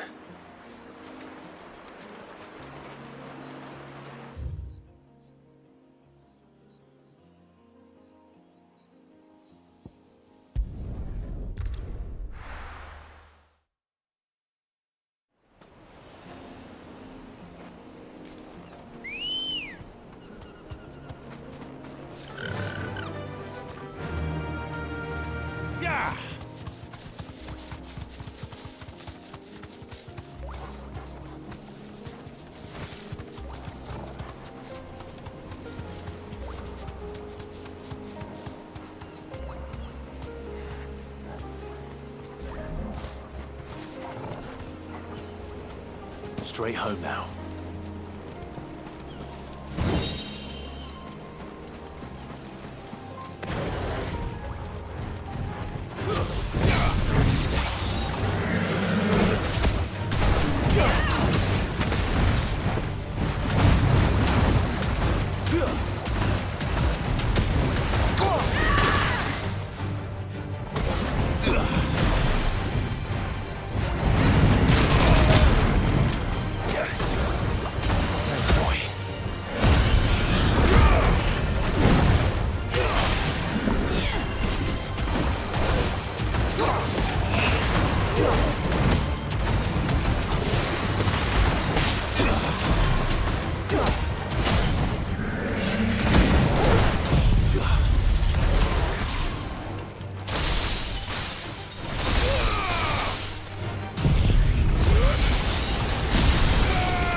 Good girl.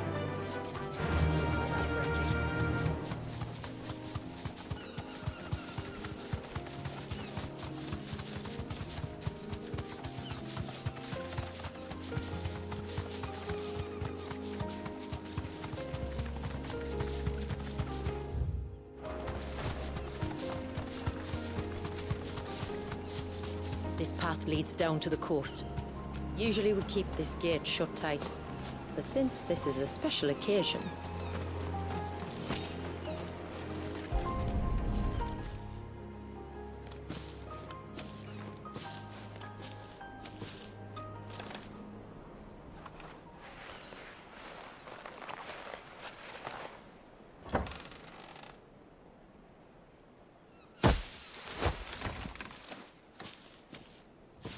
Thank the tides the weather held.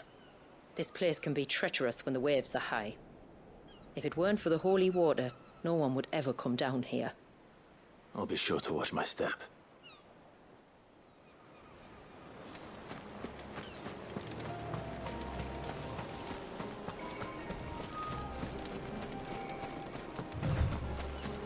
Water flows to the sea, then rises into the clouds. Just like life, the end is not the end, only a new beginning.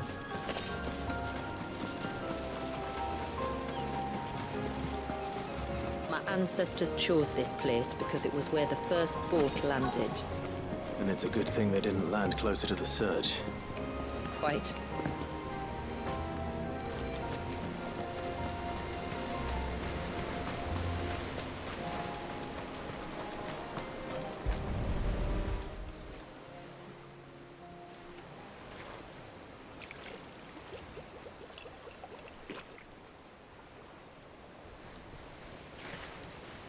The water of the sea.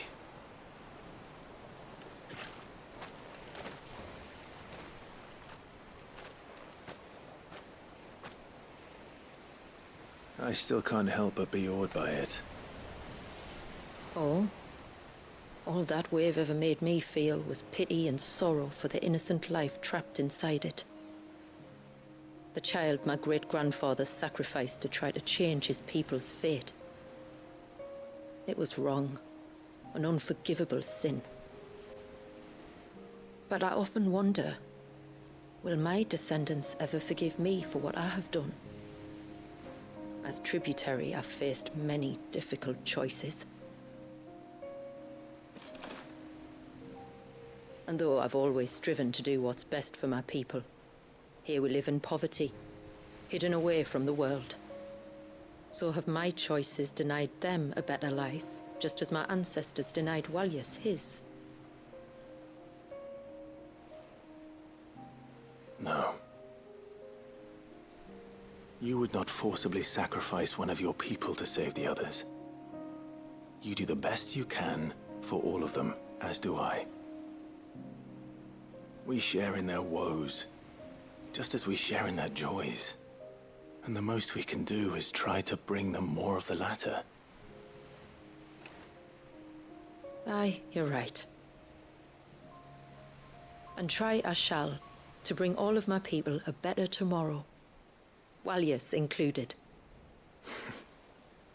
Then I wish you luck. If my time with the boy is any indication, he's going to be quite a handful. Then we must start as we mean to go on, and give him the very best welcome we can. Where to next, then? Back to the village, to find out if my brother has made the necessary preparations. Or got his lackeys to do it for him.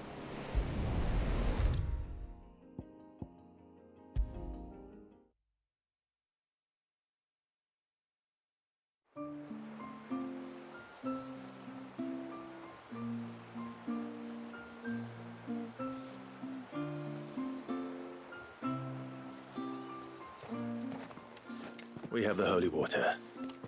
Is everything else in place? All ready to go. Told you could count on me. Then let us begin. Famiel, have your men summon everyone to the Witten Hall. Right you are.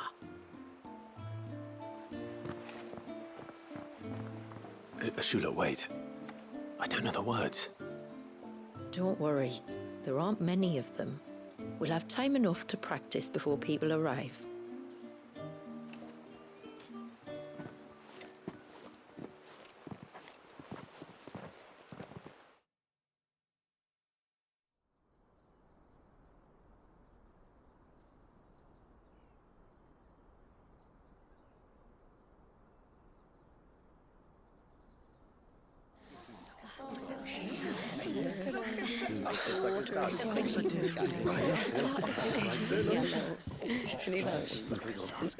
My friends, we are gathered here today to welcome this child into our community by the rite of immersion, as has been our custom since the first reign. As tributary, I would normally perform the rite with the child's parents, but Walius's mother and father returned to the sea long ago. So I and my brother Famiel shall serve as his family, while the one who returned him to us shall bear witness in my stead. Clive, if you would step forward.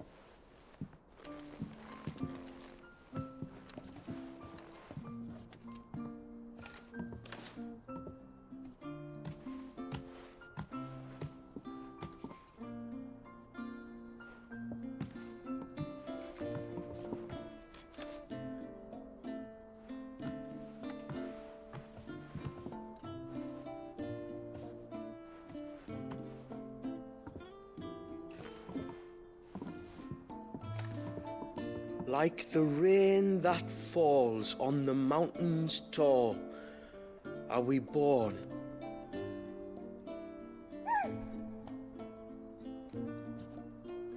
Like the river that flows through the valleys below, do we live.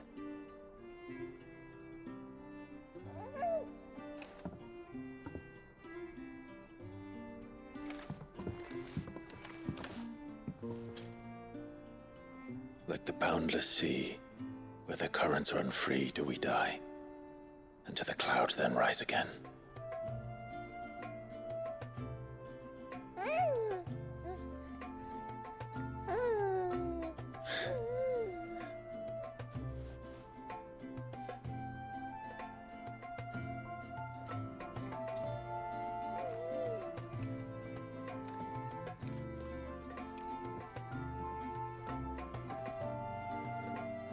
The circle of water is the circle of life, and today from the heavens falls rain anew. This child, Walius, now joins our stream, and he shall flow with us from the mountains to the sea.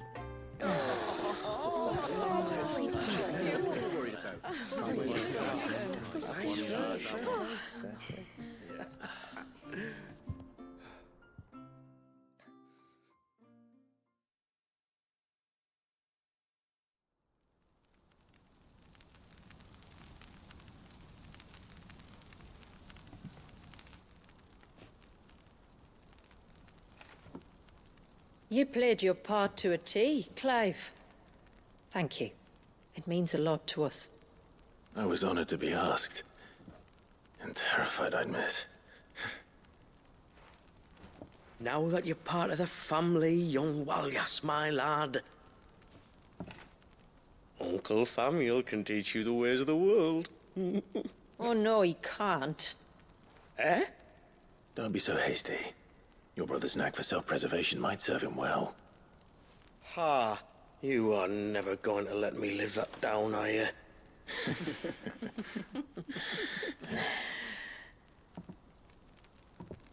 I'm gonna raise Walius as if he were my own.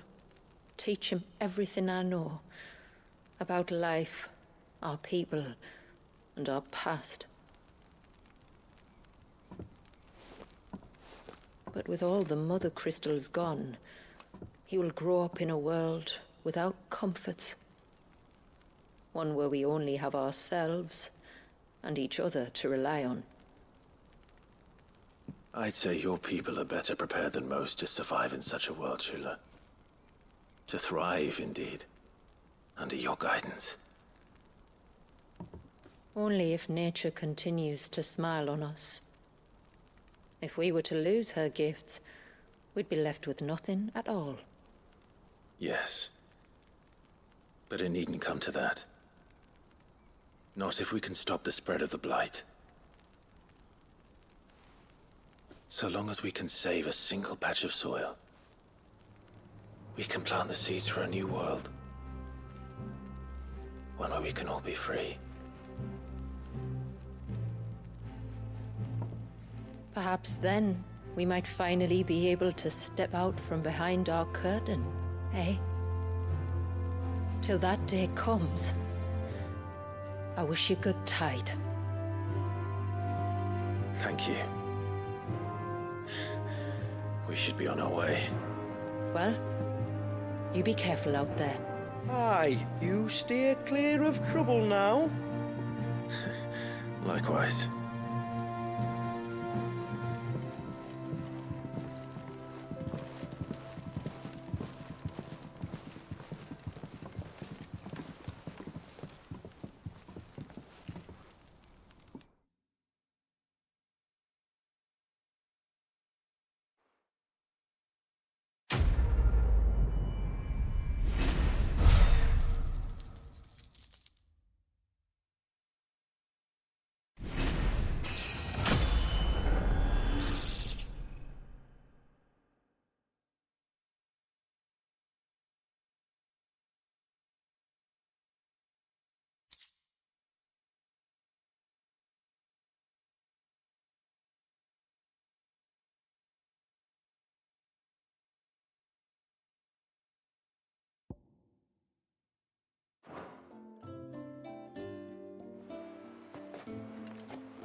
To think, we must be the first outsiders to have witnessed that rite in over a century.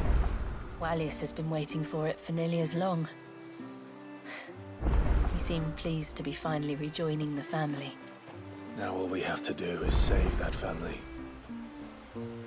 To change our river's course.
I will have to charge you.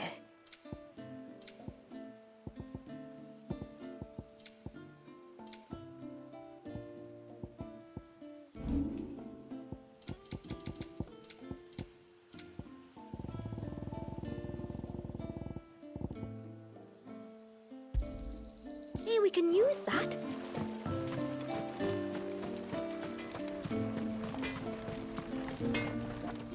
Yes?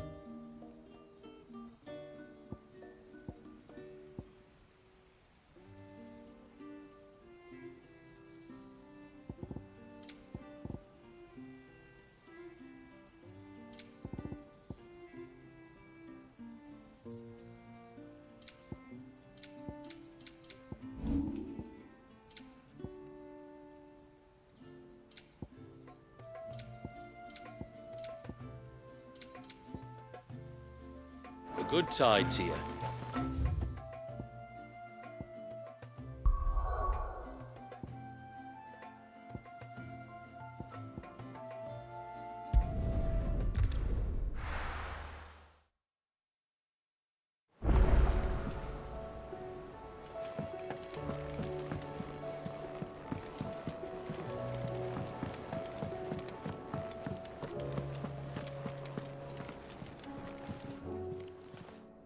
Still alive, are you? Is that all?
What is this? Muthos. You plumbed the very abyss, yet still you hunger. We are impressed. Is that so?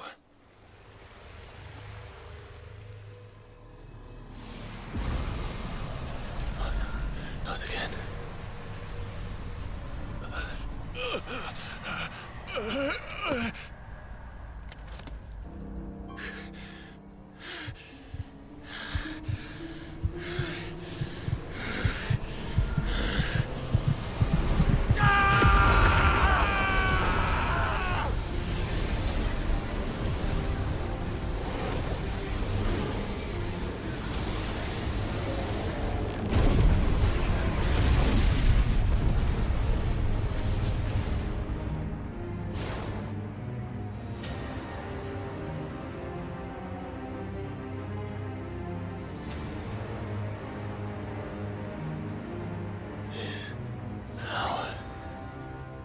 Is ours, and now it is yours.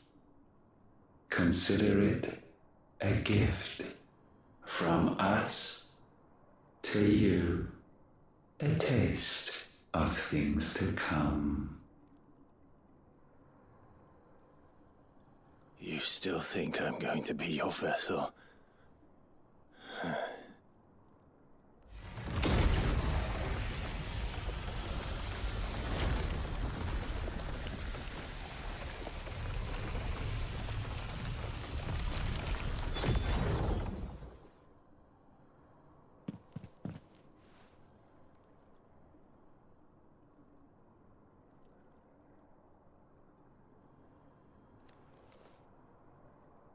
I'll take your gift then, Ultima. Just don't expect it back.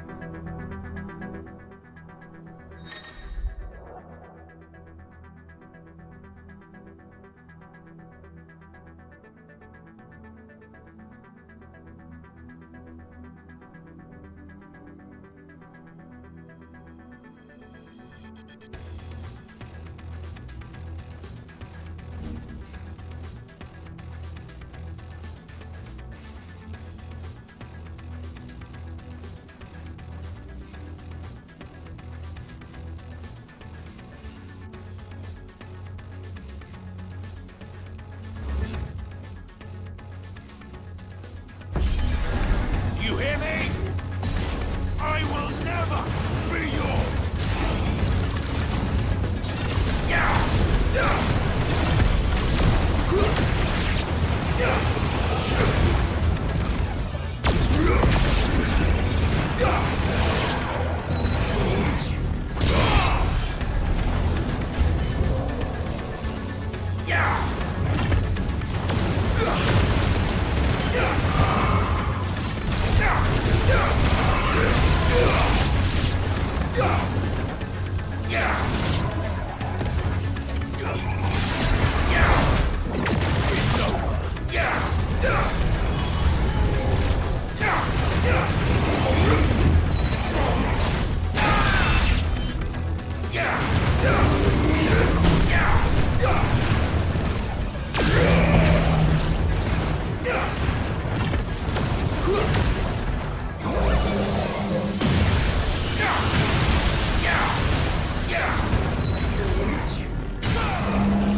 You, who ever rail against our gifts, remain all too eager to avail yourself of them. Perhaps you require more time to reflect.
Finished.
Get him!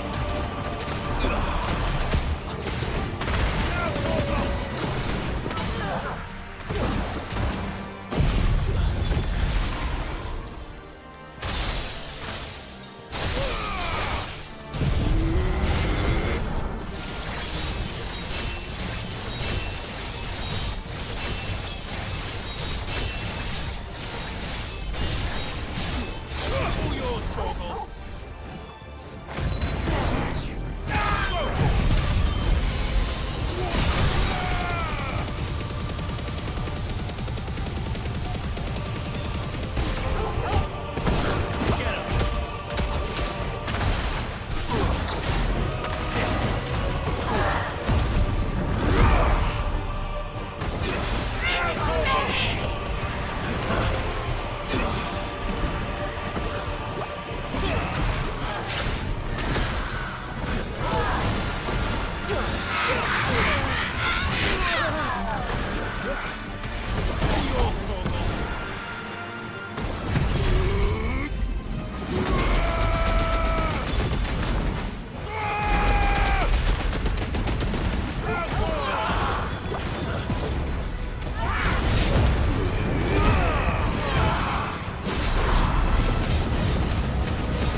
This one.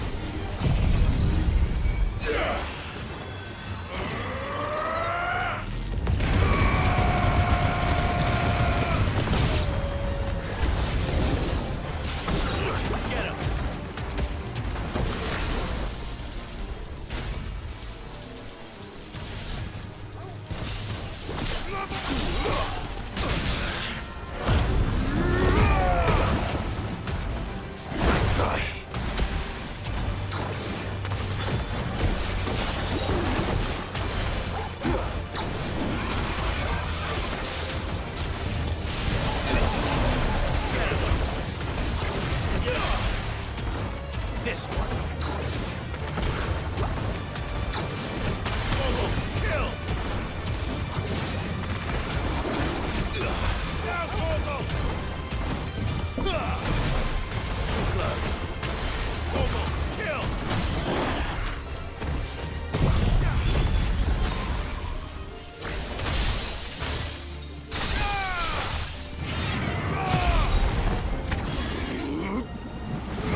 This one.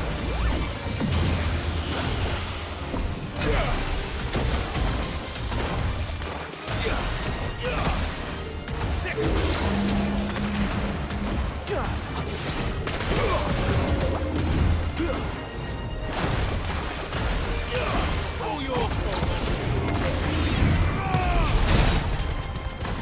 This one.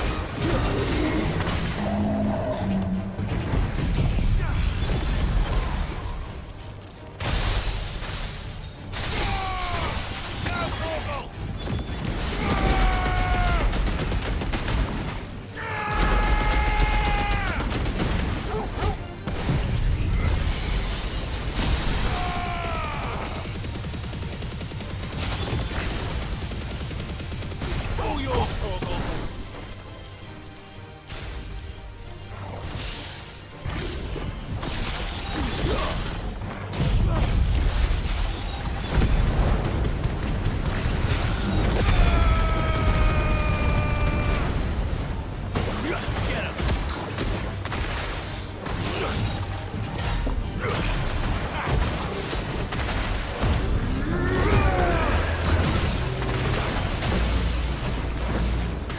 All yours, Torvald.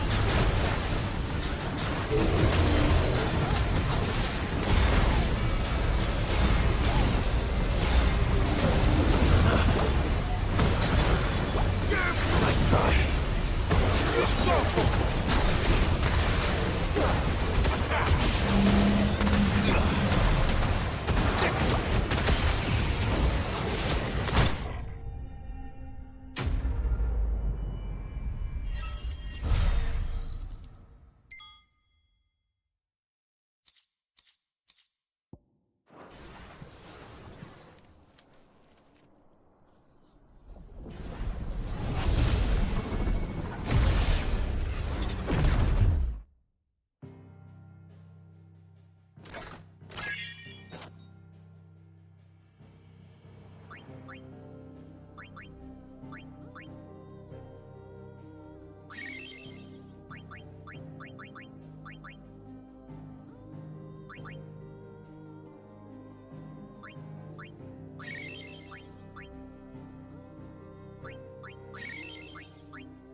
This one.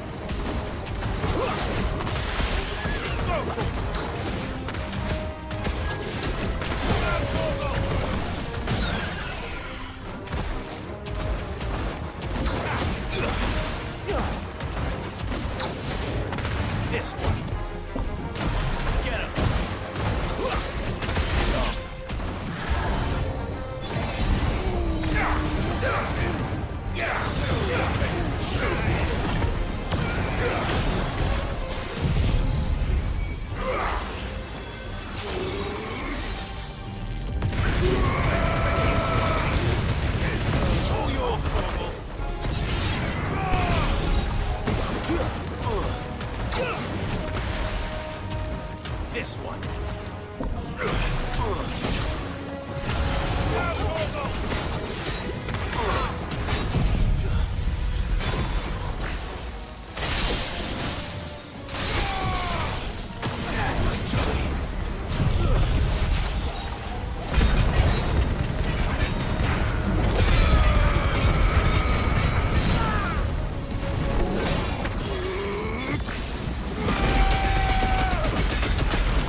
Get him!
this.